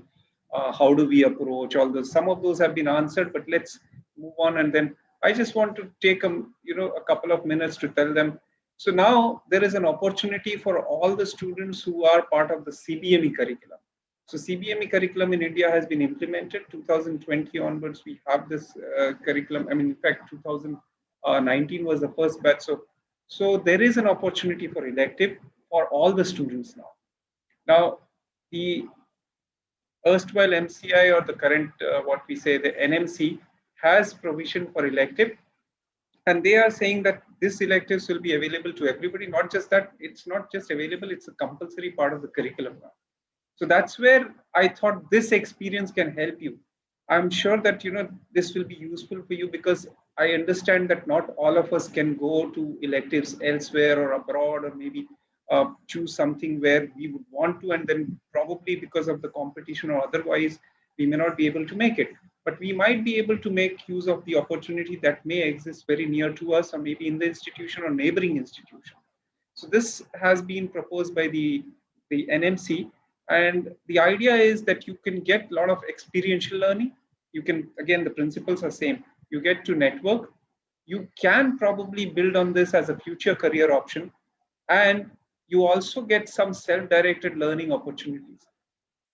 Then I think somebody said that, what actually happens, I think it was Siddharth who said that what we read in books and what actually happens in the practical, there may be differences. So even not just that, your aspirations versus reality might be different. So reality might hit you if you have a short experience.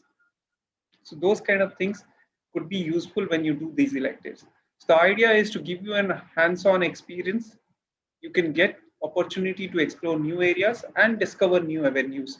So I'm going quickly, but I just want to show you that there is an opportunity, and these electives are supposed to be there in the curriculum. Each institution is supposed to develop these. And once that is there, you can choose. Again, there will be mechanisms, but there will be the opportunity to choose electives. The idea is to provide you diverse learning experience. It could be sensitizing to hospital or community-based research projects also. And if you see, it serves multiple purposes, as I've already said. So I'll move on. Now, where are these electives placed? So it is between the part 1 and part 2 of the MBBS. So that's where the electives, 2 months of electives, 1 month each, that is 4 weeks duration each of them. That's what is proposed. So that way it brings accessibility of electives to everybody. And again, it will depend on the institutions and the faculty to probably think of, the departments to think of, and have innovative and electives which are well planned, so that the students get an idea, as well as it can be utilized by the departments also. So the idea is, the first block is again concentrated on preclinical and paraclinical or basic sciences, laboratory sciences.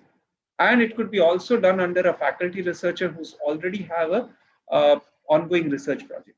So these are some of the areas, the broad areas. At the same time, the block 2 is a clinical department elective, or it could also be done in a rural or a urban community clinic. So we have an experience of a very diverse kind which is possible. And this will be available to every student, mind you. Now, please remember, this is not something which can be bunked or which can be just done away with. It has to be like, it's a compulsory thing. It's not just for, sometimes some people think that, okay, I have a shortage of attendance or something, I've missed posting, I'll make up by doing this. No, this is not for that purpose. This is a compulsory thing for each student to go for, and they will have to opt for this. Please remember, for the first block of electives of 4 weeks, the regular clinical posting will continue. So that's why it cannot be done in any other institution. It has to be in the parent institute. So regular clinical posting will continue on these electives. So depending on when your postings are, usually in our place, it is in the morning. So afternoon, these electives may continue. Or if you have a, some other way, like maybe afternoon postings, then mornings, this will continue. But for the second block, there is no regular clinical posting. So there is an opportunity, and of course there are certain conditions, but it can be done in an institution elsewhere. More clarity will emerge as we go forward and progress, but there is a possibility of doing it in another institute, neighboring institute, or even in somewhere else outside the town also. Of course, with requisite permissions and other facilitating guidelines. So just to give you an idea, it could be on computer applications, bioinformatics, immunology, genetics, all these things probably we would have never thought of, or tissue culture, tissue engineering, processing. Again, I've taken it from the document, pharmacokinetics, dynamics, pharmacoeconomics, laboratory sciences, toxicology, all these can be possible. And different departments can actually, even some departments can collaborate and do it. So that's for the first block. Even in community medicine, we have multiple things which are possible, or even like educational processes which can be taken into. Some people are interested in research. They might be interested in writing a manuscript. Some of my students said that systematic reviews, ethics, research, public health, all these are possibilities. Even you can be like, depending on some institutions have a strength of community hospitals or tribal health clinic in certain far-flung areas. I thought of, sharing one experience which we did a program for capacity building for faculty. So one from the Northeast, I think Tripura, they shared that they had a very good partnership with community radio.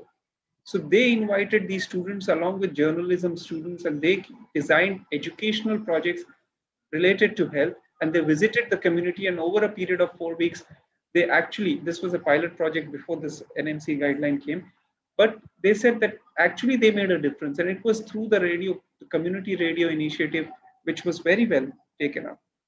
So all these are possibilities. So we have to think out of the box.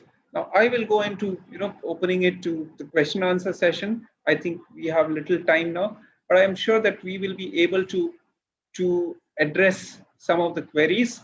So I think we will go into that.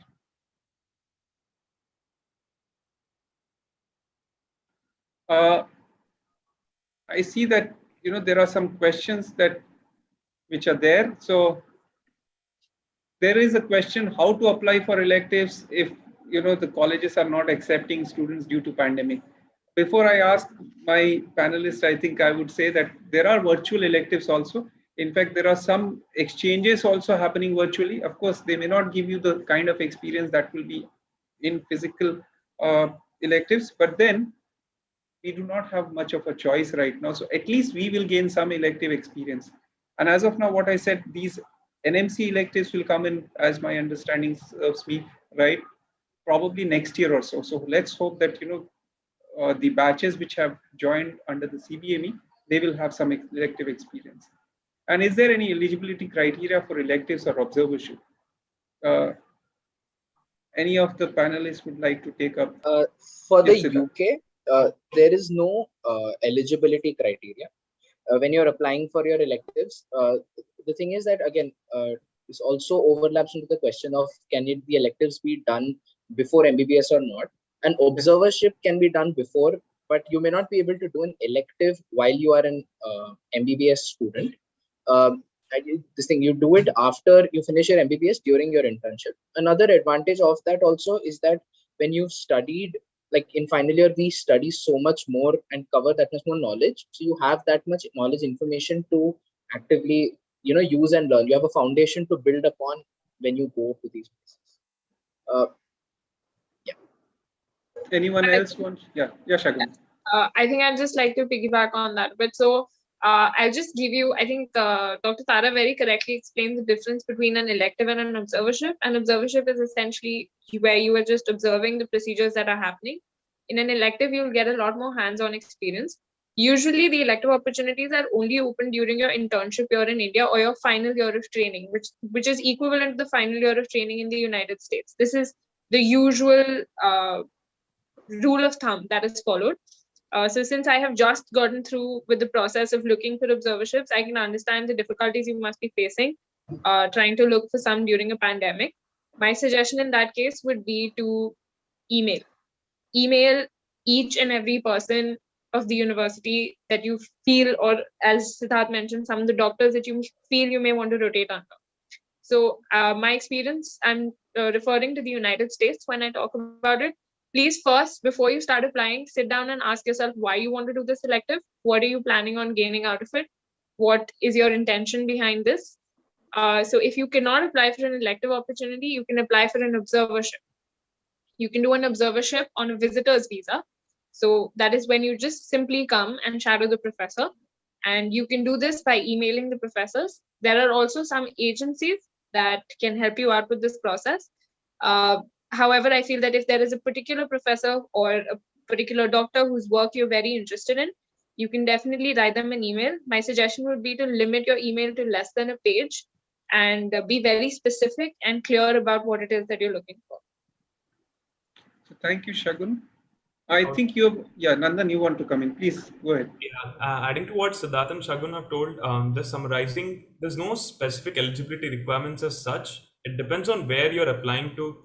Some universities might have a rule that you have to have so much score in TOEFL or so much score in, you need to have 3 LORs, or you must have completed at least 3 years of medical school. So it's really up to where you're applying for the electives to go through what requirements as such. But as long as you're in a medical school, you are eligible to one or the other elective opportunity. Right, and I think that has kind of answered the question about who to approach, or maybe the eligibility, and I think that settles. I would like to add a little more perspective. I think some of these organizations which are there in some of the institutions, I think on second I'm giving one of the talks, as well as I'm one of the panelists for the AMSA exchange, virtual exchange, which they are doing with Taiwan. Okay, so there are opportunities like that. As I said, that in the pandemic, that's the best we can think of.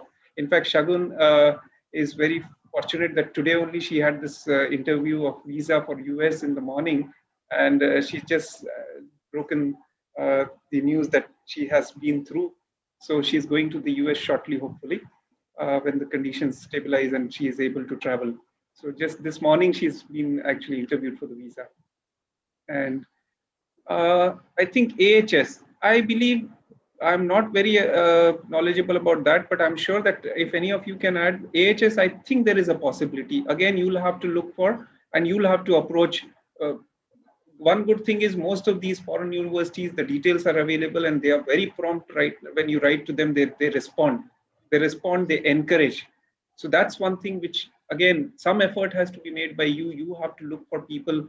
And that's what my understanding. But I think Shagun and Nandan or Siddharth, any of you want to add? Or I think that yes, definitely there are a lot of elective opportunities for allied health sciences, dental students, nursing students.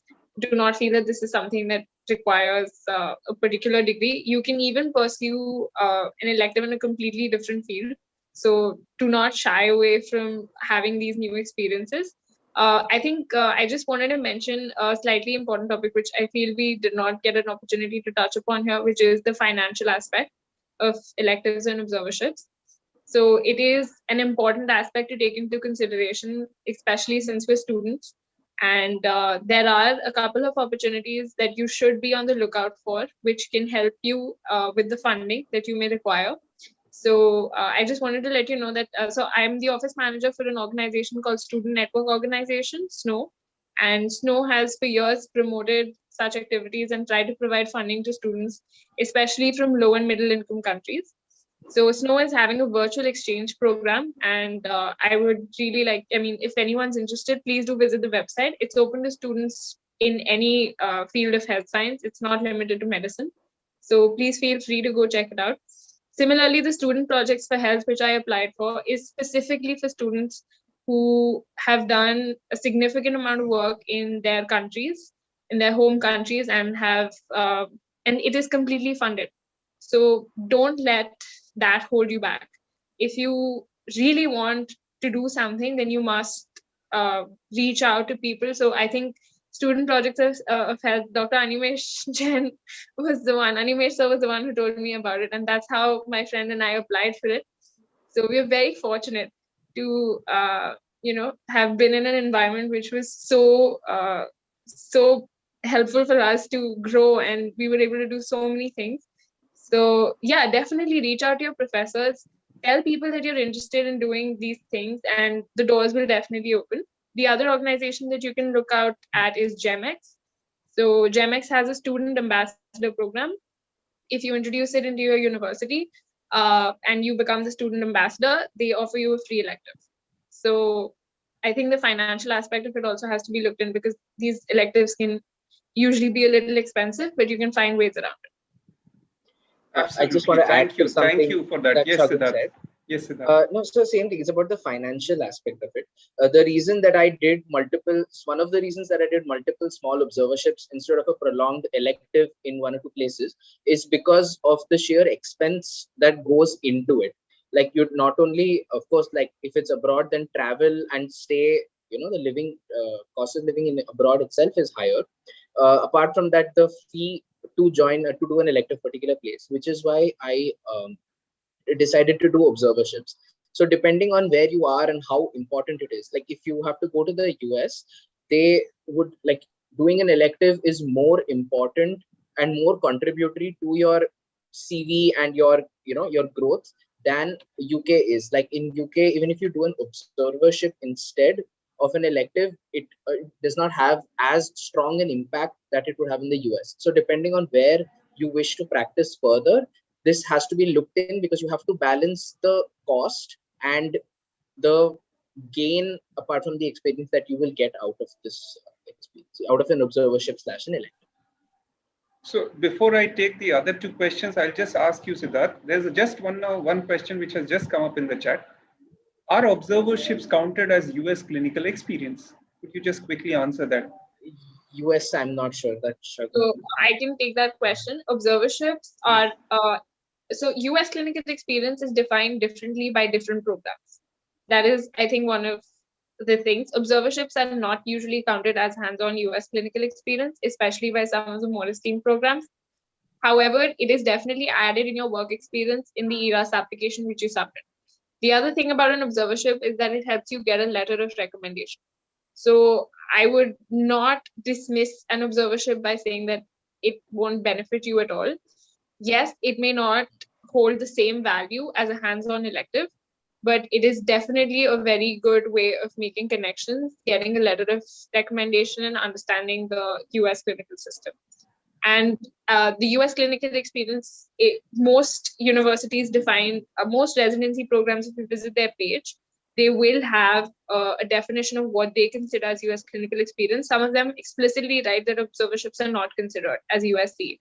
So this is the information I have on it. I think Nandan and Dr. Tara may be able to add a little more on this.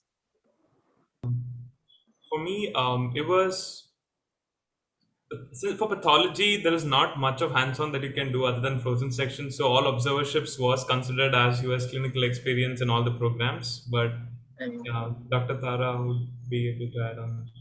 Yeah, I think I completely agree with Dr. Shagun. Whatever she has said is perfect. But when you write your CV, perhaps you can just write your USC and then beneath that sub-internship, elective, and observership. So if you have just done an observership also, I think you can write in your CV, not the ERAS application. In your CV, you can write under USC, you can write observership and then write. But everything else, whatever Shagun said, is perfect. And I think one thing apart from this topic, from the previous topic, I wanted to say, Shagun was saying, write to professors, write to, for observership / research opportunities. So a lot of students in the past had asked me, how do you do that? So for example, if I like oncology, I would see, okay, where I want to work or which person I want to collaborate with. So perhaps I will take the top oncology programs or top neurology, cardiology programs, and then I'll find an organization or 5, 6, 10 organizations, and then I go to their website, and there'll be physician directory or whatever names it's called, member directory, staff directory, whatever that is, and go to it, and you will find an email most probably. But if not, then copy paste that name in PubMed ID, and the journals, I mean the articles in which this particular author was a corresponding author, you can also catch his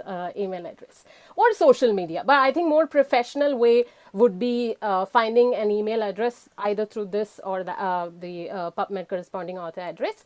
But I think these days people are very, very active on Twitter and LinkedIn, more often in Twitter. So in Twitter, there is a hashtag MedTwitters or hashtag academic Twitter. So it's very useful even for residency match. There are lists separately created in Twitter for internal medicine residency match. And in that list, there are all the program directors, all the co-program directors and all of that. So it's a very useful platform to network and connect with.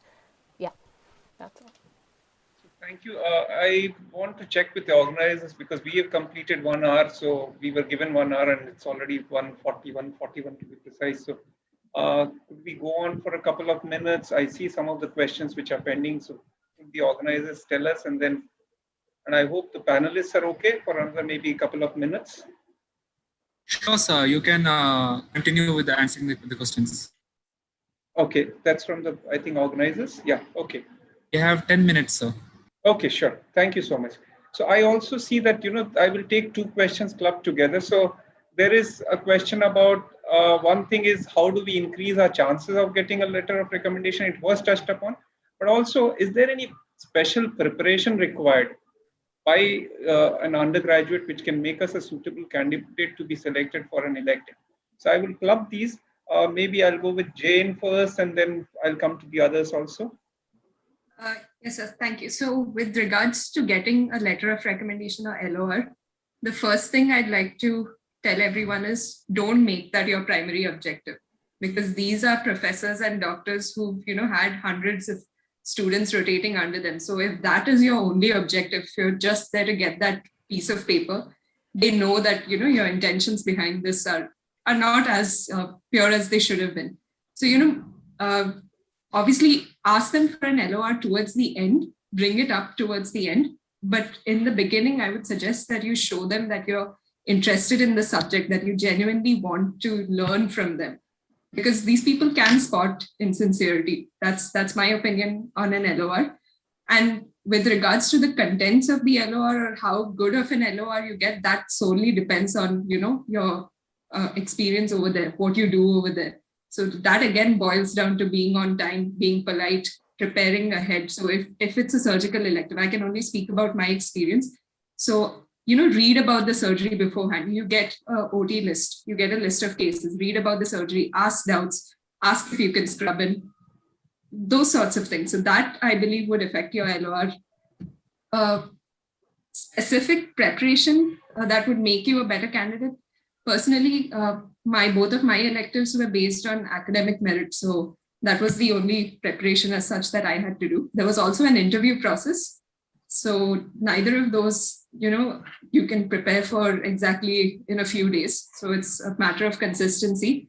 I would suggest always be on the lookout for such opportunities. Do your best in everything, because you don't know what a particular organizer is looking for. So it might be academic merit, it might be, publications. Don't focus on solely one thing. That's what I'd like to say. Thank you, Jane. Nandan, your experience? Yeah, as Jane told, it's most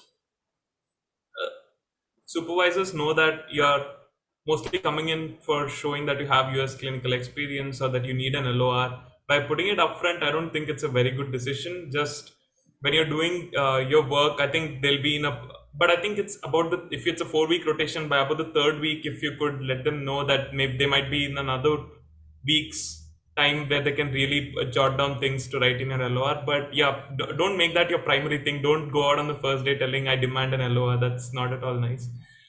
I think that's what I wanted to add. Yeah. Anyone else wants to add anything? If so, please do. Otherwise, I'd like to add one sentence here. So a good LOR, I think there's a question asked about what exactly is a good letter of recommendation. A good LOR is something that is personal. It is something that can describe you as how you have been as an individual. So Nandan has very rightly said, getting an LOR is something that they know you're coming there to do. You are taking time out, traveling. For example, I am going to the US for 2 months of observerships. I think you don't have to bring it up, right? But I think like to make a very, very important statement from what Jane said about insincerity, you need this LOR to reflect on how you have been personally. You don't want it to be there is no such thing as a bad LOR, first of all. A letter of recommendation is never going to say that you weren't good at what you did. It will always praise you. It's just about how it praises you, whether they can speak to your character, whether they can speak to your interests. So that is very important. That's why I think sincerity is extremely, extremely, extremely, it should be your key focus.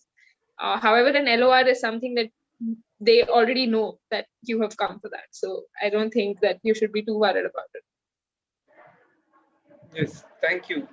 And, I think you have actually nailed it. It's sincerity, integrity, your work ethics, that's what matters. Even I'll say that, when students come back to us, and particularly to me for any LOR here also for anything, or they write back from wherever they are abroad. And what I do is I always ask them to remind me. Many times some of those students who write, we don't sometimes remember. And I also ask them what did they do. But there are students who we remember. And then it's always good to write, as you said, I think Shagun will vouch for it maybe. So whoever approaches me, I try to write a very personal kind of LOR. It's not that, one thing which fits all or something which, there might be some general things, but there will be always, and that's what makes it as a LOR, because then I'm just going to give it to a person who has demonstrated certain things. And that's where it makes a difference. Now, there has been a persistent query about the virtual rotations and what is the value of these virtual rotations for applying to residency in the US. So any takers for that?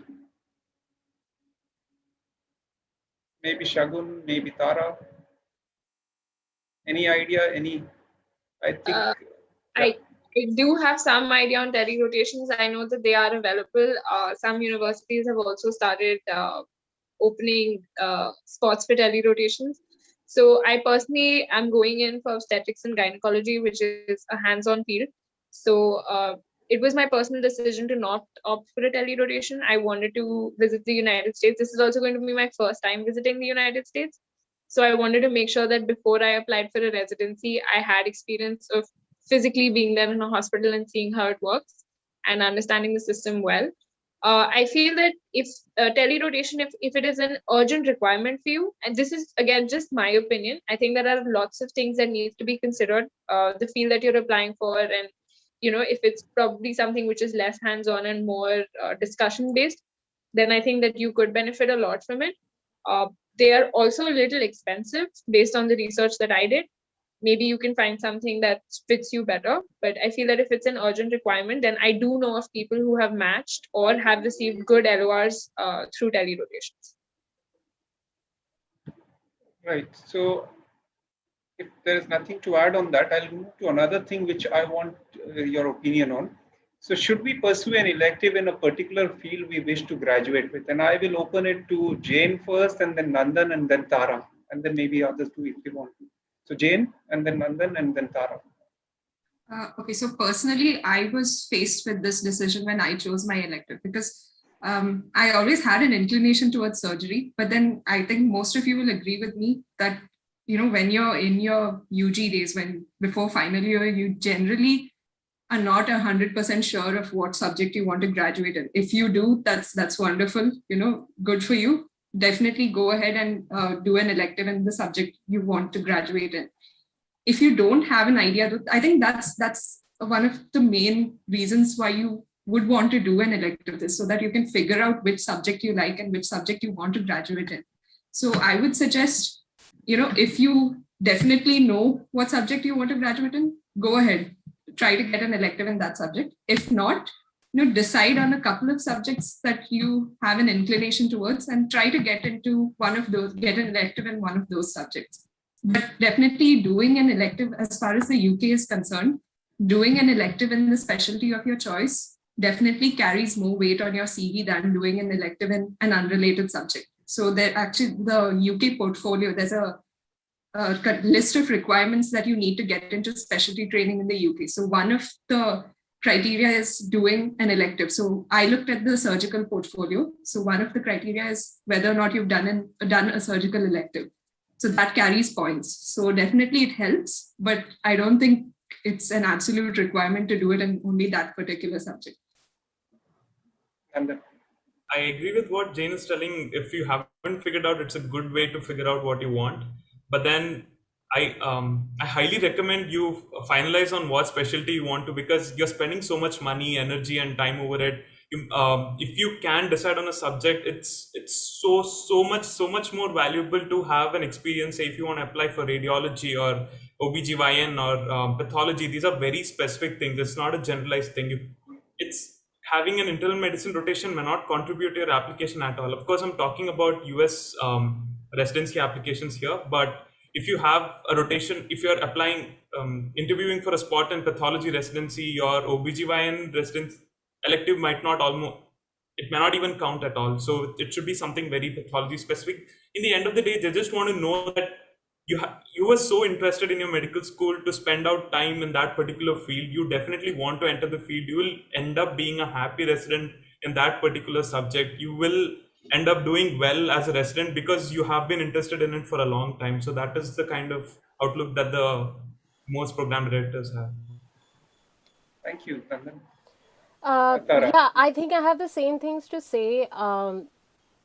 Yeah, but I think in my experience, I think when you pursue in one particular elective, one particular academic focus, and your research and clinical elective focuses that particular subject, so it kind of you will have a network of physicians in that specialty. You will know them, and if you have done your elective like in your third year or final year, so you and the time when you're applying for residency and also fellowship, this is kind of like very important because you're building up your network in that academic focus. So you will know the oncologists, and the kind of that relationship, the mentor-mentee relationship is growing. So it's kind of very useful in not only getting into residency or fellowship, but also later in research collaborations or also getting into a job and all of that. But the thing is, it's always okay to, once you start, I know several people who in the beginning they were interested in oncology, they did electives, research, everything in oncology, but then once they started internal medicine residency, they found out their true passion is for gastro. That is always okay, because as far as you can explain it. So yeah, that's all. I mean, the thing is, there is nothing wrong. I mean, if you have an elective in pediatrics and I think radiology, but then you're applying for family medicine or internal medicine, it is still okay. Because it just shows that, okay, you have a hands-on experience. But then if you have cardiology, 2 of the cardiology or 4 cardiology electives, and then when you're applying for internal medicine and you write specifically you're really aspiring to be a cardiology fellow, in that case, that just shows the academic and clinical focus. That's all. Thank you guys. I'd just like to add, I'd just like to add a small point. So for people who are confused, the thing is, as you reach towards your internship or final year, you'll be more clear than you would, let's say, in third year. So use this opportunity that currently you'll be receiving, right? As per the new curriculum, at the end of third year, you get an opportunity to go and also explore different subjects. To give yourself an opportunity there. Further, if there are tele rotations that are there, depending on how your interest, inclination, and the finances of the tele rotation, doing tele rotations themselves in different subjects can boost it and help you understand if you're interested in a particular direction. And then once you have at least a general idea and figure, if you want to do further work, you can go there and study it. Because like Nandan said, if you're going to invest the money and time to go to abroad and like to actually work in a particular place, it is better to be in something that that at least you're interested in that direction. Like I know I'm interested in internal medicine, but I don't know if I like what specifically after that. So that's why I tried a little acute medicine, tried some nephrology, cardiology, and just generally like went in that direction of internal medicine, not doing like an OBG and surgery or something. So, yeah, Shagun, anything? Yes, so I I have a slightly different take on this entire matter, and the reason being that I'm somebody who has too many interests. So while I know I can definitely vouch for the importance of academic focus, there is no replacement for showing your dedication in a particular field, and that is very well appreciated. I also do think that as medical students, we sometimes get too involved in this rat race. So it is important and it is perfectly okay for you to take a step back sometimes and try out new things. So for example, for me, I went to a hackathon when I didn't even know what it was, and it opened doors to medical innovation. Then I went to an international conference where I learned about global health, and that opened doors to even more opportunities in global health. I finally realized my passion is for women's health, and now I'm trying to find a way of bringing all three things together with an OB-GYN residency and pursuing innovation simultaneously. So none of these experiences would have happened if I tried to restrict myself. So if I ever thought that, a hackathon is not going to help me match into a residency, I shouldn't try it, I would have never discovered that medical innovation is something that I really like. So, it's important to stay focused, but have a light heart when you're pursuing these things. Don't think of it as, oh my God, I'm wasting so much time if I did, it's nothing in life is so irreversible. So it's perfectly fine if you spend a month researching, I don't know, a rat model, but now you want to apply to becoming an obstetrician. It's all right. These are your learning years, and you never know what doors open for you. So keep yourself open to all opportunities. And yeah, I mean, that's my perspective on it. I think I have benefited a lot by not letting myself, be by being very hard on myself. So I haven't done that, and it worked for me. So I think you should also try doing that. Yes, thank you for that perspective, Shagun, because I would also like to add that, that's something, sometimes it's also an opportunity for you to try out and also know that probably you're not very keen or inclined towards that. And I just quickly want to take this opportunity, though I don't have an experience like electives and observership like you guys, but I remember my internship days where I was posted in the NICU for 15 days. And I used to do even night duties and registrars, we used to call the final year postgraduates of pediatrics. So I used to be up night and I used to do that. I was very keen to do that, arterial blood gas, and they actually encouraged me. And one of the days, I think after 4-5 days observing me not sleeping and all that, he said, "You're very dedicated. Do you want to take up pediatrics?" I said, "No, I used to think earlier, but after seeing this, I think it's not my cup of tea." So he said, "But you're so nicely doing and you're dedicated." I said, "Yes, since I'm here, I'm being very sincere. But I have realized now this is not, and I cannot manage children. I will not take up." So I learned that. Similarly, when I was in ENT, I did a lot of things, including earlobe repair and all that. They made me do even laryngoscopy. The PGs helped me and guided me. But then that was not something which I wanted to. But so, as you said, keep an open approach. And I think that is important. At the same time, you probably might understand and find your calling. So, and I would also add, since Shagun mentioned hackathons, in fact, one of the first times I got to know her well, and then probably I also got introduced to hackathons, was Camtech Jugadathan, thanks to Dr. Arun Chanbag and you guys. So that was one of the first times I actually knew what exactly a hackathon was. So, right.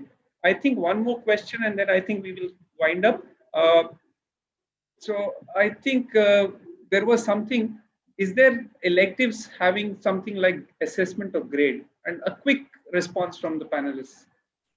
Is there something like assessment of grade in electives? If you want one, you can always get, you can, if they have a format, then that's good. But if you have a particular format, you want them to fill them out, you can hand it out to them in the beginning of the rotation. And I see that they have asked for our email IDs and social media accounts. I see the topic is so vast, like we can speak about this for days and all of us cannot answer all the questions. We have talked to like hundreds of people. All of us, Jane, Siddharth, Shagun and Dr. Rajendran have like so much experience in so many different things, and all of you, all the participants have so different varied interests in the sense like where you want to go and what subject you want to do. It's impossible for us to give a one size, as Dr. Animesh Jain told, it's not possible for us to give a one size fits all kind of advice to a general one. If you can get in touch with us, I know most of us are very open to helping people. This is how we have come to where we are, and I'm sure I'm very, very, very ready to help. If you can get in touch with me on Twitter or you can just email me, that will be really nice. Thank you. So yes, we will all share our emails, and I think I would say that, let me also clarify, if we are talking about the NMC electives, yes, there will be assessment, there will be things which are built in, and there will be a final report which would be to be authenticated by the people who you are doing electives with or the department. So please be under that impression that there is assessment or there is ongoing kind of formative assessment. So I think we will close here, and you can always reach out. I'm projecting it here. I'll put it in the chat also, and I would like to acknowledge some of the people. There was a group of people, community medicine specialists, 10 of us, who actually facilitated a session for capacity building on multiple things. So that was a CBME in community medicine, which went on for 4 months last year. So I acknowledge that whole group. Dr. Mangini Shah from Goa Medical College for some of the aspects that I have learned from her, and of course Dr. Rashmi Jain for the CISP2 workshop, where I have borrowed some of the things in this PowerPoint. So I think with that, I would end here. And it's been a pleasure interacting with you all. And then, thank you again to my students, my gems who have been here, and they have actually shared their perspectives. So thank you so much, guys. I know that, it was a very short notice, but I know that I can count on you guys, and you are always ready to oblige. So thank you so much. I think with that, I would hand over to the organizers. Thank you. Thank you so much, sir, and thank you, everyone. It's been a pleasure to listen to your informative session, and I'm sure this session was the most interactive one, and I think the students loved it, and everyone was posting a lot of questions, and I'm sure everyone is really interested in getting into electives now, and I'm sure this will broaden our horizon for our careers. I'd like to express my gratitude to Dr. Animesh Jain and his students for sharing their experience with us. With this, I'd like to say that we're going to break for lunch now and rejoin at 2:30 p.m. Where we'll begin our e-paper presentation. And I request the participants to be ready by 2:20 p.m. Thank you. Thank you, sir, and thank you everyone. Thank you, organizers. Thank you, Dr. Asha. Thank you so much, sir. It was a mere pleasure listening to all of your students. They were, as you tell, gems of your academy. Thank you for bringing out all these things in this session. I am sure the participants have enjoyed, and we have received immense good response for this. Thank you so much, sir. And thank you all the panelists. Thank you for the opportunity.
Big breaking news coming in, and this is very, very worrying for India. One positive case of the coronavirus has been detected. We're deeply concerned both by the alarming levels of spread and severity and by the alarming levels of inaction. We have therefore made the assessment that COVID-19 can be characterized as a pandemic.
Good afternoon, everyone.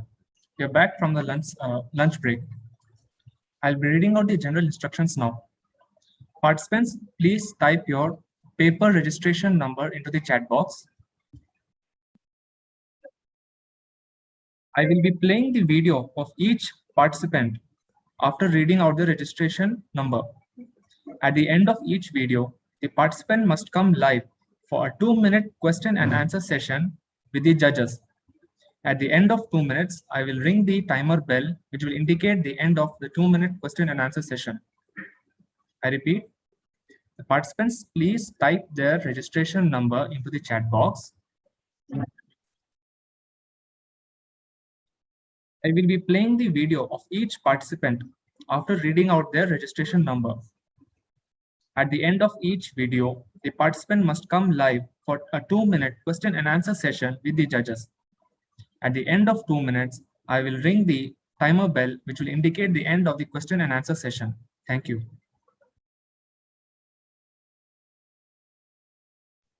We shall begin the event in 5 minutes.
Registration number MBBS Pathology 004. If you are present, please type in your registration number in the chat box. Registration number MBBS Microbiology 028. If you are present, please type your registration number in the chat box. Registration number MBBS Community Medicine 016. If you are present, please type your registration number in the chat box. MBBS registration number MBBS Forensic Medicine 018. If you are present, please type your registration number in the chat box.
Good afternoon once again.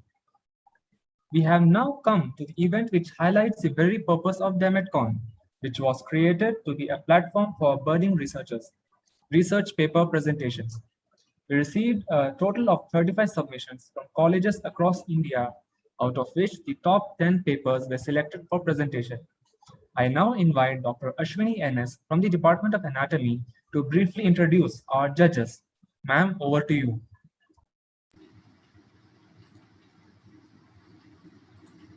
Good afternoon, everyone. I'm elated to introduce our judges for today's oral presentation.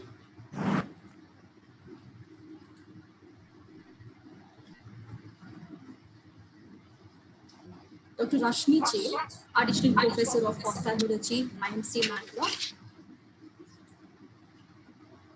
Ma'am has completed her MBBS from MGM Medical College, Indore, MS from NSCB Medical College, Jabalpur. She is also a FAMO Fellow from PSG, Coimbatore. She has completed her ACME from CMC Vellore. Also completed her postgraduate diploma in bioethics and medical ethics year 2012.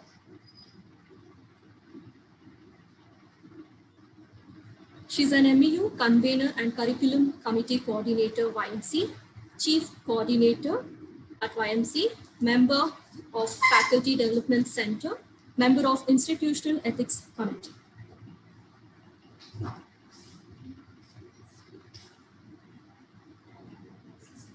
The laureates to her credit are, ma'am has completed Iron Lady Corporate Leadership Training Program certified by Tata Institute of Social Sciences for the year 2019.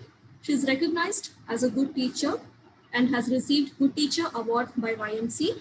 She's been an organizing secretary of the first international conference on clinical simulation in India for the year 2016. She's been a resource faculty for various medical and health professional education, bioethics, research ethics, research methodology, and medical simulation at local, state, and national levels. Welcome you, ma'am.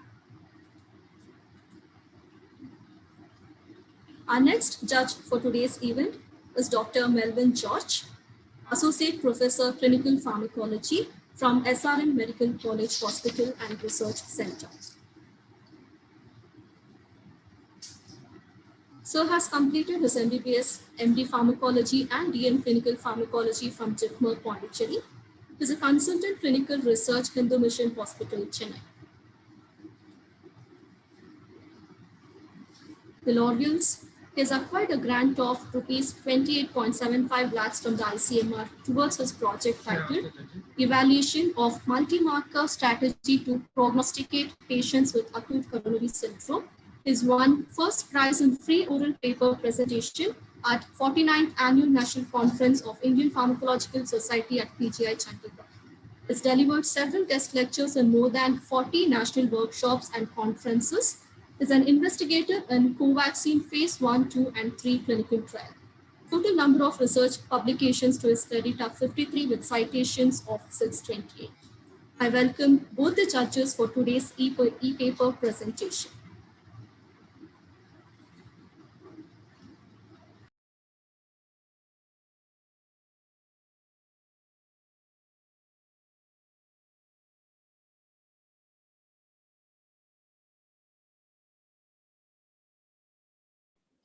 Good afternoon, Rashmi.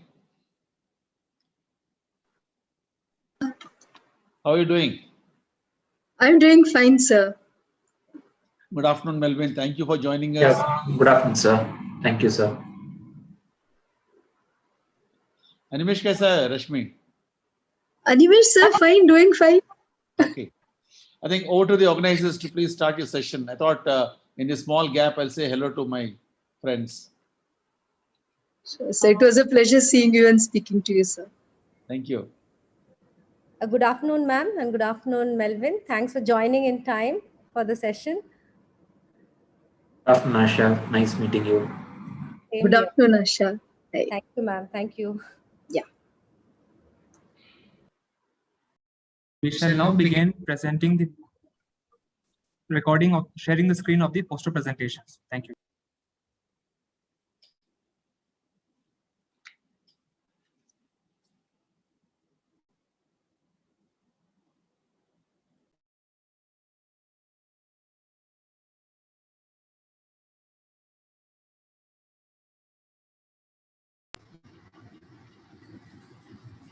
Firstly, we will be having registration number MBBS Patho 004.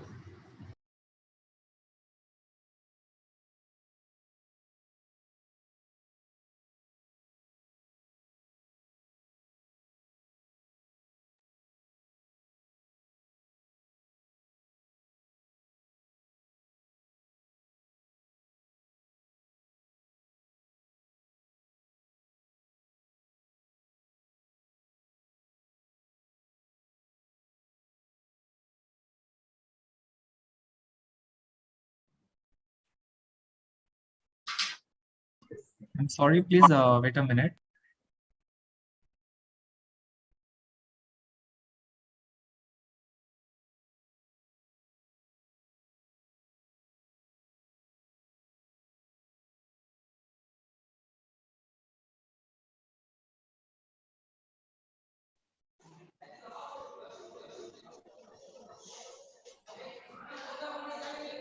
All respected teachers and other DeMedCon members, myself Harsh Jain, MBBS final year student of ESIC Medical College, Faridabad. I have done my STS project under guidance of Dr. Mukta Pujani, Professor and Head, Department of Pathology, ESIC Medical College, Faridabad. The title of my project is Evaluation of Tumor Infiltrating Lymphocytes in Breast Carcinoma and their correlation with molecular subtypes, tumor grade, and stage. So starting with the introduction, the breast cancer is the most common cause of death among females worldwide. Categorizing breast cancer into molecular subtypes luminal A, luminal B, triple negative or basal-like, HER2 enriched and normal-like has significant prognostic implications. The interest in TILs or tumor infiltrating lymphocyte as an immunological biomarker for breast cancer has been rapidly gaining momentum.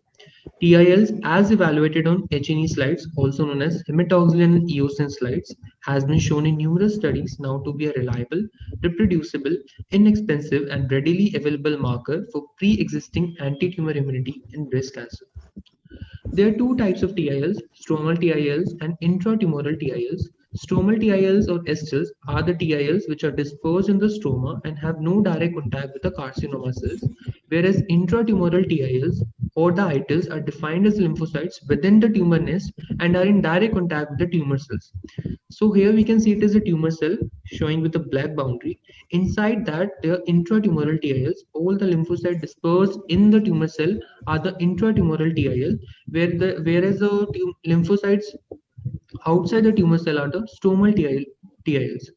Like here we can see that stromal TIL or STILs are dispersed in the stroma, where ITIL are present within the tumor cells. So the objectives of my project is to evaluate the tumor infiltrating lymphocytes in primary breast carcinomas and to determine the correlation between the tumor infiltrating lymphocytes and molecular subtypes, tumor grade, stage, and other clinico-pathological factors in breast cancer. So coming on to the material and methodology, a cross-sectional study comprising of 101 cases of invasive breast carcinoma was done. A representative 5 micrometer H&E stained section of each case was selected, and clinico-pathological details like tumor size, grade, stage of the corresponding patients were recorded. So the percentage of STILs determined at 200x magnification and the TIL score ranging from 0 to 300 was counted, and the ITIL were graded from 0 to 3. So this is a histopathological image of various percentage of STIL and various score of ITIL. So here we can see that the STILs are just 5%. Here STILs are present 30%. Here STILs are increased to 75%. And finally in the last, STILs are maximum with the 95%. And these are the ITIL with score 1 and score 2. So coming on to the results, the table shows an inference of all the histopathological parameters we have taken into account. So out of 101 cases, we have taken 68 MRM cases, that is a modified radical mastectomy cases, and 33 cases were true cut biopsy or excisional biopsy cases. And the histopathological parameters like tumor grade, tumor size, TNM stage, percentage of STILs, and score of ITIL were taken into account. Other histopathological parameters were also taken into account, like histological type of the breast carcinoma. Here we can see that there is a pie chart, and in the pie chart we can see that the most common carcinoma was infiltrating ductal carcinoma with the green color, and followed by medullary carcinoma, which which is 5% shown in red color, and followed by other carcinoma like lobular carcinoma, mucinous carcinoma, and metaplastic carcinoma. Coming on to the other parameter like molecular subtype of breast carcinoma, this is again a pie chart showing the division of the various molecular subtypes. The maximum percentage was constituted by luminal A, followed by triple negative, followed by HER2 positive, and followed by luminal B. And a grade, that is a modified Bloom-Richardson grade, abbreviated as MBR grade, was also calculated, and this grade was categorized into grade 1, grade 2, and grade 3, and it was found that the grade 2 was maximum in the maximum of the patients. Now, these are the bar graphs which are showing between a comparison between the mean percentage of esters and mean score of ITILs with various histopathological parameters. So here is the tumor grade, the comparison with the tumor grade. So here we can see that the mean percentage of esters as well as the mean score of ITIL were maximum with the tumor grade 3, followed by tumor grade 2, and followed by tumor grade 1. Coming with the comparison with the tumor size, so mean percentage of STIL and mean score of ITIL were maximum both with the tumors where the tumor size was more than 5 centimeter compared to those where tumor size was less than 5 centimeter. And then coming on the comparison with the molecular subtypes, the mean percentage of STILs and the mean score of ITIL were maximum with the cases of triple negative, followed by a HER2 positive, followed by luminal B, then followed by luminal A. And the comparison of the STILs and ITILs with the lymph node and distant metastasis. So from this bar graph, we can infer that the mean percentage of STIL and mean score of ITILs were maximum where the cases in the which lymph node metastasis and distant metastasis were present as compared to those where these metastases were absent. So the strengths are the current study found evaluation of TIL and H&E slides now to be a reliable, reproducible, inexpensive and readily available marker of pre-existing anti-tumor immunity in breast cancer. Sample size were relatively small with unequal distribution in each molecular subtype, which could lead to a dubious statistical results and alter the characteristic feature in HER2 or TNBC type. We could not assess the T-cell subpopulation of TILs. Coming on to the conclusion, a statistically significant difference was observed in the mean STIL versus ITIL score and tumor grade, size, molecular subtype, and lymph node metastasis. Moreover, stromal and intratumoral TIL showed a highly significant correlation with each other. So my recommendations are TIL should be evaluated for each case of breast carcinoma and should be a part of histopathology report. And it is of critical importance for devising novel immunotherapeutic strategy in breast cancer treatment. So these were all my references. Thank you very much. Now call upon registration number MBBS Patho OP004 to come online for his Q&A session.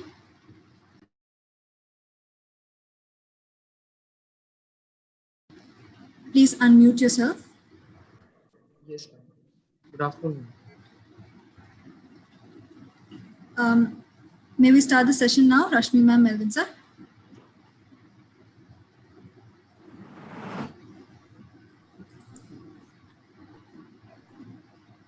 So I will be starting now. I will ring the bell and your time starts now. Okay, so well presented. I would like to ask you, do you feel there are any pitfalls in using STILS? Yes, ma'am. Any pitfalls in this, what you're suggesting, to do this tumor infiltration cell as a mandatory part of all biopsy reports? Ma'am, it is a bit difficult to calculate for all the reports. So that's why maybe they are not included, but actually this should be included. Okay, any other issues related to technical issues, subjectivity, anything else about this particular procedure? Ma'am, if a single pathologist will calculate, it might lead to difficulties. 2 or 3 pathologists need to calculate an accurate percentage of STIL. Okay, so one more question.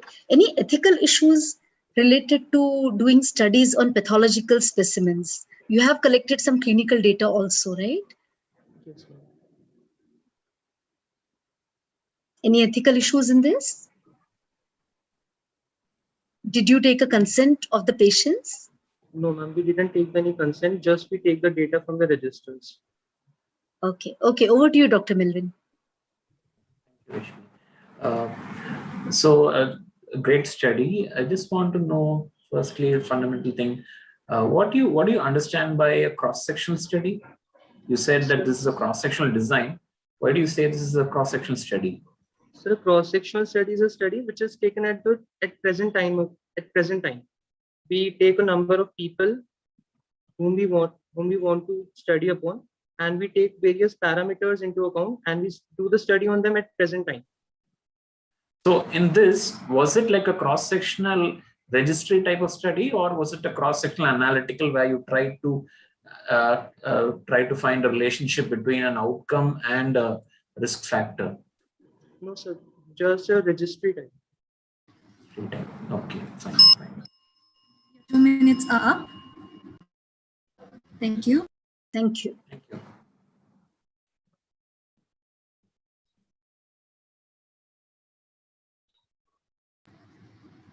I now call upon MBBS, NCD. You could just give us maybe a minute so that we could use the time for putting the marks. Yes, sir. Yes, sir, definitely, sir.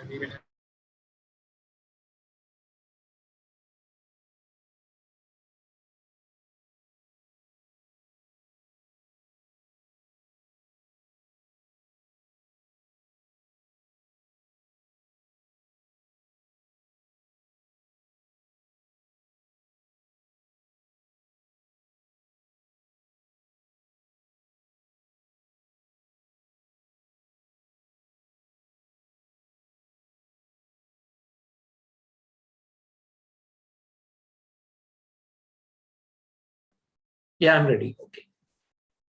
Yeah, me too. I'm also ready. Thank you, sir and ma'am. I now call upon registration number MBBS NCD OP006. Please stay muted until we call you up for your live Q&A session. His video will now be played.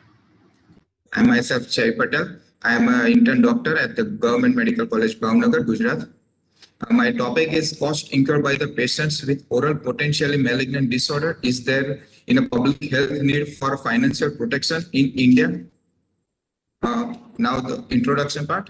Oral cancer is almost always preceded by the oral potentially malignant disorders. It includes OSMF, leukoplakia, erythroplakia, and lichen planus. Globally, the burden of the OPMD is reported to be highest among our Asian population, and especially in the Western India, where I was conducting my study. The overall risk of the malignant transformation of OPMD into oral cancer was reported 8.4 per 1,000 person year. Prevalence of the smokeless tobacco consumption and expenditure is reported to be quite high in the Bhavnagar region of the Western India, where I was conducting my study. The sequela of the OPMD may cause severe economic hardship, especially on the poor in India, and forcing families to using borrowing or shell asset to finance the cost of the cancer. Now, with this background, my objective of the study is to estimate the cost incurred by the patients for the care of the OPMD, and to determine the predictors of the such cost in the Bhavnagar district of the Gujarat, Western India. Methodology. It was a cross-sectional study conducted between the July and September 2019 at the OPD of the Otorhinolaryngology department of our hospital, Sir Takat Singh Ji Hospital of the Bhavnagar, and I include those patients who was above 18 years and diagnosed with OPMD by the otorhinolaryngology specialist, and I exclude those who are refusing to give me written consent. Now the sample size is 219. I conduct one pilot study for estimating the standard deviation of the healthcare cost of the OPMD, because there is no previous study reporting the same. And I calculate my sample size by using online calculator of the University of the California. I recruit all the patients from the register maintained by the staff nurse of the OPD, and I recruit only maximum 5 of the OPMD patients in a day, because of maintaining the quality of the data, because it takes approximately 15 minutes for me to fill the form, all questionnaires and consent. And every second patient was enrolled consecutively in the study. For the data collection, I used the questionnaire, which was validated tool of the WHO for estimating the direct medical, non-medical, and indirect cost among the tuberculosis patient, which was adapted for estimating the cost of the OPMD patient, and information of their tobacco consumption and expenditure incurred due to it was added to the questionnaire. And the cost survey, costs were summed up from the visit starting from the symptom. It meant the first day of the symptom till the time of the interview. For the total cost, I include total cost is the sum of the direct medical cost, direct non-medical cost, and indirect cost. In direct medical cost, I include the cost of consultation, hospital administration, medicine, and other diagnostic procedures. While in non-medical, cost of travel, food, and accommodations, and indirect cost, loss of wages of the patient and accompanying members. The expenditure on the consuming tobacco was calculated since the time they first started their consumption until the time of the interview. It was not added to the above any category of the above cost. Now the variables, my outcome variable is the total healthcare cost incurred by the OPMD patient as a continuous variable, and the predictors are many: age in year, male, gender, residence, years of education, occupation requiring labor, being sole earner in the family, from the BPL family, having OSMF, time since diagnosis, time since consumption of consuming smokeless tobacco, and having the first visit at a private provider. Now the statistical analysis for the cost, I using median and interquartile range IQR, and it is expressed in Indian rupees, and I use multiple linear regression analysis to determine the predictor of the cost. For the quality measure, I use validated tool of the WHO, which is translated version in local language. And for data entry, I use EpiInfo. And for defining the tobacco consumption, I use GETS survey. Now, ethical approval, I take it from my college ethics committee. And now the result portion. First of all, as you can see that the total cost among the OPMD, total cost of the healthcare cost of the OPMD patients are 500 median value, but there is no direct medical cost. It may be due to I conduct my study in the government setup, so there is no consultation charge or any other cost. So it is a gap that we require for the study in the private setup also. Now, as we can see that there is a significant amount of the direct non-medical and indirect costs incurred by the patients. Direct non-medical cost median value is 150 and the indirect cost 350 rupees. And I perform the univariable regression analysis, and in this, those predictors whose values are less than p-value are less than 0.2, I included them in multivariable analysis. So now the multiple linear regression analysis. Here, as we can see, the rural residents belonging to BPL family, sole earner in the family, and number of the months since diagnosis and first visit at a private provider as significantly predicting the total cost of the OPMD. The conclusion is the cost incurred by the OPMD patient in our setup is low. As I mentioned it earlier, it may be due to government setup. Financial protection mechanisms such as universal cash transfer should be explored to overcome the direct non-medical and indirect cost. And further studies are required in densely populated urban metropolitan setting of the India for estimating the cost and tobacco consumption and etc. My strength of my study is the first study to estimating the cost of the OPMD, and the limitation as recall bias, and we are not assessing the severity of the OPMD, and there is no follow-up of the patients, and private facilities are not included in my study. So this reference, thank you. I myself, Jai Patel. I am a... Thank you. I now call MBBS NCD OP006 to come live for his Q&A session. Please switch on your mic and video. Good afternoon. Good afternoon. Your time starts now.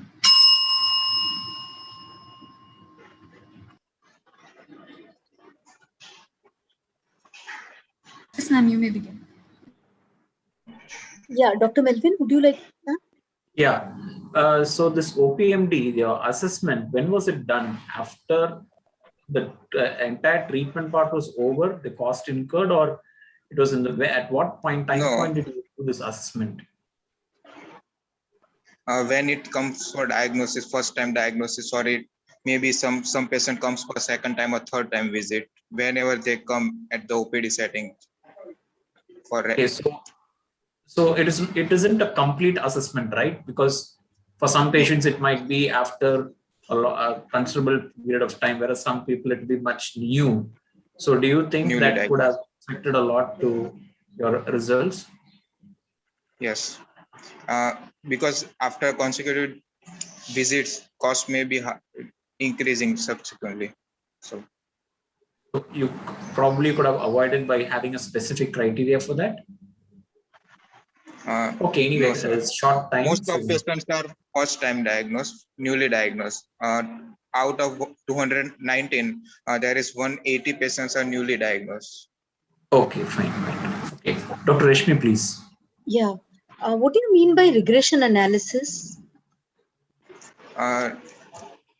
Comparing two variables, like in my study, I compare healthcare cost of OPMD with various variable like rural residence or belonging to sole BPL family or sole earner in the family, etc. Okay. All right. Thank you. Thank you. Thank you. Thank you.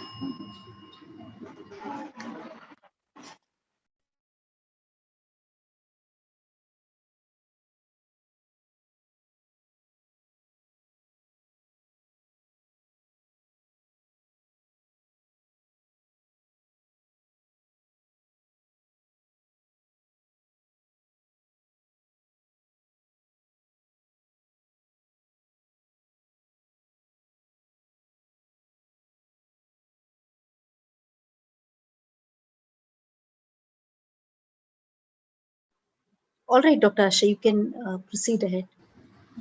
Thank you, ma'am. We now call upon registration number MBBS Psych 0P02 OP023. MBBS Psychology OP023.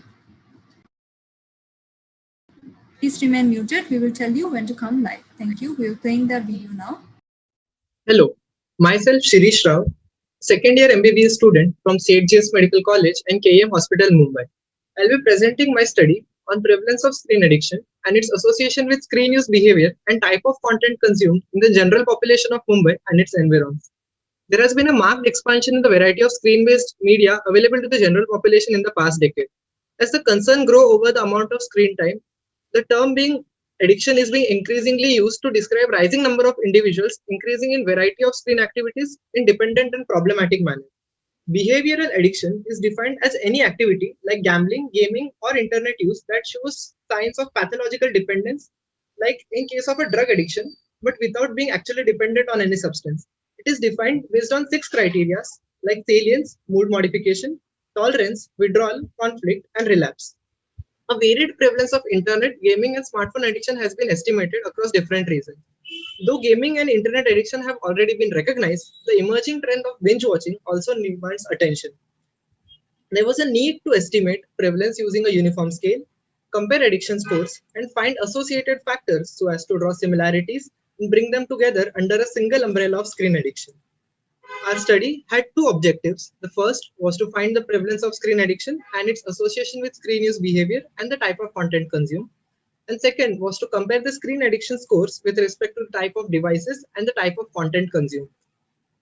A cross-sectional study was conducted between January 2020 and February 2021, barring the period of COVID-19 lockdown. The study was conducted in schools, colleges, housing societies of Mumbai, Thane, and Palghar, wherein urban and rural subunits were considered, and a stratified cluster sampling technique was used to recruit around 250 participants from various age groups in appropriate proportions. Individuals who had access to electronic screen devices and were capable of comprehension and verbal communications were included, and individuals with terminal illness or critical conditions or a history of severe psychiatric disorders were excluded. Institutional ethics committee approval was sought. Informed consent was obtained from individuals above the age of 18, and written assent was obtained from individuals between the age of 13 to 17, along with the informed consent from their parents. 2 kinds of study tools were used. The first being the digital addiction scale, consisting of 19 items with 5-pointer Likert scale, of which the Cronbach alpha reliability was 0.874. Based on this scale, the individuals were classified as normal, addict, and problematic users. Questionnaire to assess screen use behavior and type of content was also administered, which consisted of MCQ and yes/no kind of questions, the content validity ratio of which was greater than 0.65. Both these questionnaires are available in all 3 languages. The data was entered in Microsoft Excel and was analyzed using SPSS version 26. Pair t-test, chi-square test, and Kruskal-Wallis test were used, and p-value less than 0.05 was considered as statistically significant. Responses were obtained from a total of 252 participants, of which 46% were females and 54 were male. The age demographics were obtained similar to that of Indian Census 2011, and based on region of residence, 75% belong to urban area, whereas 25% belong to rural areas. Looking at the screen time statistics, the routine screen time in hours per day, excluding the productive screen use, was found to be 2.99 plus minus 2.01, which increased significantly during the holidays to 4.45 plus minus 2.02, and this significance level was tested by pair t-test. The prevalence of screen addiction was found to be 13% in the general population. 35% of the users were classified as problematic, whereas rest 52% were normal. Screen addiction, the prevalence of screen addiction was significantly higher in the younger age group, was significantly higher among males, but no significant difference in the prevalence was found between urban and rural areas. The addicts were further classified as social media addicts 9.1%, binge watching addicts 2.4%, and gaming addicts 1.20%. Looking at the digital addiction scores of these participants with respect to the most used device and the most consumed content, the score stood as laptop 1.89, PC 1.89, smartphone or tablet 2.63, and TV as 1.73. As we can see on post-hoc analysis and using Kruskal-Wallis test, the scores of smartphone users were significantly higher as compared to those who use any other device. With respect to the most consumed content, the score stood as binge watchers 2.42, gaming 2.21, social media 2.68, and others as 1.89. Again, these scores of all these three compared to others were significantly higher, but the scores were comparable among gamers and binge watchers, gamers and social media users, and binge watchers and social media users, indicating towards a similar degree of addiction, as these scores were found to be not statistically different. The association of screen addiction with self-reported motivations to use screen frequently, like to watch violent, nude, relatable content, or to use screen frequently due to the popularity, or to socialize with new people due to availability of lot of free time, and most strong association was found with coping loneliness, coping depression, and coping stress. Association with types of apps and genres with screen addiction was found with Instagram, Snapchat, TikTok, shooter games, sports games, YouTube, Amazon Prime Video, crime and suspense, and action adventure TVs and movie shows. Again, we're looking at offline content like downloaded and shared content was again also found to be associated with screen addiction. Our study also studied screen-specific psychological consequences like texting anxiety 26%, self-IT 17%, game transfer phenomena 19%, and a newly found episode transfer phenomena 12%, which is actually found to be similar to the game transfer phenomena, where instead of having visual and auditory hallucination about the game, the users experienced hallucinations about the TV series and the movies. The strengths of our study was sampling was done with age and with respect to age and demographical distributions. Ours is one of the few studies which was done on general population, which assessed social media, gaming, and binge watching addiction under a single umbrella of screen addiction, single umbrella, and compared their addiction scores, which used a scale that covered all kinds of online, offline screen device use and content consumption, which took into account genre of TV series and movies and established associations of screen addiction with them, and which also took into account newly emerging screen use specific psychological phenomena. And again, ours was the most novel finding was that our study was the first to document the episode transfer phenomena. Few limitations were that of a small sample size, result might have been influenced with the COVID-19 lockdown, as the screen use increased drastically. Our study was a cross-sectional study and hence could not establish the causation between the factors, and more longitudinal studies need to be conducted for the same. The prevalence of screen addiction is substantially high, particularly in the younger population. Strong association with screen use behavior and type of content has been established with screen addiction. Use of screen must be avoided for under peer pressure, stress, loneliness, and depression. Overconsumption of content, apps, and genres which have been found to be addictive must be avoided. Similarities in addiction scores and associated factors also support the use of the umbrella term screen addiction to group all kinds of addictive screen usage. And lastly, A standardized diagnostic criteria must be made on similar lines by conducting more longitudinal studies. These were the references that I used for my study, and thank you for giving your time for me.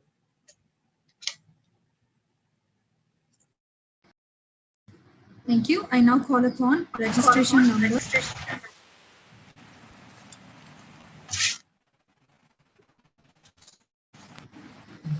No, sir. Your time starts now. Yeah, what is episode transfer phenomenon which you are referring to? Can you explain that? Yes, sir. The episode transfer phenomena which has been documented hasn't been documented anywhere else. It is similar to a game transfer phenomena in which, in context of episode transfer, it is a person who frequently watches episodes, movies, frequently experiences the hallucinations of the scenes, the music of it, the vibrating senses of it, unconsciously. So this a similar phenomena has been documented in the Oxford guidelines for game transfer, but nothing of sort has been documented for binge watching or movies as such. And what is this Kruskal's-Wallis test that you are talking about? When do you use it? Yes, so Kruskal's-Wallis is a non-parametric test which is used to compare the scores of multiple groups, like more than one. It is analogous to the ANOVA which we use for a parametric test. Okay, fine. Do you think there could have been any bias in your study? What sort of a bias, do you? Here, the answers to the questionnaire which we asked to the participants were completely subjective to their own interpretation. So the answers might be biased with that. And one more bias is, as I mentioned, due to the COVID-19 lockdown, as some of the data was collected before the lockdown and some after the lockdown, during which the screen use increased significantly. So prevalence might have been influenced due to that, and it might be an overestimate. Okay. All right. Thank you. Thank you so much, ma'am.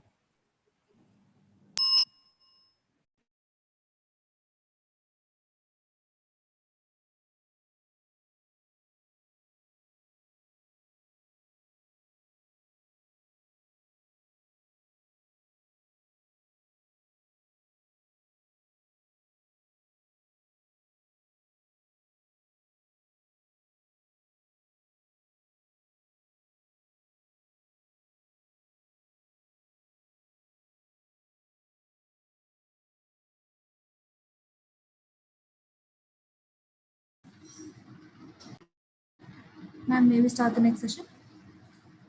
I now call upon registration number MBBS Hammed 037 to come online. We will be projecting your video. Until we call you for your Q&A session, please stay muted. MBBS Hammed OP 037. Good afternoon, everyone. I am Charvi Dhamija, MBBS Final Prof student from ASIC Medical College and Hospital, Faridabad. My mentor is Dr. Natasha Singh, Assistant Professor, Community Medicine, ASIC Medical College and Hospital, Faridabad. My topic for today is Role of Home Visits by ASHA in Neonatal Morbidity and Mortality in Village Pali, Faridabad, Haryana. To begin with, I would like to talk about the background. In December 2019, more than 100 infants died in an ICU of a hospital in Rajasthan, majority of which were neonates. These institutional deaths were within 48 hours of admission, which indicates failure of pre-hospital primary health care. Introduction. The first step in prevention of neonatal mortality is to prevent emergence of causative morbidity and its complications, and also early diagnosis, treatment, and prompt referral in severe cases. The main role in this is of ASHA, that is community health workers. Through home-based newborn care, Government of India introduced a cadre of ASHA through National Rural Health Mission, which was launched in 2005. Current study focuses on actual service delivery and its assessment. The objectives are as follows: to study the correlation between number of home visits by ASHA and episodes of neonatal morbidity, days of hospital visits, hospitalization, and any neonatal mortality in a small village of Faridabad, that is village Pali. Moving on to the materials and methods, it was a cross-sectional analytical study conducted in village Pali for 2-month duration, that is January and February 2021, on live births from August to December 2020. The sample size was 121 and all live births from August to December 2020 were included within the study.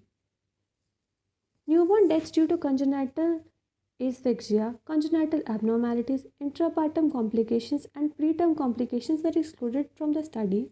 A semi-structured questionnaire was designed on the Google Forms, and house-to-house survey was done for data collection. Data was collected through interview technique from the mother or the grandmother of the child after taking consent in local language, that is Hindi. Data was entered in Microsoft Excel 2007 software and was analyzed using EpiInfo version 7 software. Moving on to the results. About the place of delivery of study population, 97.5% deliveries took place in the government hospitals, while there were 3 home deliveries in my study population. The mean birth weight of the study population was 2.9 kgs, and except one, all neonates were weighed after birth. Low birth weight, that is less than 2.5 kgs, was observed in 7.4% newborns, while very low birth weight, that is less than 2 kgs, was observed in 2.5% newborns. Now, about the visit of Asha to infant's house during the first 28 days of life, as per the informants, 95% of the study population, that is 115 out of 121, responded that they were visited at least once by Asha during the first month of life. Now, about the number of Asha visits, as is clearly visible in the slide, 53.7% population opined that the number of visits was 4 to 6, while 37% population opined that the number of visits was 1 to 3, and while 5% population was not visited at all. Now, about the number of neonates with any signs and symptoms during the first month of life, out of 121, 26 newborns had signs and symptoms during first month of life, out of which 18 were identified by the Asha during her visit. Now, the details about illness-wise distribution of the neonates with signs and symptoms. In my study population, there was maximum incidence of diarrhea followed by ARI and fever, and there was just one case of pustules. Now, the advice given by the Asha to the neonates with signs and symptoms, majority, that is 61%, were referred to the nearest PHC, while 39% were given home-based newborn care. Now, the illness-wise distribution of the neonates visited and referred by Asha. Out of 26 cases, 11 referrals were made by Asha, and out of which there were 4 hospitalizations in total. Now, the actual action taken by the parents or guardians of the neonates with signs and symptoms after advice by Asha are as following. Approximately half of the population was taken to the PHC, while home-based care was given to 26% of the population. An equal percentage, that is 11%, was taken to the chemist and private practitioner because of the PHC being farther away from their homes, and while one was taken to the faith healers, that too for jaundice. To conclude, I would like to say the performance of Asha was satisfactory in terms that no mortality was reported, and the outcome of morbidity was recovery of the neonates, and of all the illnesses, 69.2% were visited by Asha and 62% were referred to the nearest PHC. Hence, Asha visit does have an impact, and intervention in the form of home-based newborn care and timely referral save untoward events. The strengths are consumers were asked exact details about the visits of Asha and were correlated with the events among neonates, but the findings were from a single village only, and because of the ongoing pandemic, exact details could not be taken from some population. And I would recommend that studies with Asha's perspective should include the outcome in the community too, to generate evidence regarding the intervention induced by the government. The following are the references. That's the end of the presentation. Thank you very much for your attention. Thank you. I now call on registration number MBBS ComMed OP 037 to come live for your Q&A session. Kindly on your mic and video. Thank Good you. afternoon, ma'am. Good afternoon. Your time starts now. Good afternoon. You mentioned you use the Google form. May I know what you use the Google form for? Good afternoon, ma'am. Ma'am, while interviewing the informant of the child, that is the mother or the grandmother, we use data collection through Google Forms. Google Form was made and was filled. It was a semi-structured Google Form. It had the details about the demographic profile of the family. Then it had the details about the number of visits, whether the baby had signs and symptoms during the first month. If the baby was ill, then what was the Who signs and had filled symptoms this for? form? Who was required to fill up this form? Ma'am, I was filling up this form after the interview technique from the mother or the grandmother. I filled it alongside. So you were going in the village door to door, is it? Good afternoon, sir. Yes, sir. I was going to the village along with the medical social worker of our hospital. Okay. What is your study hypothesis? Sir, to check whether home visits by ASHA have any impact on neonatal morbidity and mortality. And do you think, do you think that there is some inherent bias in your study? Sir, the village population could have been very positive about ASHA, being scared that this being right or being negative could lead to them ASHA losing their jobs. So they could have been positive because of that. Thank you, sir. Okay, thank you. Thank you, ma'am.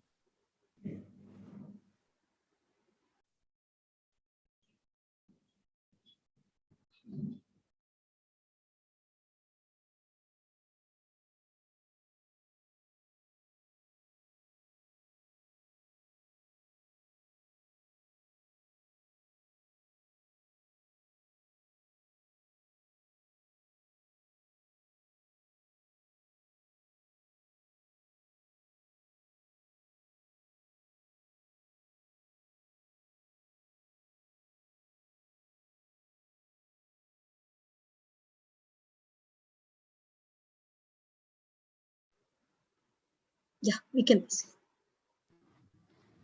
I now call upon registration number MBBS Physio OP017. MBBS Physio OP017. We will now be playing your video. Please be online and muted until we call you for your Q&A session.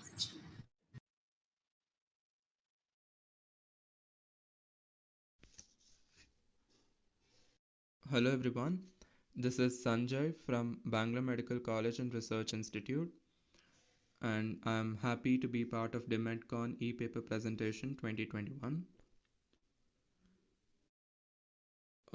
My topic is the effect of short-term alcohol abstinence on neutrophil phagocytic properties, and my guide is Dr. Sushma S., who is an assistant professor from the Department of Physiology.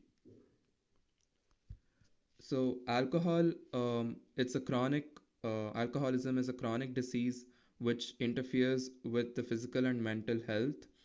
And we know that it's a growing social menace in our country and across the world.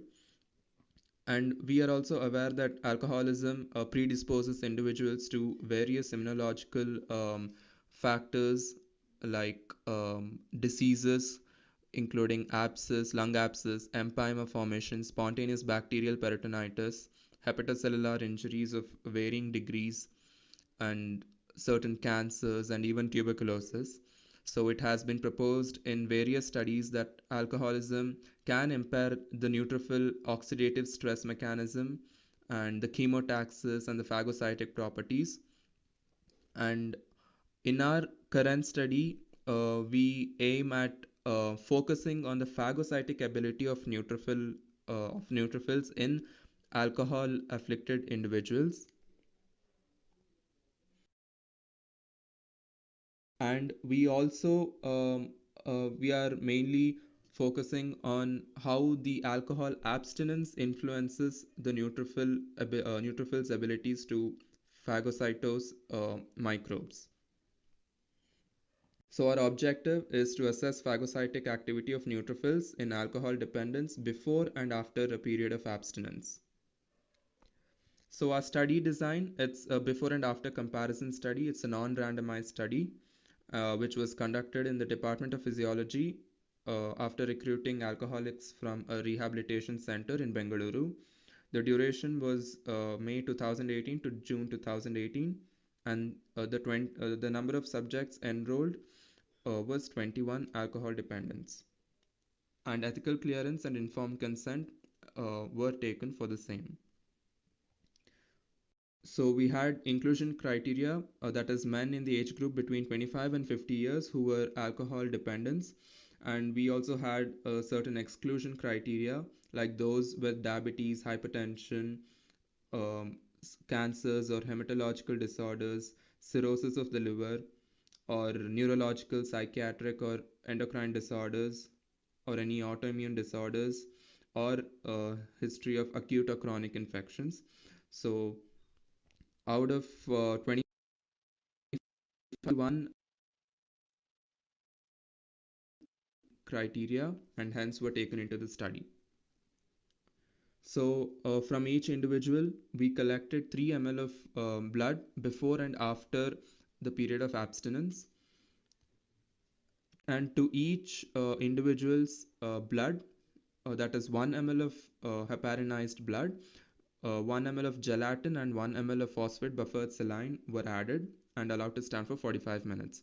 So gelatin agglutinates the RBCs which settle at the bottom, and the supernatant is centrifuged and the upper layer is discarded, and again we add phosphate buffered saline and the process is repeated. So basically we are trying to extract neutrophil rich solution from the patient's blood.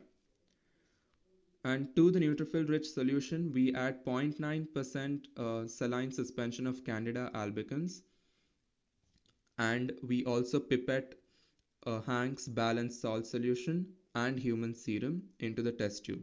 So for each individual, we have control and test. Control is before the subject is entering into the abstinence period, and test is after the period of 40 days abstinence. That is what we consider as test. And the test tubes are incubated at 37 degrees Celsius for 30 minutes. And at the end of this time, we prepare smears from the test tubes. And under oil immersion, we look for the phagocytosis of Candida. And we express the mean particle number as a proxy to study the phagocytic ability of neutrophils. In our study, we have considered 5% as the level of significance. So this is one of the pictures from our study. So you can see that there are many blue colored particles here. The one in the lower left corner, you can see a dark blue particle, that is the Candida which has not been phagocytosed, and the rest of the particles which are smaller and lighter blue in color, those are the phagocytosed Candida.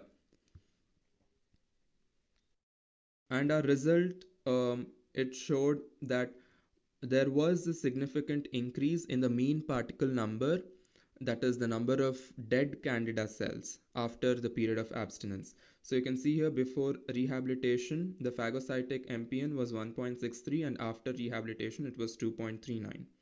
So there was a significant increase in the phagocytosing ability of neutrophils. So the strength of our study is that we have employed a very simple test and we have gone down to the molecular level to throw some light on the innate immunity mechanism in our body in the alcoholic individuals and how it's affected after a total alcohol abstinence. So this test, it might help individuals who are at an early stage of immunological dysfunction from progressing into severe health conditions. Our limitation was that it's a small sample size. We have considered just 21 individuals.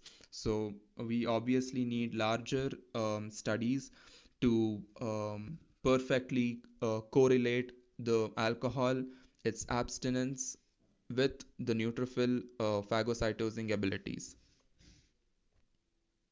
So in conclusion, there is a significant improvement in the phagocytosing ability of neutrophils after the abstinence period. So there is a scope for us to look deeper into these abilities of neutrophils in the innate immunity, and to employ certain rehabilitative strategies and help the alcohol dependents in from progressing to further deterioration in their immune system.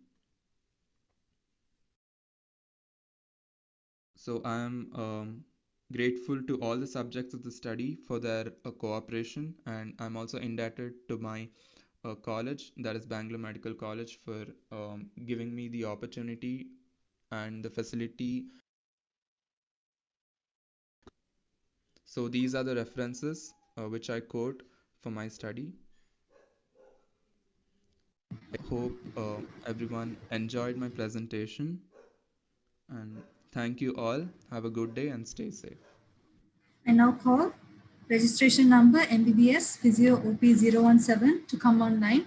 Please switch on your video as well as your mic. Thank you. Your time starts now. Good presentation. I wanted to know, you said abstinence period of 40 days, right? So how Yes. did you ensure that these participants did not consume alcohol? Ma'am, they were in a rehabilitation center close to our college, where they were not allowed to leave the rehabilitation center. They were in contact with their families through mobile phones, and they were employed in certain recreational activities. So they weren't allowed out of the center. Okay, okay. Dr. Melvin? Yeah. What is a confounder, and what are the potential confounders in your study? Sir, here we haven't considered the severity of alcohol dependence in various individuals. So if we could, if we had a certain questionnaire to say how long a person was exposed to alcohol, maybe we could have separate results as to how the phagocytic ability varies with the duration of alcohol dependence in individuals. Yeah, and you have, what is a confounder?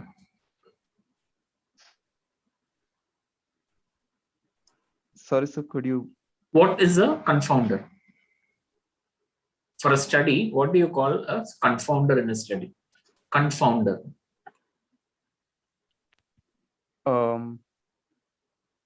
Maybe a better correlation between the. Okay, no problem. Fine. Thank you. Thank you. Thank you.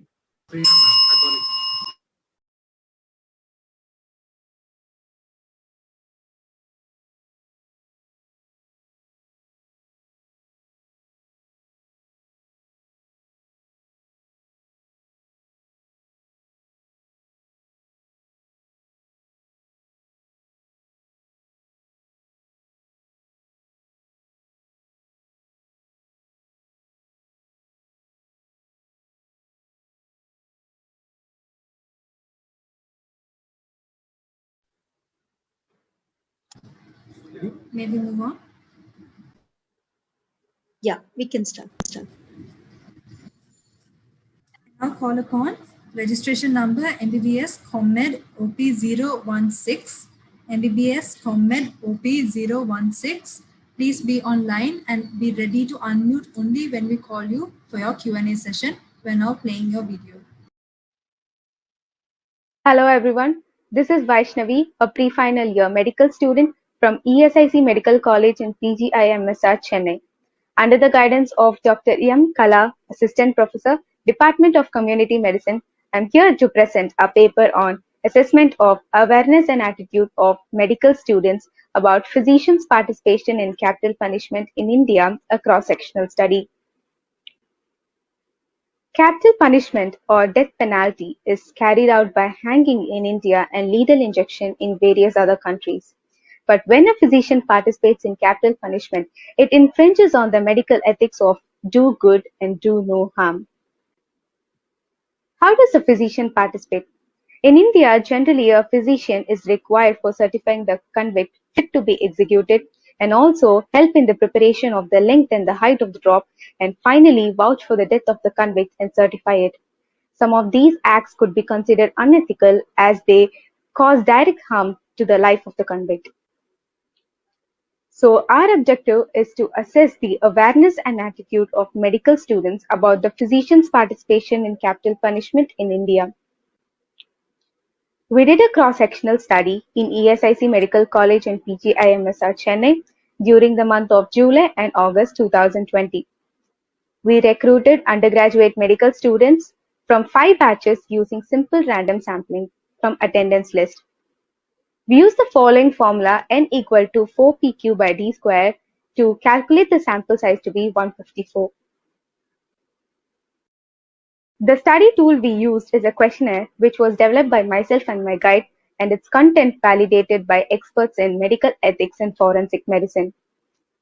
Then we collected the data using self-administered Google Forms, which was later analyzed using SPSS version 21. The results are as follows. The mean age of the participant was found to be 20, and female participants were slightly more than the male participants. This pie chart shows the distribution of the participants according to the year of study.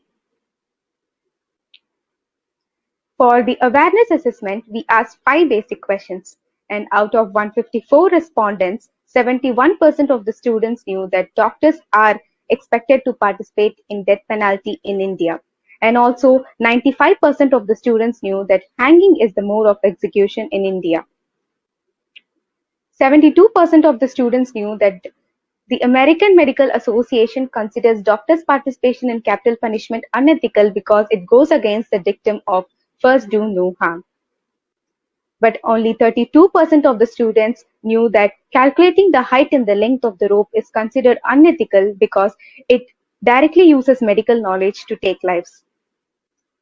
And only 24% of the students were aware of the fact that lethal injection was recommended in the place of hanging by the Law Commission report of 2003 in India. So overall, only 19.3% of the students knew all the activities that a physician performs in judicial hanging. We measured the attitude of the students using a 5-point Likert scale from strongly agree to strongly disagree for 13 different statements. For 4 statements, the participants gave a response that favors physicians' participation in capital punishment. They felt that physicians are representative of larger society, so they have to participate. If they do not, someone else has to do it. Physicians must be protected and must not be penalized for participating in capital punishment, and they must abide by the law of the land. This particular statement received an equivocal response. Sometimes physicians are required to actively take lives as a part of their duty. For 8 statements, the participants gave a response that did not favor physicians' participation in capital punishment. The physician's primary duty is to protect and preserve life. They must first do not harm. If the same physician who treats the patients are also asked to participate in executing the death penalty, it creates a conflict of interest for the physicians. Taking the life of a person is against the law of nature. While there were other studies conducted elsewhere in the world among the practicing physicians, the present study explores the attitude and awareness of medical students. But there are several limitations in this study.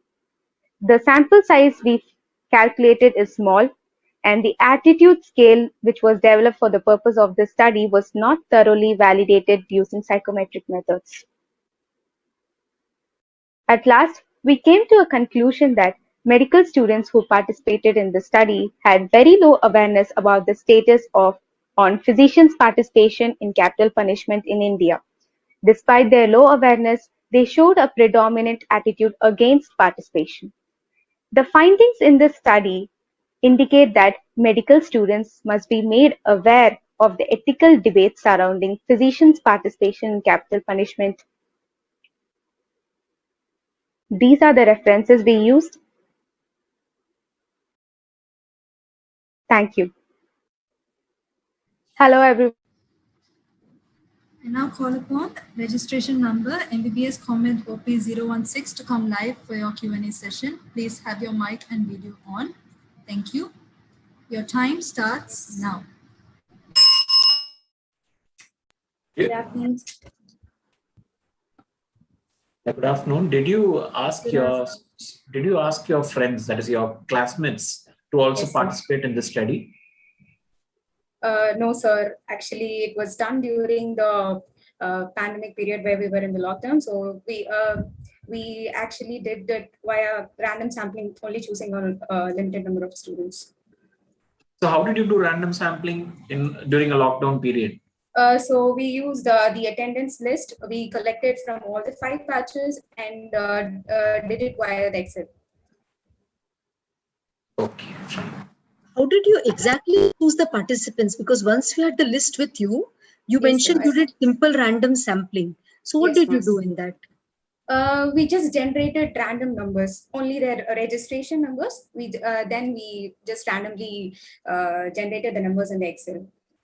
And then you sent the Google form only to those numbers? Yes, ma'am. Okay. And there were no dropouts? Everybody responded to the survey? No, actually we sent to 200 people and we received only 154 responses. Okay. What is meant by content validation? So the content validation, because this questionnaire was developed by myself and my guide, it was new. So it doesn't, it is not, it is not, I mean, there's no other gold standard questionnaire to compare it with. So there's no, only the content was validated by 2 ethical experts of a college. Thank you. Thank you. Thank you.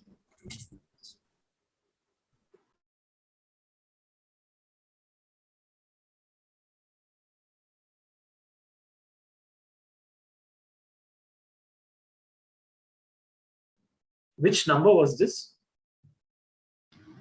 So this was MBBS Comment OP016. 16, okay.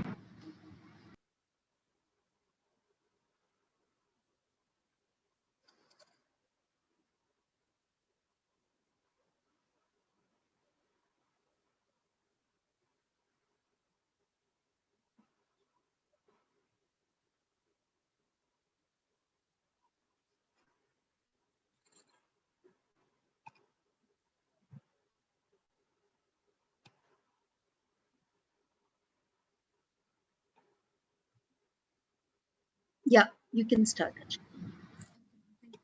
Now we call upon registration number PT Physiotherapy OP034. PT Physiotherapy OP034. We will be playing your video now. Afterwards, please be ready to come live for your Q&A session.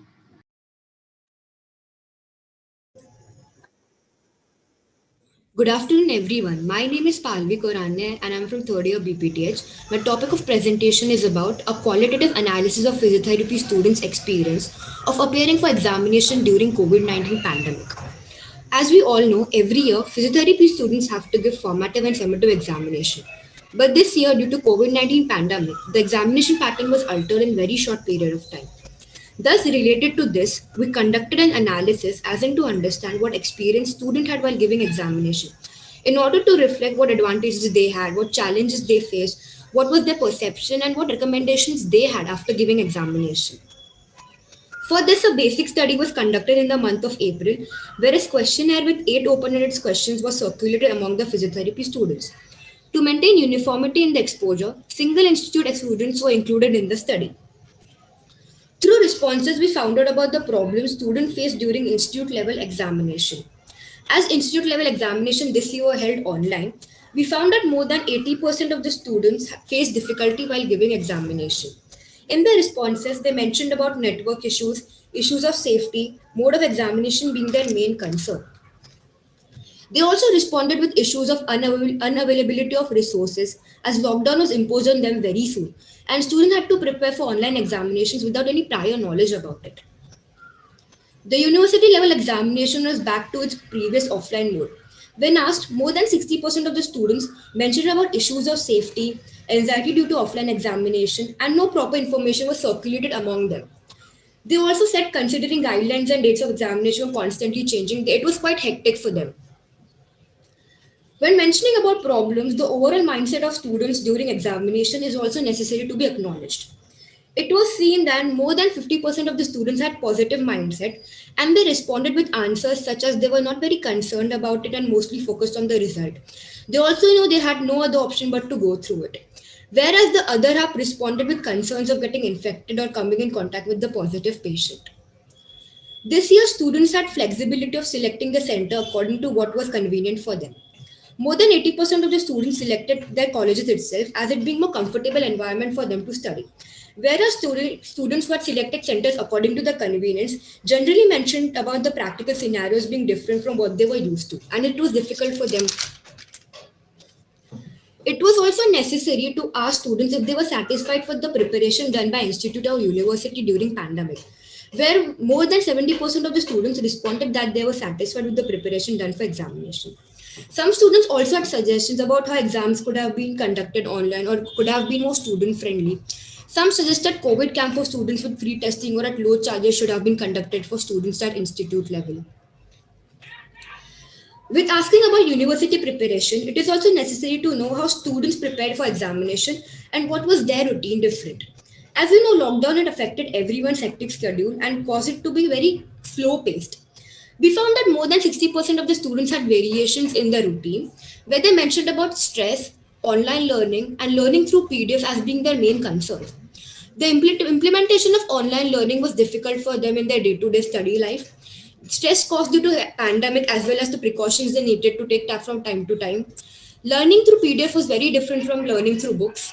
They also mentioned about how time to time guidance were needed from teachers, increasing the study timings.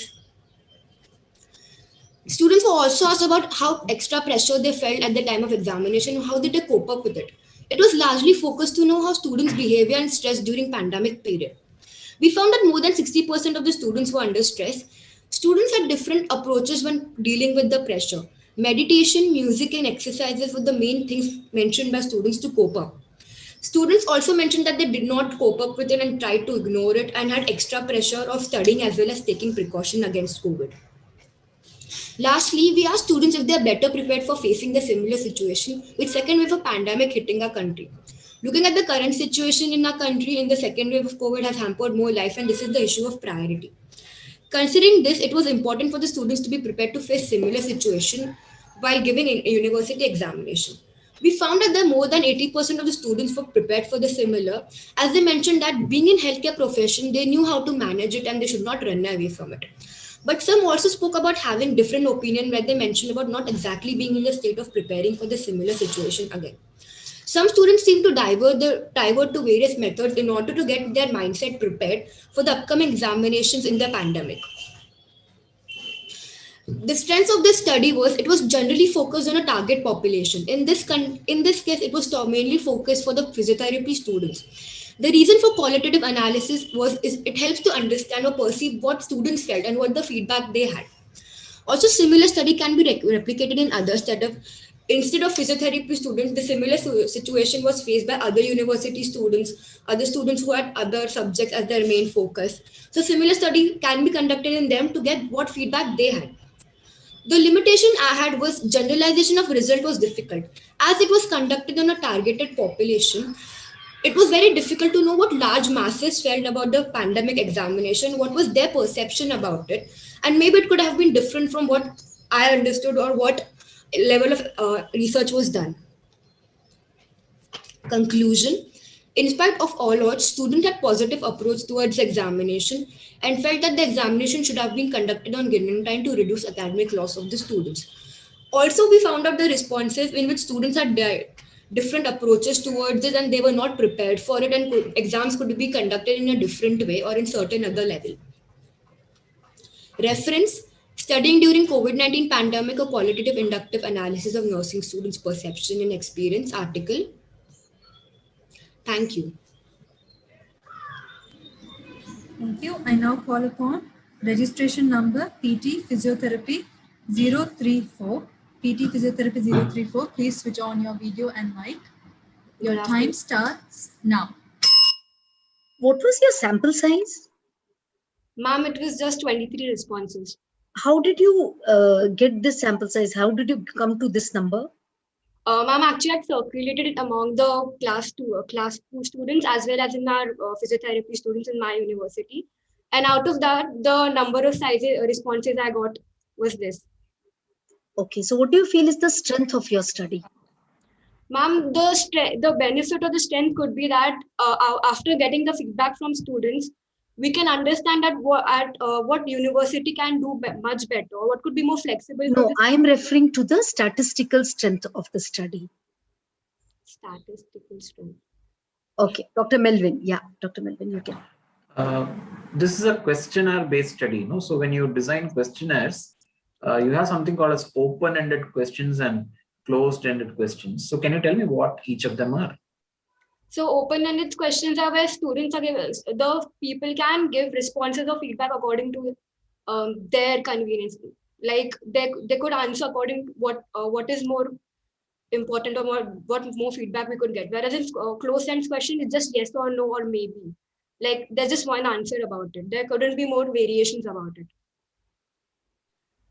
Can you tell me what are the other challenges when limitations of using a questionnaire-based method when you do a study? So challenges because there could be more variations about the answer. Not particular answer cannot be achieved from this.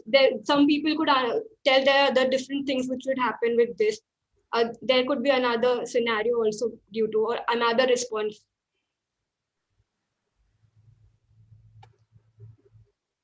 And difference between online and offline questionnaires, any difference do you think is there in the way people respond?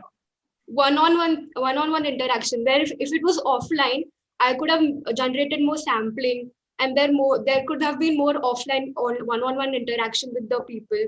So I could have understood their ideology or mindset very easily than being on. Don't you think it would have been more authentic if it had been a offline questionnaire? Yes, sir. Okay, thank you. Thank you.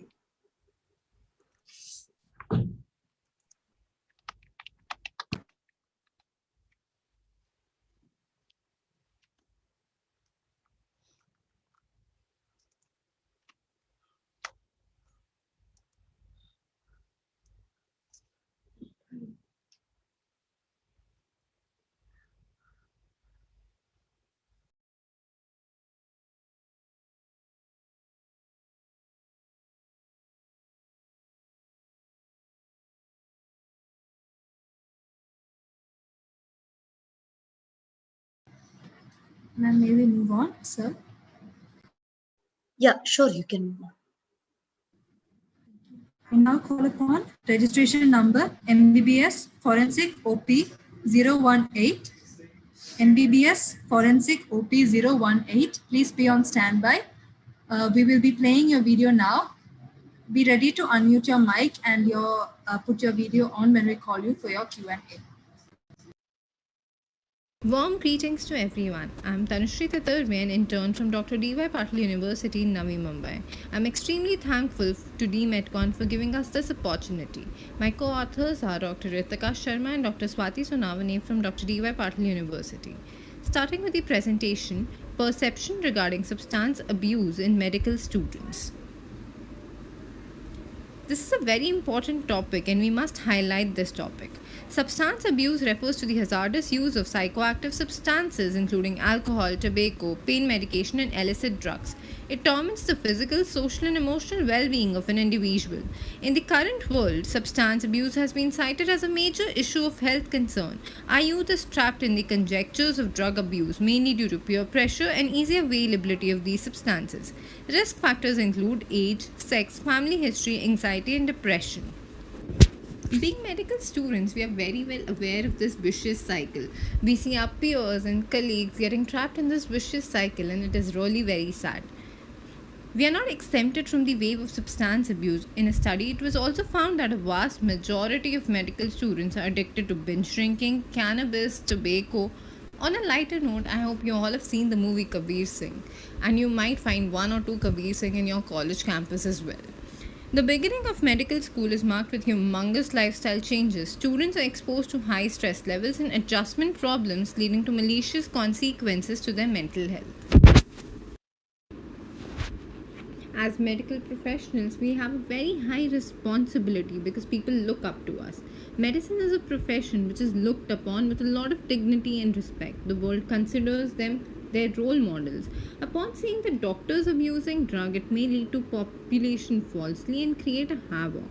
Hence, in our study, we will highlight the knowledge, attitude, perception of medical students regarding drug abuse so that we can combat this issue diligently. Coming to the objectives, to study the perception of medical students regarding substance abuse and to assess their knowledge and attitude regarding the same. The methodology being, the inclusion criteria is undergraduate medical student of the age group between 18 to 26 years of age. Exclusion criteria being student not willing to participate. The study center is Dr. D.Y. Patil University. It is a cross-sectional study with a sample size of 210 participants. Data was collected from the undergraduate medical student by using a pre-validated self-administered questionnaire after taking prior approval from the institutional ethical committee. Utmost care was taken to maintain the privacy and confidentiality. The questionnaire consisted of demographic details and certain questions related to perception, attitude, and knowledge of medical students regarding substance abuse. The data analysis was done using descriptive statistic tools like bars, charts, percentages, and tables. Coming to the result, the study was conducted in Dr. D.Y. Patil University School of Medicine. The sample size being 210 participants who were undergraduate medical students. Demographic details of the participants shows that the maximum study participants, they belong to the age group of 21 to 23 years. The mean age of the study group being 20.56 years with female preponderance. Getting a better look on the data, according to age, 18 to 20 years are 99 participants, 21 to 23, which is the maximum, are 105 participants, 24 to 26 are 6 participants. There is a female preponderance of 140 female participants, male being 70 participants. According to the year of undergraduation, the first year students comprise 45 participants, second year 45 participants, third year 82 participants, fourth year 38 participants. Accordingly, we have also divided between hostelites and localites as per the residential address. Further, we'll also see that how it is affected in our study. Hostelites being 139 participants, localites or day scholars being 71 participants. They comprise of single parent, nuclear family, joint family, siblings, alone or with roommates.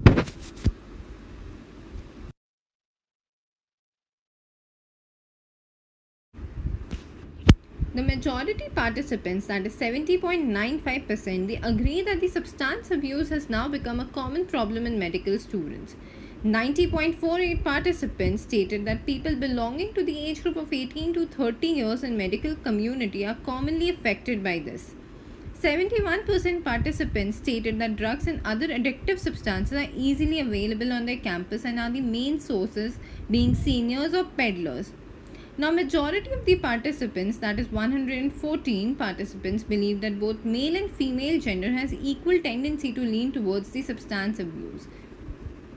Now, the main reasons or the factors responsible for substance abuse as per our participants are peer pressure being the most important, with 12.68% participants feeling so. Then comes depression. Then comes influenced by seniors and academic stress. There are other factors also like poor self-esteem, relationships, recreation, staying alone or away from home and family, curiosity, and poor social life. When the participants were quizzed regarding the commonly abused substances in medical campus, 38.39, which is the majority, feel that it is alcohol, followed by tobacco, cannabis, heroin, cocaine, amphetamines.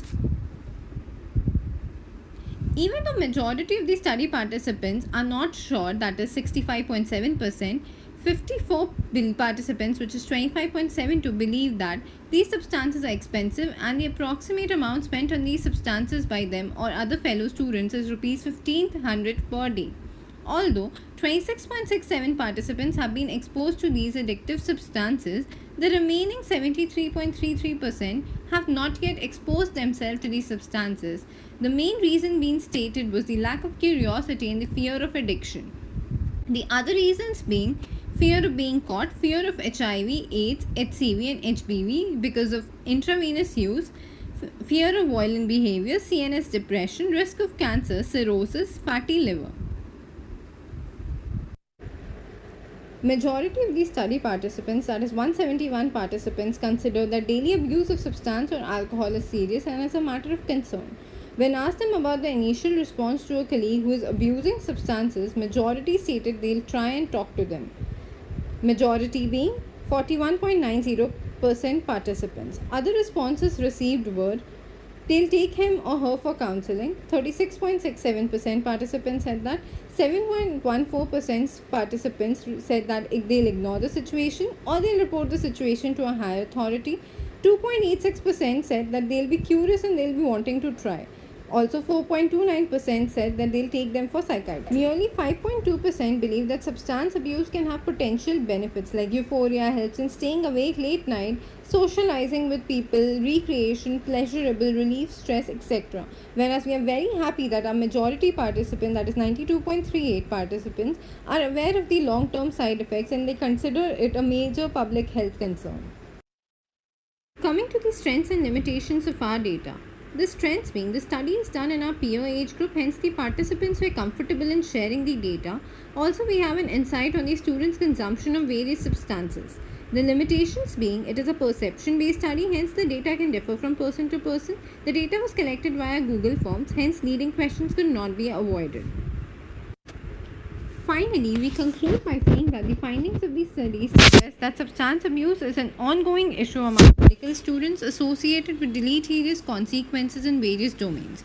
Although in the current study we see a tremendous progression, majority of the undergraduate students are not just aware of the long-term side effects but are also of the opinion that substance abuse is a major public health concern.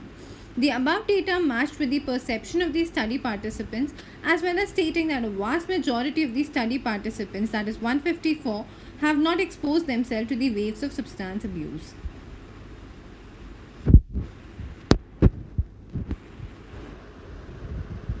Thank you for your attention.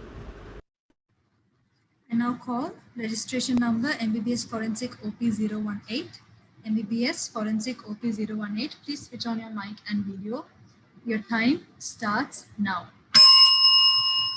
How did you maintain the privacy and confidentiality of the participants in your study? Good afternoon, ma'am. Ma'am, actually the questionnaire was a Google form. So firstly, there was a consent section.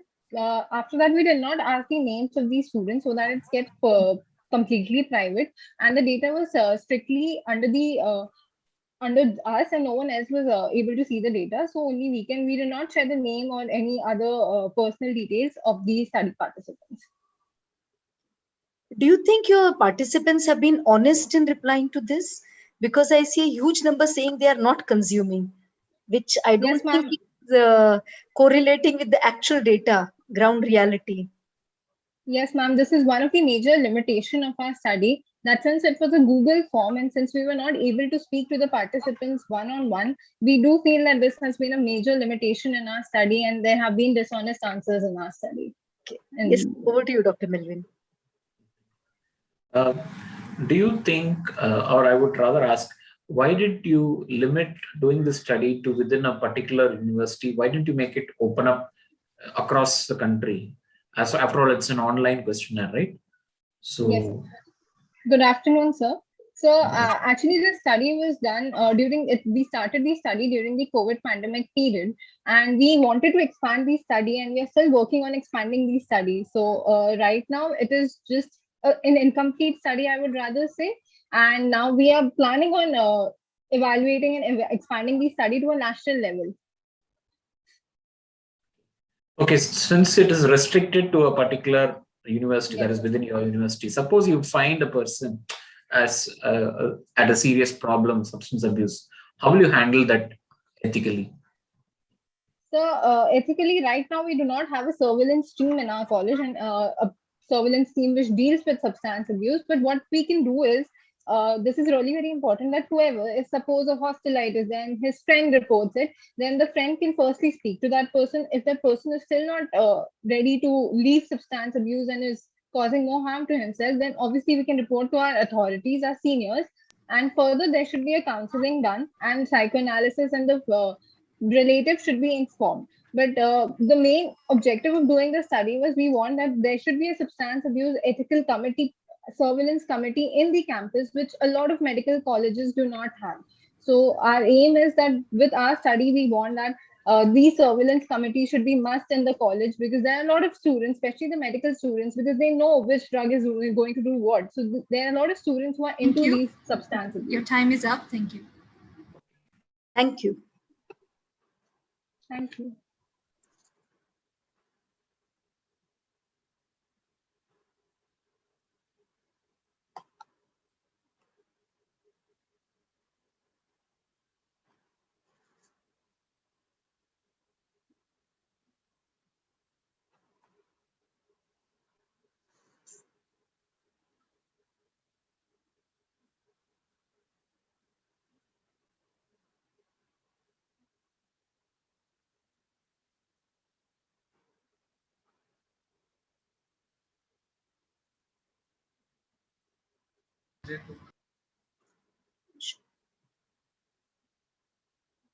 Yeah, Dr. Asha, you can. Now we call upon registration number MBBS Medicine OP019, MBBS Medicine OP019. We will be playing your video now. Please be ready to unmute when asked for your Q&A session. Thank you.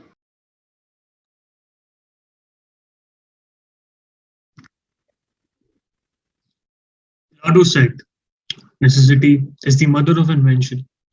And who better inventors than the pioneers of medical science? Every few decades, with the advent of new technology, the field of medicine adapts to include the most effective techniques. This includes not just procedures, pharmaceuticals, and research, but also the field of medical education. Good afternoon to one and all. I'm Utkarsh Raj, a third-year MBBS student at MS Ramaiah Medical College, and today I will be presenting my paper on students' perspectives on the subject of online medical education.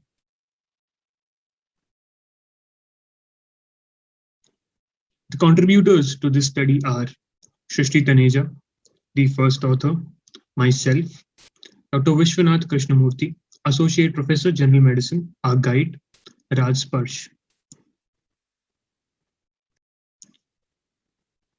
In March 2020, WHO declared the coronavirus disease a pandemic.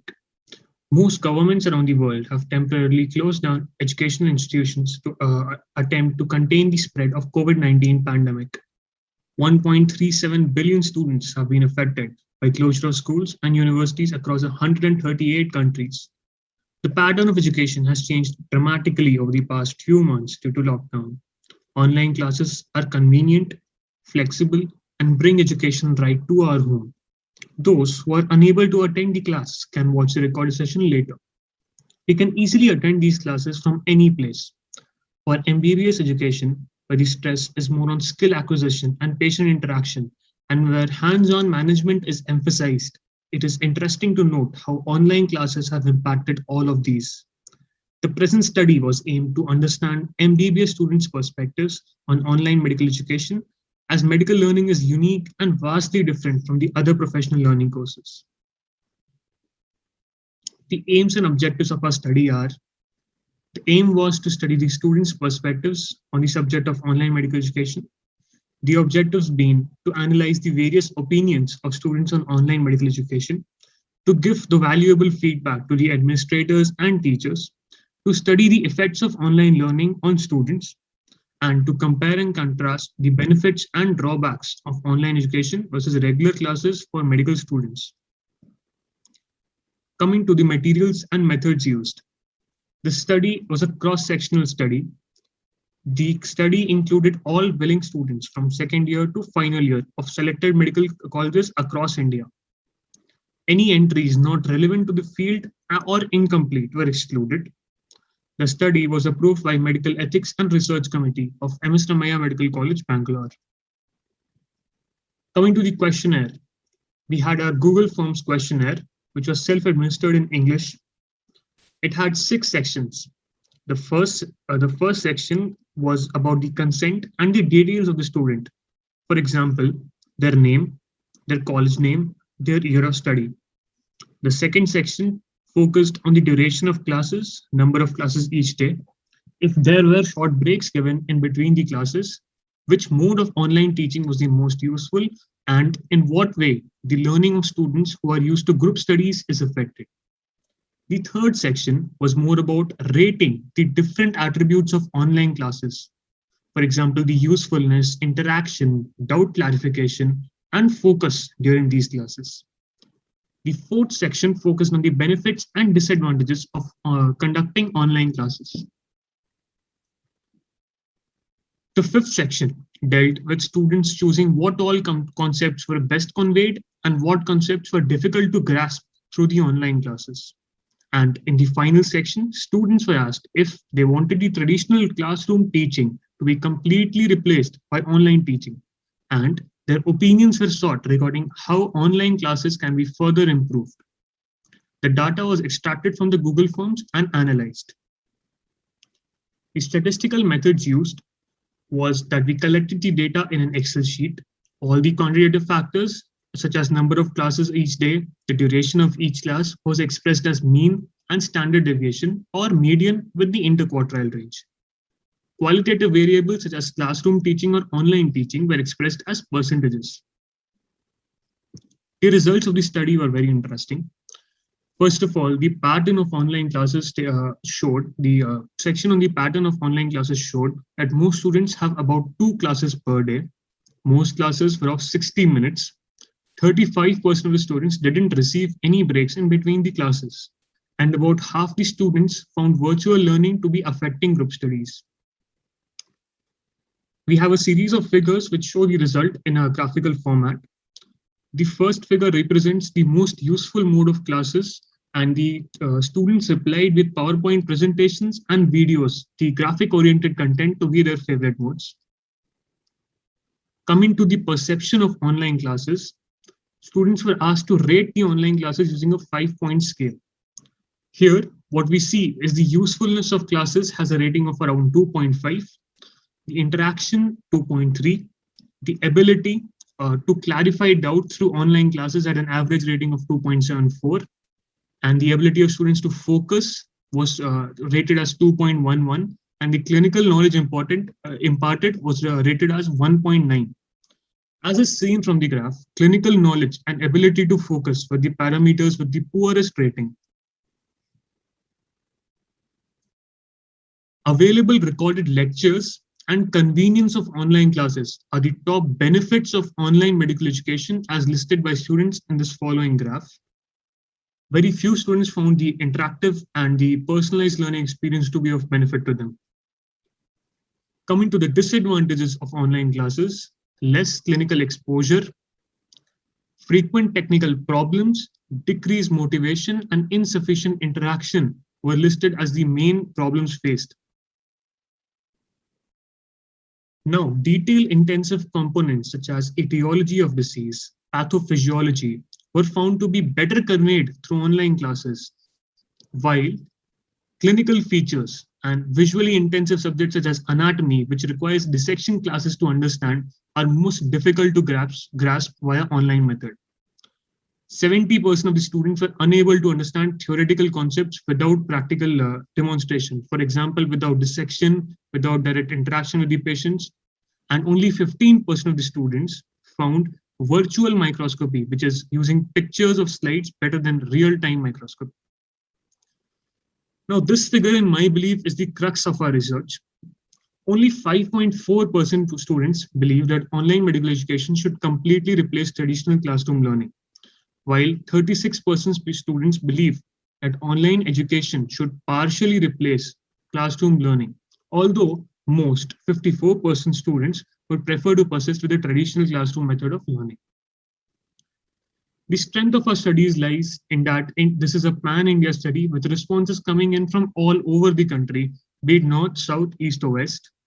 The drawback lies in that the non-uniformity of our responses is there from different colleges. In conclusion, I would like to say these are the following most commonly received feedback words from students. An overwhelming amount wanted more interaction in classes. Doubt clearing should be a focus. Lack of motivation to sit through classes and technical issues were stated by many. Also, the demand for video and clinical content was made. All the teaching institutions across the world were shut down, and the flow of knowledge was dedicated from teachers to inquisitive learners via this novel method of online classes.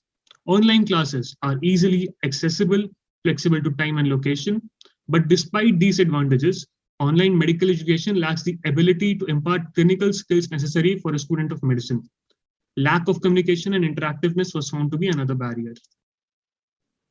While inclusion of online education in some form or another is inevitable in the wake of developing technology and the need for isolation, this mode of education is still not ready to completely replace traditional education in the field of medicine. These are the references we used in our paper. Thank you so much. I now call MBBS Medicine OP019 for his Q&A session. Please switch on mic and video. Your time starts now. Good afternoon. Did you ensure that students of all years were equally represented? Or do you think there is a disproportion? No, sir. There was a disproportion in the various years, in the various batches of the, in representation of various batches. So this is mainly because the first year students, they did not understand all the concepts. For example, how to study pathology online. They didn't have views on that. So mostly students didn't fill the form on that. Also, final year students, due to their busy schedule, we weren't able to get to them effectively. And you said something that the students did not like personalized learning, right? Students, so that was in the benefit section. We had put personalized learning as a possible benefit, but very few students opted for that, which indicates that. Why do you think so? Why do you think the reason? It indicates that the learning is not personalized online. The teacher is teaching to a mass without seeing the students themselves, and the learning is not very interactive or personalized. Okay. What is proportionate sampling? Ma'am? What is proportionate sampling? Proportionate sampling is, for example, I'm taking the sample from various demographic areas, so or various subsections of the population. So there should be proportionate representation. For example, there are 1,000 people. I've taken 100 samples for there. So could you have used that for your study? Yes, ma'am. We tried to include colleges. Our proportionate sampling idea was to include colleges from all directions, like from all parts of the country. But we were not able to effectively reach out to the parts where we didn't have contacts. Okay. All right. Did you have a consent form for this? Yes, ma'am. The first page itself was the consent form. Okay. Okay. Thank you. Thank you so much.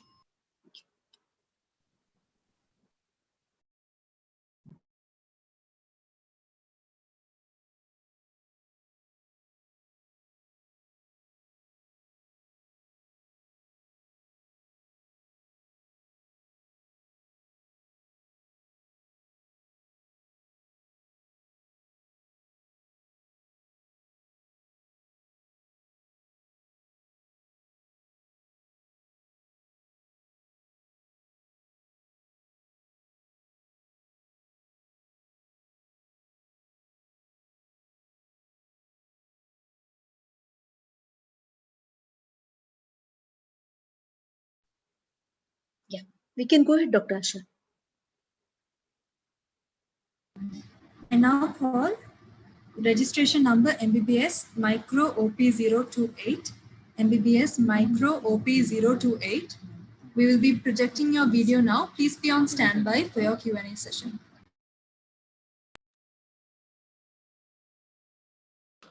Hello judges, I'm Jagan Joseph and my topic for today is study of multi-drug resistant gram-negative bacilli isolated from patients in the intensive care unit of a tertiary care hospital in coastal Karnataka. Infections due to gram-negative bacilli are the leading cause of mortality in ICU patients and are associated with higher morbidity rates, longer hospital stays, and increased healthcare expenditures. GNBs are the most common cause of UTIs, bloodstream infections, RTIs, and sepsis. Infections due to GNB in the ICU is about 2 to 5 times higher than the general inpatient hospital population. Multi-drug resistance, or MDR, is defined as non-susceptibility to at least one agent in 3 or more antimicrobial categories. Frequent use of broad-spectrum antibiotics results in the selection of these resistant strains. Several factors like overcrowding of patients with high levels of disease acuity in relatively small specialized areas of the hospital increases the likelihood of person-to-person transmission of microorganisms. Imperfect infection control practices and use of excessive invasive devices also contribute to the development of high antimicrobial resistance. The objectives of this study was to study the prevalence of multi-drug resistant gram-negative bacilli and ESBL producers in the ICU, and to aid the antimicrobial stewardship program of the hospital by studying the proportion of gram-negative bacilli susceptible to different antibiotics. This was an observational and prospective type of study, and the study population included all patients admitted in the MICU of Father Muller Medical College Hospital between June 20th and October 20th, 2019. A total of 616 samples were collected from 396 patients. All samples of consecutive adult patients admitted to the MICU during the study period were included. The sample size was calculated based on Cochrane's formula. The samples collected were inoculated onto McConkey agar and identified using colony characteristics and biochemical tests. The gram-negative isolates were then subjected to antibiotic susceptibility testing using Kirby-Baugh disc diffusion technique with 17 different antibiotic discs. Strains showing decreased sensitivity to ceftriaxone and cefotaxime were screened for ESBL production as per the CLSI guidelines 2019. The data was entered and analyzed for frequency and percentage using SPSS version 23 software. An antibiogram was made from the results of the study using the software WHONET, which included all GNBs with more than 5 samples. The results: a total number of 396 patients were included in the study who were admitted in the MICU during the study period, of which 65.9% were males and 34.1% were females. Males outnumbered females by almost 2 to 1. The patients were divided into 4 age groups. 7.6% of the patients were in the age group of 18 to 30 years, 23.2% were in the age group 31 to 50 years, 46.5%, that is the majority of them, were in the age group of 51 to 70 years, and 22.7% of them were in the age group of 71 to 90 years. This table shows the profile of samples from the MICU. You can see a total of 616 samples were collected, out of which 215 samples showed some growth, out of which 149 samples showed growth of gram-negative bacteria exclusively. From this, we can see that urine was the most frequently collected sample, followed by blood, followed by ET tip culture. This table shows the pattern of gram-negative bacteria isolated from different samples. E. coli was the most frequently encountered gram-negative bacilli, 48 out of 173, followed by Klebsiella pneumoniae at 45, Acinetobacter baumannii at 32, Pseudomonas aeruginosa at 25, and Klebsiella oxytoca at 5. This table shows us the proportion of gram-negative bacteria susceptible to different antibiotics. Here, we can see E. coli was most sensitive to amikacin at 75% and imipenem at 73%. Klebsiella pneumonia also followed the same pattern and showed highest sensitivity to amikacin and imipenem at 53.3% and 48.9% respectively, though the proportion of the resistant strains were higher. Acinetobacter baumannii too had high amount of MDR strains, and cotrimoxazole and amikacin or gentamicin were effective only in 34.3% and 31.2% cases respectively. The high rate of resistance is seen to ampicillin and first, second, and third generation cephalosporins. There was no difference between the 3 generations of cephalosporins. Multiple drug resistance, MDR, is defined as non-susceptibility to at least one agent in 3 or more antimicrobial categories. According to this definition, 111 organisms out of a total 173 GNPs are multi-drug resistant, which comes out to a percentage of 64.2%. Among this, 75% of the E. coli specimens were MDR, and 71.1% of Klebsiella pneumoniae were MDR, and a whopping 84.4% of the Acinetobacter baumannii specimens were MDR. Strains of Klebsiella pneumoniae, Klebsiella oxytoca, E. coli, and Proteus mirabilis showing decreased sensitivity to cefotaxime or ceftazidime were tested for ESBL production as per CLSI guidelines 2019. A total of 79 strains of these 4 organisms showed decreased sensitivity, which were 39 E. coli, 37 Klebsiella pneumoniae, 3 Klebsiella oxytoca, and 0 Proteus mirabilis. Based on the Kirby-Bott disk diffusion method, there were 21 ESBL producers out of 79. That is 11 out of 39 E. coli and 10 out of 37 Klebsiella pneumoniae. Conclusion and recommendations. This study shows that the MDR GNP infections are on the rise in the ICU. Gram-negative bacteria are highly resistant to many previously effective first-line antibiotics like penicillins, cephalosporins, and fluoroquinolones, with susceptibility rates below 25% and even 0% for earlier generation cephalosporins.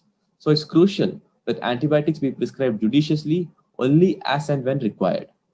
Last resort drugs like tigecycline or colistin are being used more and more frequently for ICU patients, which is a major cause for concern. The antibiogram prepared from the data collected shows good susceptibility to aminoglycosides like amikacin and gentamicin and carbapenems like imipenem and meropenem, and poor susceptibility to all the others. This information will be useful to clinicians for empirical therapy. The strengths of this study was that it included a large varied sample size, and 17 different antibiotic discs were used to check resistance, so most of the major antibiotic groups were included. This study is extremely relevant to the current scenario, as antibiotic resistance is becoming a huge burden on both health and economy. Findings from this study can be used by critical care physicians to choose the most appropriate therapy for their patients. This study had various limitations. It was a single-center study, and there was no differentiation between hospital-acquired and community-acquired gram-negative infections. The clinical outcomes of patients with MDR versus non-MDR infections were also not studied. I would like to thank my guide, Dr. Rekha Bulur, Professor and HOD of Microbiology, Padamulla Medical College, for her continued guidance during the project, and the ICMR STS 2019 program for supporting the study. These are my references. Hello, judges. Thank you. I now call upon registration number MBBS Micro OP028. MBBS Micro OP028. Please switch on your video and mic. Your time starts now. Yeah. In this hospital where you did this study, are there antibiotic usage guidelines, stewardship program? Is there a stewardship program already in place? I think so, yes, sir. And this contributed to that. Okay, what is the antibiotic stewardship policy? As in, sir? I didn't get you. What is the antibiotic stewardship? What is antibiotic stewardship? So depending on those guidelines, if in that hospital, in that population, if patients are not responding to a particular antibiotic properly, so then it is changed to something with more sensitivity, with which more patients respond to. Okay, can you tell me what was the reason for a very high MDR in this Acinetobacter baumannii in your findings? This included chronic ICU patients. So most of them have been taking antibiotics throughout their life, and they're in the last stages of life. The senior citizens above the age of 70 were the most included group. So I think due to overuse of antibiotics for their previous infections and diseases, I think they developed a high rate of resistance. Okay, thank you, Dr. Reshmi. Yeah. How did you obtain a consent for these patients? There was no patient contact as such. I directly obtained data from the electronic medical record system, from the hospital computers. and patients' names are not included. Only the inpatient numbers are used to identify the. You mentioned 600 some samples were taken, right? Yes, ma'am. So That is not for my study as such. It was part of the routine medical care. I just accessed the data from the system. I didn't take the samples only for my study. It was being taken as the treatment. So your study is totally record based. Yes, ma'am. Okay, it's a record based study. It's and not lab-based. It's Didn't include patient contact. I just checked for ESBL producers. I did all the cultures. Only one part of the study included extra work, like checking for ESBL producers. So I took Muller Hinton agar, checked for zone of inhibition. I did that by myself. But other things, it incurred no cost to the patient, and it included no patient So contact. were the patients admitted at the time of this study when you were doing the culture? Yes, were they in the hospital, or is it an old record? They're in the hospital. It was a prospect. Okay. What is the question? How does consent play a role here? If the patient is available in the hospital, do you need to take the consent of the patient to study this? Since their relevant data were masked by the IP number and their names are not included, I don't think it was necessary for consent, to obtain consent. So only their samples were used and as part of that regular treatment. Need to go back and study a bit. Okay. Thank you. This brings us to the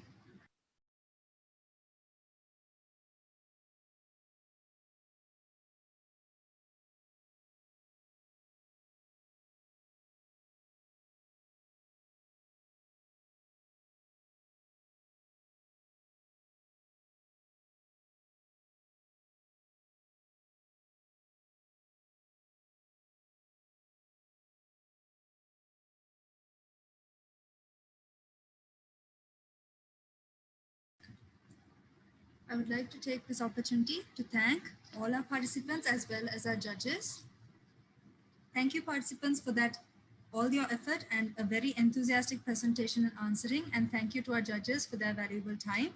The decision is now in the hands of our judges. We wish you good luck. Thank you, ma'am, and thank you, sir. Thank you.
At this juncture, we now have another unique event in our proceedings, the Student Forum. The Student Forum will give us all a glimpse of the changing trends of medical education through a student's perspective. I now invite Ancha Kashyap, 6th term MBBS student of Sri Devaraj Medical College and member of our organizing committee, to speak on the pros and cons of online learning. Over to you, Ancha.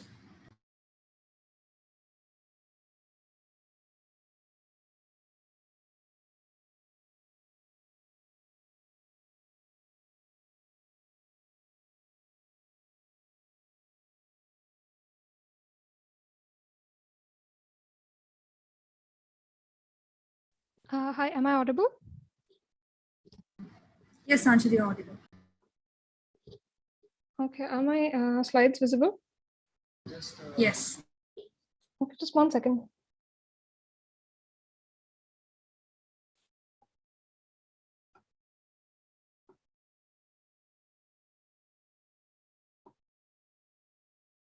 Okay, is this visible? Yes, it's visible. Go ahead, Anja. Good evening, everyone. Firstly, I would like to thank everyone for being a part of DeMedCon 2021 and making this conference a huge success. Secondly, I would like to thank the organizing committee, my team members and professors for granting me this opportunity to speak on this topic. And I'm Anchal Kashyap, 6th term MBBS student of Sri Devaraj Academy.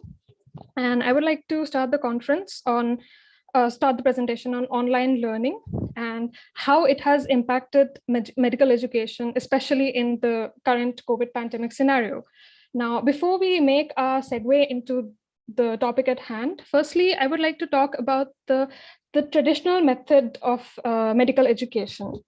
Now, it is a very lecture and the lecturer-centric model of education, where in a particular classroom, there will be one teacher who will be speaking about the day's lesson to the students. And this model has been the backbone of our education system, not just pertaining to the medical field, but also in other fields. It has been a historical model so far. Our parents, our grandparents, and all other professors in the medical education and medical field have benefited from the system in some way. But then again, let us not forget, just because it has been a historical model and it has been working does not necessarily mean that we must continue to imply it in every aspect, even with the advent of the 21st century. Now, the didactic method of teaching, which is the basis of teaching in almost all classrooms, be it starting from kindergarten to postgraduate levels, as is evident from the picture, there will be a lecture hall filled with students, some of them awake, some of them not so. And the teacher will be presenting the lesson.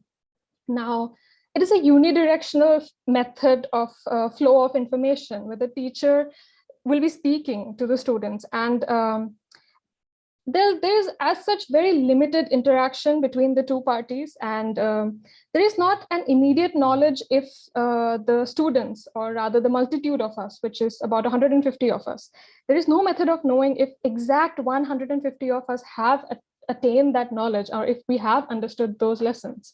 Now, as this is the backbone of our education, we cannot completely disregard this.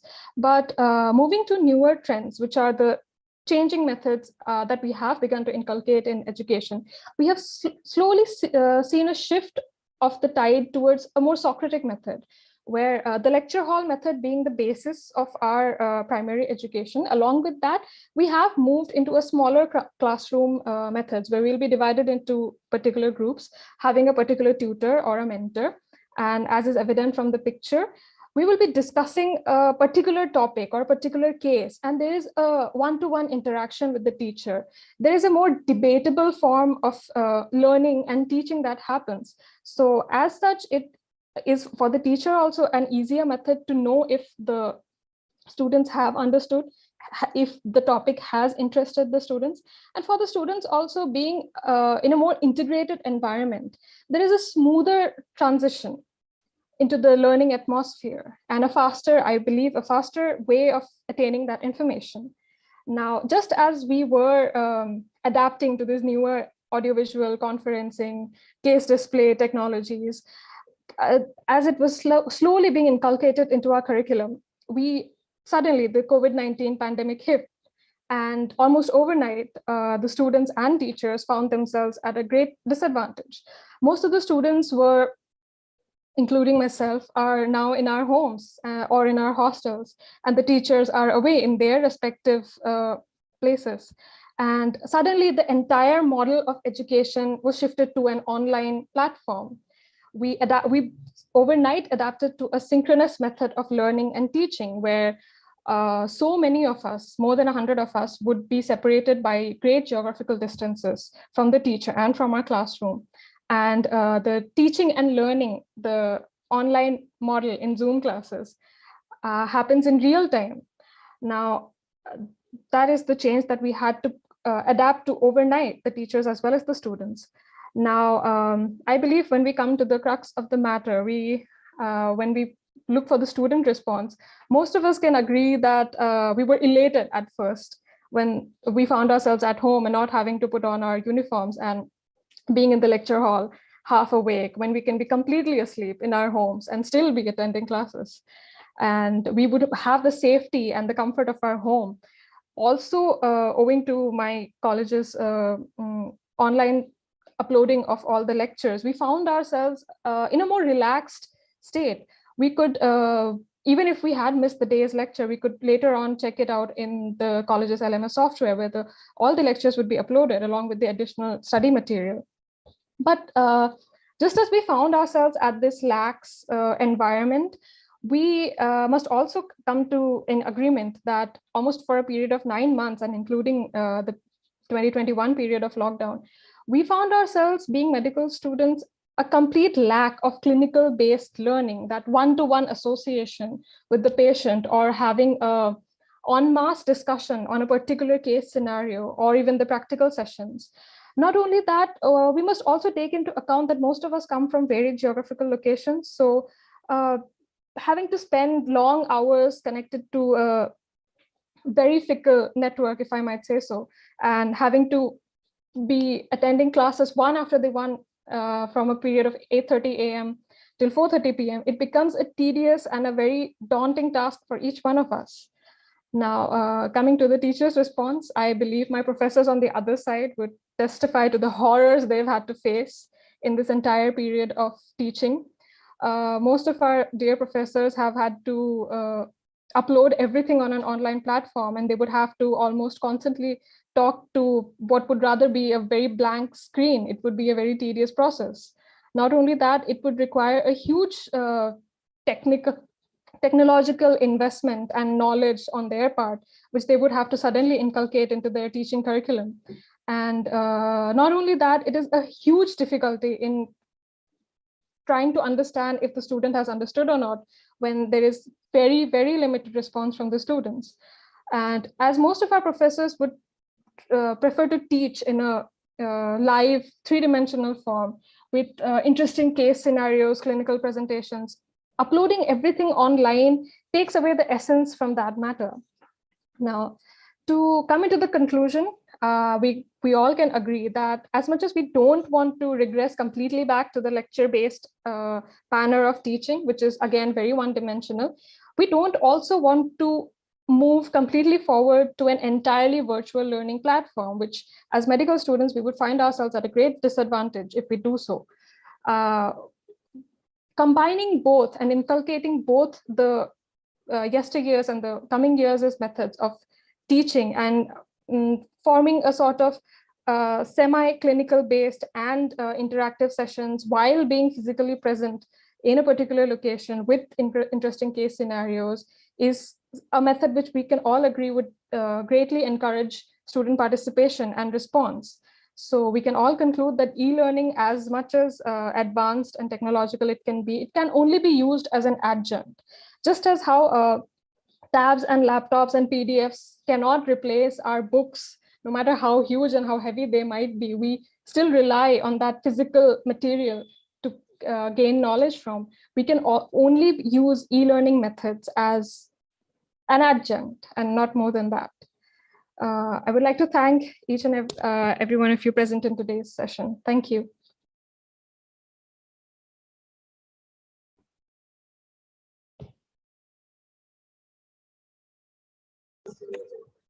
Thank you, Anchal, for sharing your views with us.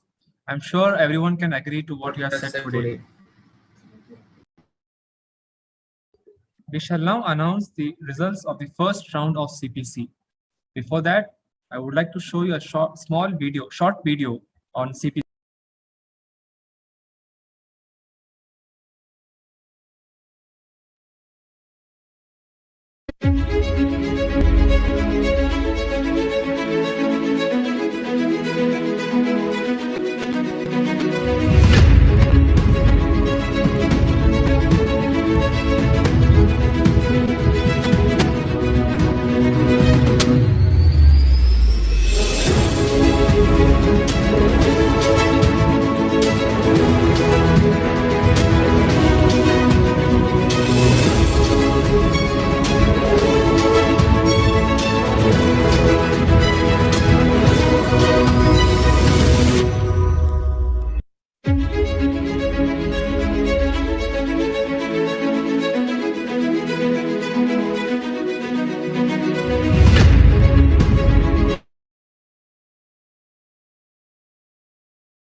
Sir, I invite you. Good evening to all DeMedCon participants. A big congratulations to all the participants of the round 1 Clinico-Pathological Correlation. Round 1 was conducted on Wednesday. The case was given at evening 6 o'clock. And all the participants actively participated in it, and they have presented the correlation part with points in favor and against the diagnosis. And they have submitted their results at 8 o'clock. There are 2 judges for this round, myself and Dr. C.S.K. Prasad. It was a very tough time for the judges to decide who to choose, because we had to choose only the 5 members. Otherwise, all would have been equally competent. So with that limitation of numbers, so judges came to the conclusion of 5 participants. Here there is no grading is given, it's numbered as per the registration number. To announce the participant, the top 5 participants who goes to the final round of CPC includes CPC 005 registration number Padmavati KK, CPC 014 Sanjay M. Gowda, CPC registration number 019 Zira Fatima, CPC 020 Amulya S, and CPC 021 Rishi Manimaram. A big congratulations to all these participants. There is a instruction for these participants. So these participants should be available in the morning 8:30. The second case will be given to them. And using the standard template, they have to fill the differential diagnosis. And it has to submit it to the DeMedCon 2021@gmail.com before 10:30. And using the same PPT, they will be given a chance to present for 7 minutes on the Zoom platform. That is, starts at 11 o'clock. There will be 3 judges. So each one of you will be presenting 7 minutes presentation. This will be followed by 3 minutes of question and answer sessions. I request all of you to be prepared for this session independently. Don't take the help of your friends or relatives or somebody. So be honest when you are preparing for this final round. So there will be a separate instruction given by the organizing team.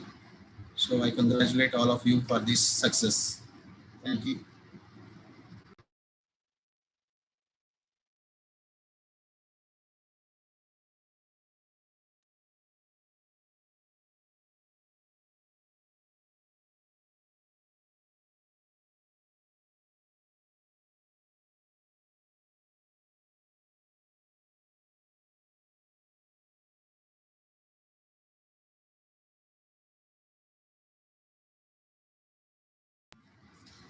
Thank you very much, sir. And congratulations to the top 5 participants moving on to the next round of CPC. This brings us to the conclusion of the first day of DeMedCon 2021. I would once again take this opportunity to thank our patrons, our resource persons, all our judges, our advisory committee, our organizing committee members headed by Dr. Ashadi and Dr. Jagadamba, and also the members of each and every committee, our technological team, and our support staff, as well as last but definitely not least, all of our participants who made day 1 extremely successful and enjoyable. We look forward to seeing you all back again tomorrow for day 2. Thank you, everyone.